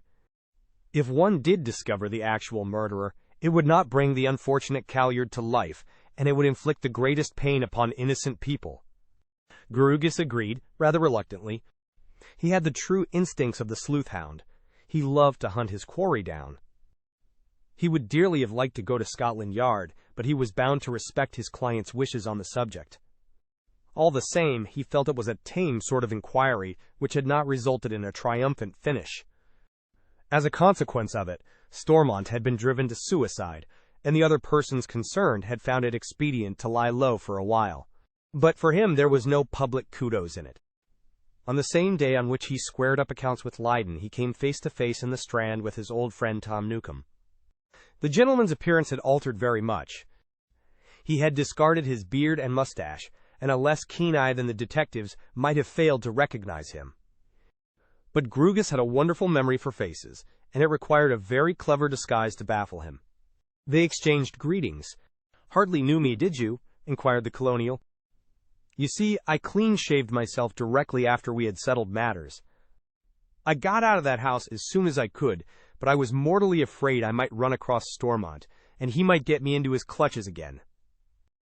Well, it's all right now. He has passed in his checks. I can tell you it was a relief when I saw it in the papers. I thought, as I read it, that you might have had something to do with it." "Perhaps I had, in a very indirect fashion," was the cautious answer. "Well, he's gone to where he wanted to send me. Gad, that man did make me see red when I thought of his attempt to put me out of the way. Many a time I've half made up my mind to sneak down to Effington and plug him if I got the chance. But a bit of prudence stepped in, fortunately. It wasn't worth swinging for a fellow like that. And so he came to a bad end, after all." "It makes one think a bit, mister." "It does." "It makes you think a bit, E.H.," repeated the detective. "And what turn do your thoughts take? The wages of sin is death or something of that sort?" "You've hit it," said the colonial, speaking with great seriousness. "I told you my mother was a good woman. She did her best to bring me up religious, but my father always scoffed at her for her pains. How many times have I heard her use that very phrase? It has always stuck in my memory. I thought of her a goodish bit when I was struggling back to life. I began to feel quite sick of the past, and all the evil I had done. But you know, mister, when you've once got into the crooked life, it's precious hard to get out of it. But now I've got that bit of money, I've made up my mind to go straight." "I'm exceedingly glad to hear it," said Grugus heartily. "Most crooks come to a bad end. Stormont, who was clever and cunning as the devil, took his life at the finish, and most of 'em overreach themselves and get into quad. So I'm making a fresh start. Till I read that in the papers, I was going out to Canada, for fear of Stormont. But now he's out of the way, I shall stick in the old country. I shall buy a snug little business, a tobacconist's by preference. Gosh, it will be pleasant to pass a policeman without fearing he's going to lay his hand on you." They chatted for a little time longer, and at parting Grugus offered Newcomb his hand, which the colonial shook heartily. Since he had now resolved to lead an honest life, the detective felt he was justified in showing him this mark of esteem. He got back to his office about 4 o'clock and busied himself with his correspondence. In the midst of it, a clerk entered and said that a lady wished to speak with him for a few minutes, but would not give her name. Rather impatiently, for he was very occupied with his letters, he ordered the visitor to be shown in. What was his astonishment when the mysterious lady entered, and he recognized in the dark, handsome young woman who had refused to give her name, Elise Macris, otherwise Mrs. Edwards. Chapter 23. The handsome young woman addressed the detective with the charm of manner that had no doubt beguiled so many men, notably Hugh Craig, and the susceptible Leon Calliard. "I take it from what you told my husband, Bertram Edwards, that you are acquainted with me, at any rate, my appearance. I suppose, Mr. Grugus, you must have been in Paris at the same time I was there." "That is quite true," was the answer. Grugus had certainly formed the opinion at one time that the young woman's sudden departure had been occasioned by her discovery of the fact that she was being watched. But her next words settled this point once and for all. "And I suppose you followed me about from place to place. It is rather strange that I did not spot you, as I flatter myself that I am rather a keen observer. From what you know of my career, you may be sure I have had to cultivate the quality of alertness. You must be very clever at your business. I should have said it would be impossible for anybody to shadow me continuously, for even a day without my being aware of it." Grugus smiled. "I think I may say, without undue vanity, I am rather clever at it. In your case, I took somewhat elaborate precautions, as I felt I was dealing with a very resourceful woman. I shadowed you under perhaps a dozen different disguises.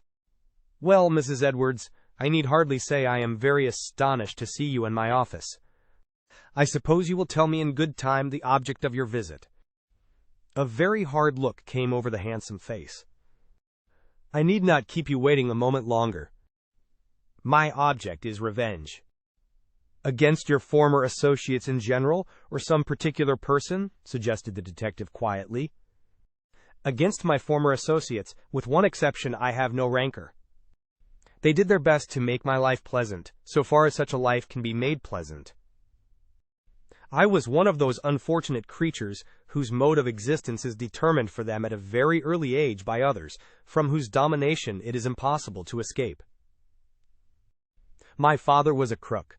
My mother, so long as she retained her good looks, followed the same calling. And I was trained to follow in her footsteps. You can say it was easy to break away, to separate from these evil counselors, and earn my living in some honest way. Mr. Grugus, it was not easy. More than once I have tried, and I had to go back. Grugus looked at her curiously. She had spoken very calmly up to the last few sentences, and then her manner had suddenly changed. Her voice had in it a vibrating ring. Her attempt to break away, and the futility of it had aroused in her very bitter memories. They would not allow me to sever my bonds, she continued, speaking in the same intense tones. Once I thought I had succeeded, and hidden myself away from them. I had taken a situation as a shop assistant. Somehow they tracked me down. One of the gang went to the proprietor, and representing himself as a police official, warned him that he had a thief in his service, a girl who had lately come out of jail. It was a lie. I have deserved prison many times, but luck has kept me out of it. But it was a lie that served its purpose. I was dismissed there and then, turned out into the street with the few miserable francs I had saved out of my poor wages. My mother was waiting nearby to take me back. I think in a way she pitied me, but she told me it was useless struggling against them. They would never let me go. I was too useful to them. Your natural advantages proved, no doubt, a great asset to them, remarked the detective. Your appearance made you an ideal decoy. Yes, good looks are not invariably a blessing, said the beautiful young woman with a melancholy smile. Had I been an ordinary-looking girl, they would have allowed me to remain in that humble shop, and troubled their heads no further about me. They were the cause of my being devoted to a life of evil by which I enriched others more than myself. But the greatest curse of all which they brought upon me was my association with the man you lately called upon, my husband, Bertram Edwards. Her voice, as she spoke the name, was full of passion and hatred. Grugus guessed now why she had called upon him. You know something about him, a great deal too much for his comfort, but you cannot know the utter callousness of his brutal nature. Stormont was hard and ruthless in a way, where he encountered opposition, but he had his good points. He was genial, he was generous. If you knew how to handle him, you could get on well with him. The same might be said of John Whitehouse, who for a long time has passed as my uncle, although there is not the most remote relationship between us. But after the first few months of glamour were over, I could never find a single redeeming quality in Edwards. I think the man had all the vices it was possible to amalgamate in a single temperament. You were in love with this man, then, when you married him? Passionately, was the reply. Nobody could have been more successful than he in masking a vile nature under a prepossessing exterior. But even in the early days of our honeymoon, he showed the cloven hoof. During the whole of our married existence, my life has been one long experience of infamy, insult, brutality, and outrage. And the love I bore him has turned to a hatred so intense that I would risk anything to procure him the punishment he deserves. So when she had shown Raisbury the bruise on her arm and told him her husband was a brute and a bully, she had been speaking the truth, thought Grugus. Have you come to me with the idea of getting him punished? Asked the detective. He would have dearly loved to aid her in such a laudable object, but for the express wishes of Leyden to let sleeping dogs lie. That is my sole reason. I can give you so much evidence about him and put you in the way of corroborating it without having to appear myself. But, of course, a wife is not allowed to give evidence against her husband in a criminal charge. That is the worst of it, said the artful detective, who wanted to get all he could out of her, to turn her hatred to his own advantage. But let me know some of the details, and I will see if anything can be done. Let us start with the murder of Calyard. Was Edwards the murderer? Reluctantly, as it seemed, she had to admit he was not. In the course of her confessions on the subject, she confirmed what Stormont had insisted on to his brother, that murder had never been intended. Edwards had not been on in the final act of the tragedy. As at first resolved upon, it had been a case of simple robbery. She had not even sought the jeweler's society with the object of blackmailing him, but solely to ascertain his movements. After she had left Paris, 2 members of the gang had been dispatched to Brussels to wait for the unfortunate man and entrap him.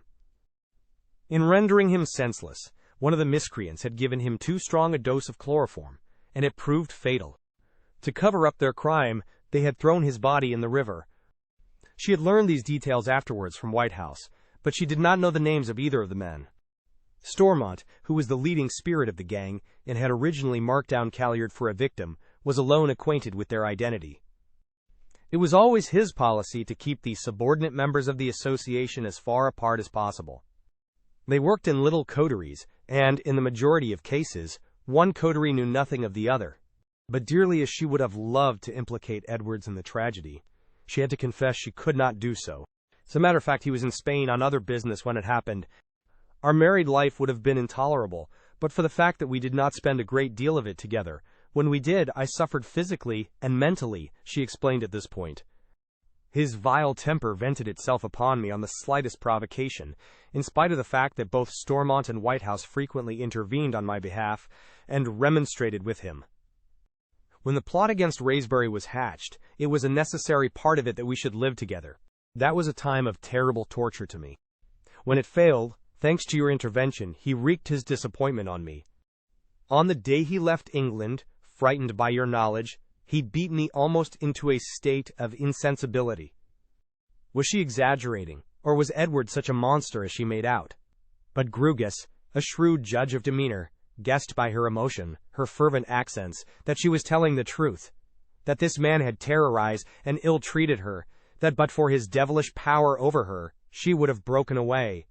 She remarked, incidentally, that she and her mother had a fair amount of money put by, their share of the proceeds from the various schemes in which they had taken part under the leadership of Stormont and Whitehouse.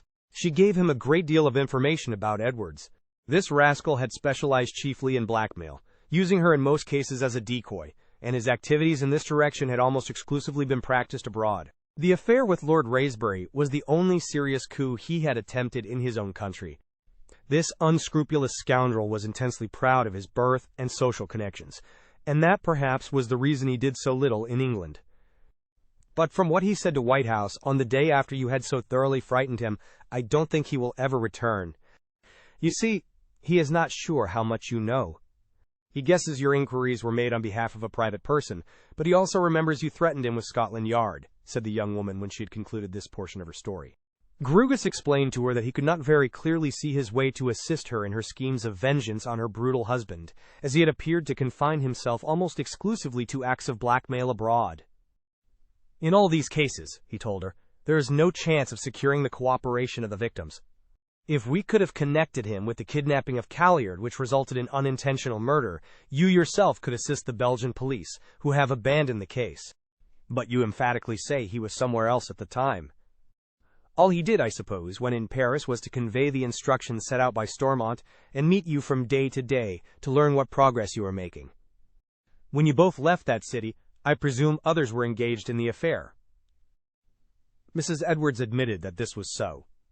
In spite of the prejudice engendered against her by his knowledge of her evil past, Grugus had to admit that the woman had extraordinary powers of fascination. They influenced him so far that he found himself pitying her profoundly for being tied to such a brutal husband, so much so that he voluntarily offered his services to her if Edward should again seek to intrude himself into her life. She thanked him very sweetly. I have a notion I shall never see him again, she said. But one never knows. He has made a good deal of money, but he is a very greedy man. He is very frightened just now, but his fear may pass away, and he will want to further enrich himself by the same old means. In that case he would seek me out with the object of compelling me to help him. In that case I should be glad to come to you in the hope that you could terrify him again. What are your intentions as regards the future? Asked the detective presently. It would hardly be safe for you to go abroad, would it? You would be pretty certain to run across him some day. Yes, I would prefer living on the continent, but I dare not run the risk of falling in with him again. After the design upon Lord Raysbury miscarried thanks to your intervention, and both Whitehouse and Edwards judged it prudent to clear out, I telegraphed to my mother to come over from Rouen, where she was living quietly. We talked over matters very thoroughly, and we made up our minds that we would hide ourselves in some corner of England under an assumed name. Grugus could not help smiling at this last remark. This fascinating young woman had gone under so many different names that the adoption of another alias would come very naturally to her. I understand, then, that you propose for the future to go straight. Most certainly, was the reply given in a tone that showed absolute sincerity. Through you, the particular coterie to which I belonged has been practically dispersed. Howard Stormont, for whom I had something like a feeling of affection for his kindness to me, took his own way out of it. He was a thriftless, improvident man, and he saw ruin staring him in the face. Whitehouse was altogether different. He was careful, not to say parsimonious. By now he must have saved a great deal of money, and I know it was his intention to give up the life as soon as he had amassed enough to live on. I think he was only waiting for the Raspberry coup to come off to execute that intention. Its failure has made him forestall it. You know where he is at the present moment, of course? Asked Grugus. No, I do not, was the emphatic answer, and the detective believed that it was a truthful one. When we talked the matter over, we both agreed that it was best we should know nothing of each other's movements. I suppose we had both lived in such an atmosphere of suspicion and secrecy that he did not care to trust me. I was equally disinclined to trust him. Why did he carry on that solicitor's business? He had no genuine business, had he? Mrs. Edwards smiled. Although I did not particularly like the man, I had no grudge against him, and we always got on comfortably together, and I should not care to do him a bad turn. But I think now I can answer that question without doing him any harm. He had practically no legal business, but he acted for the organization in cases where they wanted advice. He was actually a moneylender, and having got his articles when a young man, before he took to a life of crime, set up as a solicitor in order to present a more respectable appearance. I believe he made a great deal of money that way. And I suppose you know how he and Stormont became first acquainted? Mrs. Edwards was perfectly frank about the matter. Whitehouse and he met originally in Australia. Whitehouse had been affiliated to a rather high-class gang for some time, and I suppose he recognized in Stormont a very promising recruit. They engaged in some enterprises there, and Stormont got into trouble. When he came out of prison, he returned to England and hunted up his old friend. In due course, Stormont became a leading member of the organization. I was one of his assistants, and I am sure he had several others.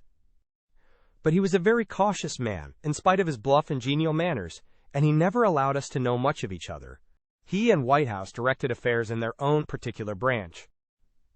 Grugus was feeling very well satisfied with the result of the interview. The candor of the fascinating young woman had led her actually to confirm his different discoveries and suspicions. There was one other matter, however, on which he wished to obtain further enlightenment. The affair with Hugh Craig at Nice, was Stormont at the back of that? Mrs. Edwards did not appear to answer quite as readily as before. Yes, it was he who first set me upon it. He knew that Craig, although not a wealthy man, had some money. And you were married to Edwards at the time, of course? Was the detective's next question. Not at the time I first met Craig. Our marriage came later, but, as I told you, we lived only occasionally together. The exigencies of our calling rendered it necessary for us to be apart the best part of our married life. And I know that you relieved poor Craig of a good deal of his money. I had to obey orders in this case, as in the others, was the young woman's answer, and Grugus could perceive that she was speaking with considerable emotion. It was the most painful episode in my career, for the poor young fellow was desperately in love with me. When a foolish blunder on my part roused his suspicions, I think his mind became unhinged. He would never have tried to kill me if he had been in full possession of his senses. I can guess you know all the details of the ghastly story from his great friend Leyden. Grugus nodded, and Mrs. Edwards, conquering her emotion, went on in a calmer voice. I always felt a premonition that Stormont made the greatest mistake of his life when he cultivated Leyden's acquaintance with the view of providing a good match for his niece. He should have steered clear of anybody who had a knowledge at first hand of that tragedy. I told him so when I first heard of it. I told him again when I met Leyden that day at Effington. He laughed at my fears, said that we had never met, and that if I kept my mother out of the way, all would be well. Dozens of girls had a similar blemish. How was he likely to connect me with Elise Macrease? Lydon, I must say, acted very well. I did not suspect for a moment that he recognized me. I cannot guess to this day how he did. I think I can enlighten you on that point, said Grugus, who felt after her attitude to him that he could afford to show a little candor. He touched the sapphire pendant which she was wearing, and told her what Lydon had learned about it on the day he saw it lying on the table in a room of the Villa des Cyclamens. If it had been the blemish only, Mrs. Edwards, he might not have identified you, Grugus concluded. But it was that which gave him the clue, your mascot, which your mother said you always wore, and which she had taken from you that day in the hospital. Ah, now I understand. The incident must have passed completely from my mother's mind, for although we have often talked together of young Lydon, and the necessity of keeping her out of his way, she never spoke of it. Strange, very strange, she added in a musing voice, that this little mascot, in which I so firmly believed should be the cause of all that has happened, should have set you, through Lydon, on the track of myself, Stormont, and the others. Grugus presently brought the conversation round again to Hugh Craig directly, and artfully cross-examined her as to the manner in which she had blackmailed him. But to his questions he did not get very distinct replies. He gathered that, in his infatuation for the beautiful girl, the young man had parted with large sums, ostensibly to defray debts incurred by herself and her mother, sums which were divided in certain proportions between the confederates in the schemes. But he failed to get any precise details.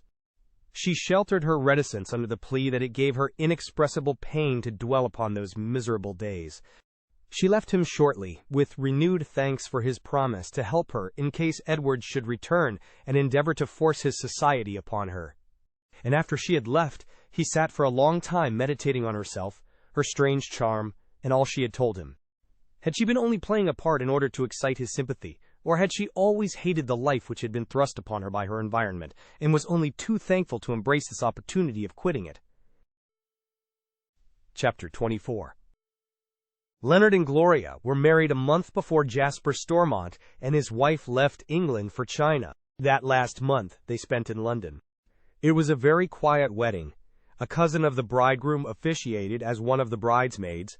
The two others were girlfriends of the bride and had been her bosom friends at Effington, where the memory of Howard Stormont was still held in kindly remembrance by those who would have been horrified if they had known the truth about him. Mr. Grugus was present at the ceremony, and presented dainty gifts to both bride and bridegroom. Leonard had bought a charming house in the neighborhood of Godalming with some 4 acres of pretty grounds. It could not compare with the magnificence of Effington Hall, where Howard Stormont had played the role of country gentleman, what time he was hatching his evil schemes in conjunction with his taciturn fellow criminal, John Whitehouse. But to Gloria it was a haven of peace and delight, with her flowers and dogs and the sweet sounds and scents of country life. She and her young husband are devoted to each other, and although they have the most friendly relations with their neighbors, are full of happiness when they are alone. 12 months had passed, and the villainy of Stormont and his associates had become almost a faint memory to the young wedded couple. Grugus was always engaged in fresh investigations, and the case to which he had given so much time and attention had almost been jostled out of his mind by fresh problems. Then one morning in the newspaper he read something that greatly startled him, and sent his thoughts traveling back to the strenuous time when he had made that journey to Paris in pursuit of the woman suspected to be Elise Macrease. His eye caught sight of the headline, "Murder and Suicide in a Small Devonshire Village." 2 very clear portraits of the victim, a woman, and the murderer who had shot himself after killing her, stared at him from the pages of the newspapers. The woman was Elise Macrease, to call her by the first name under which he had known of her in these pages. The man was Bertram Edwards. The report stated that a Mrs. Mayhew and her daughter Mrs. Barradine had come to this village about a year ago, where they had purchased a house of moderate size. They led a quiet and secluded life, only mixing infrequently with the few neighbors of a respectable class around them. Both women gave themselves out as widows. They attended church regularly and visited at the vicar's house. Although little was known about them, they had made a very favorable impression on everybody with whom they had come in contact. The daughter was quite a young woman and of remarkable beauty. No visitors except those in the immediate neighborhood had ever been known to enter their doors. But one day their comparative isolation had been disturbed. According to the account of one of the two maids, a handsome man about 30, with very urbane and courteous manners, had called and requested that his name should be taken in to the ladies. The name he gave was Edwards. The mention of this name, when the maid took it into the drawing-room where the two women were seated, seemed to arouse consternation in both mother and daughter. After a whispered conversation between the two, Mrs. Barradine went into the hall and took the strange visitor to her mother. The door of the room was closed, and the three sat together for over an hour. At the end of that time, Mrs. Barradine went out with the man Edwards, and they did not return till it wanted a few minutes to dinner. The visitor stayed the night, sleeping in one of the spare bedrooms at the back of the house. He stopped on the next day. From a remark dropped by Mrs. Mayhew to the maid after breakfast, she gathered that Edwards was taking his departure on the following morning. During the whole of his visit, the demeanor of both mother and daughter exhibited symptoms of great depression and anxiety. They all dined together on the evening of the second day. After dinner, Mrs. Mayhew went out for a stroll, leaving Edwards and Mrs. Barradine in the dining room by themselves. The housemaid also went out, and the rest of the story was finished by the other servant, the cook. This woman, very curious as to this strange visitor, admitted that twice she went into the hall and listened at the dining-room door. The second time she heard voices high in altercation, but could not gather what was being said. Suddenly, as she sat in the kitchen, speculating on what was taking place between her young mistress and the man Edwards, a shot rang out, followed in a fraction of time by a second one. Sensing that a tragedy had happened, she rushed into the room and was confronted with a ghastly spectacle. Mrs. Barradine was lying on the floor dead, and beside her Edwards with a bullet through his brain. Screaming, she fled into the village in search of the local constable, whom she brought back to the house. 5 minutes after they came back, Mrs. Mayhew returned from her walk and fainted at the awful sight. Later on, the mother told her story. Mrs. Barradine was not a widow. Her real name was Edwards, and she was the wife of the man who had killed her, and who, realizing the impossibility of escape, destroyed himself. Hers had been a most unhappy marriage, and, to escape from her husband's brutality, she had left him and hid herself, as she fondly hoped, in this quiet Devonshire village under an assumed name. By some means he had tracked her down, and had visited her with the view of obtaining her forgiveness of the past, and inducing her to resume their married life. To his request she had returned an obstinate refusal, in which he seemed to have acquiesced, as he announced his intention of returning to London on the following day. On the evening of the fatal day, Mrs. Mayhew had left them alone after dinner, apparently on fairly amicable terms. She could only conjecture that, during her absence, he had sought to alter her daughter's resolution, that high words had ensued, and that in the violence of his passion he had first taken her life and then his own. Mrs. Mayhew, otherwise Madame Macrease, was a clever woman and had told her story well. She had kept out of it anything that would arouse suspicions of the past. But Grugus, with his knowledge, was able to read between the lines. Edwards had felt his old criminal instincts rising within him. So long a time had elapsed without any action being taken that he had concluded the past was done with. To the successful accomplishment of any future schemes, his wife was necessary. He had tracked her down to this lonely Devonshire village, and used all his arts of persuasion to induce her to return to him. A man of brutal and violent passions, he had been maddened by her refusal, and in a fit of frenzy bordering on delirium, had killed her. After he had mastered the facts, Grugus went round to Leyden's office. The young man knew what he had come for. He and Gloria had read the same news at breakfast. "I wonder if she was wearing her mascot when he killed her," said Leyden in a musing tone. "It saved her from the consequences of her lover's bullet, but not from her husband's." "And so that is the end of 3 out of the 4, observed Grugus, in the same thoughtful voice. "I wonder if Nemesis has yet overtaken that gloomy miscreant, John Whitehouse, or if he is living somewhere a life of smug respectability on his ill-gotten gains." Thank you for tuning in to vibeBooks. We hope you enjoyed this journey. Please consider liking, commenting, and subscribing to our channel. Check out our playlist or explore vibeBooks for more classic stories. Until next time, happy listening.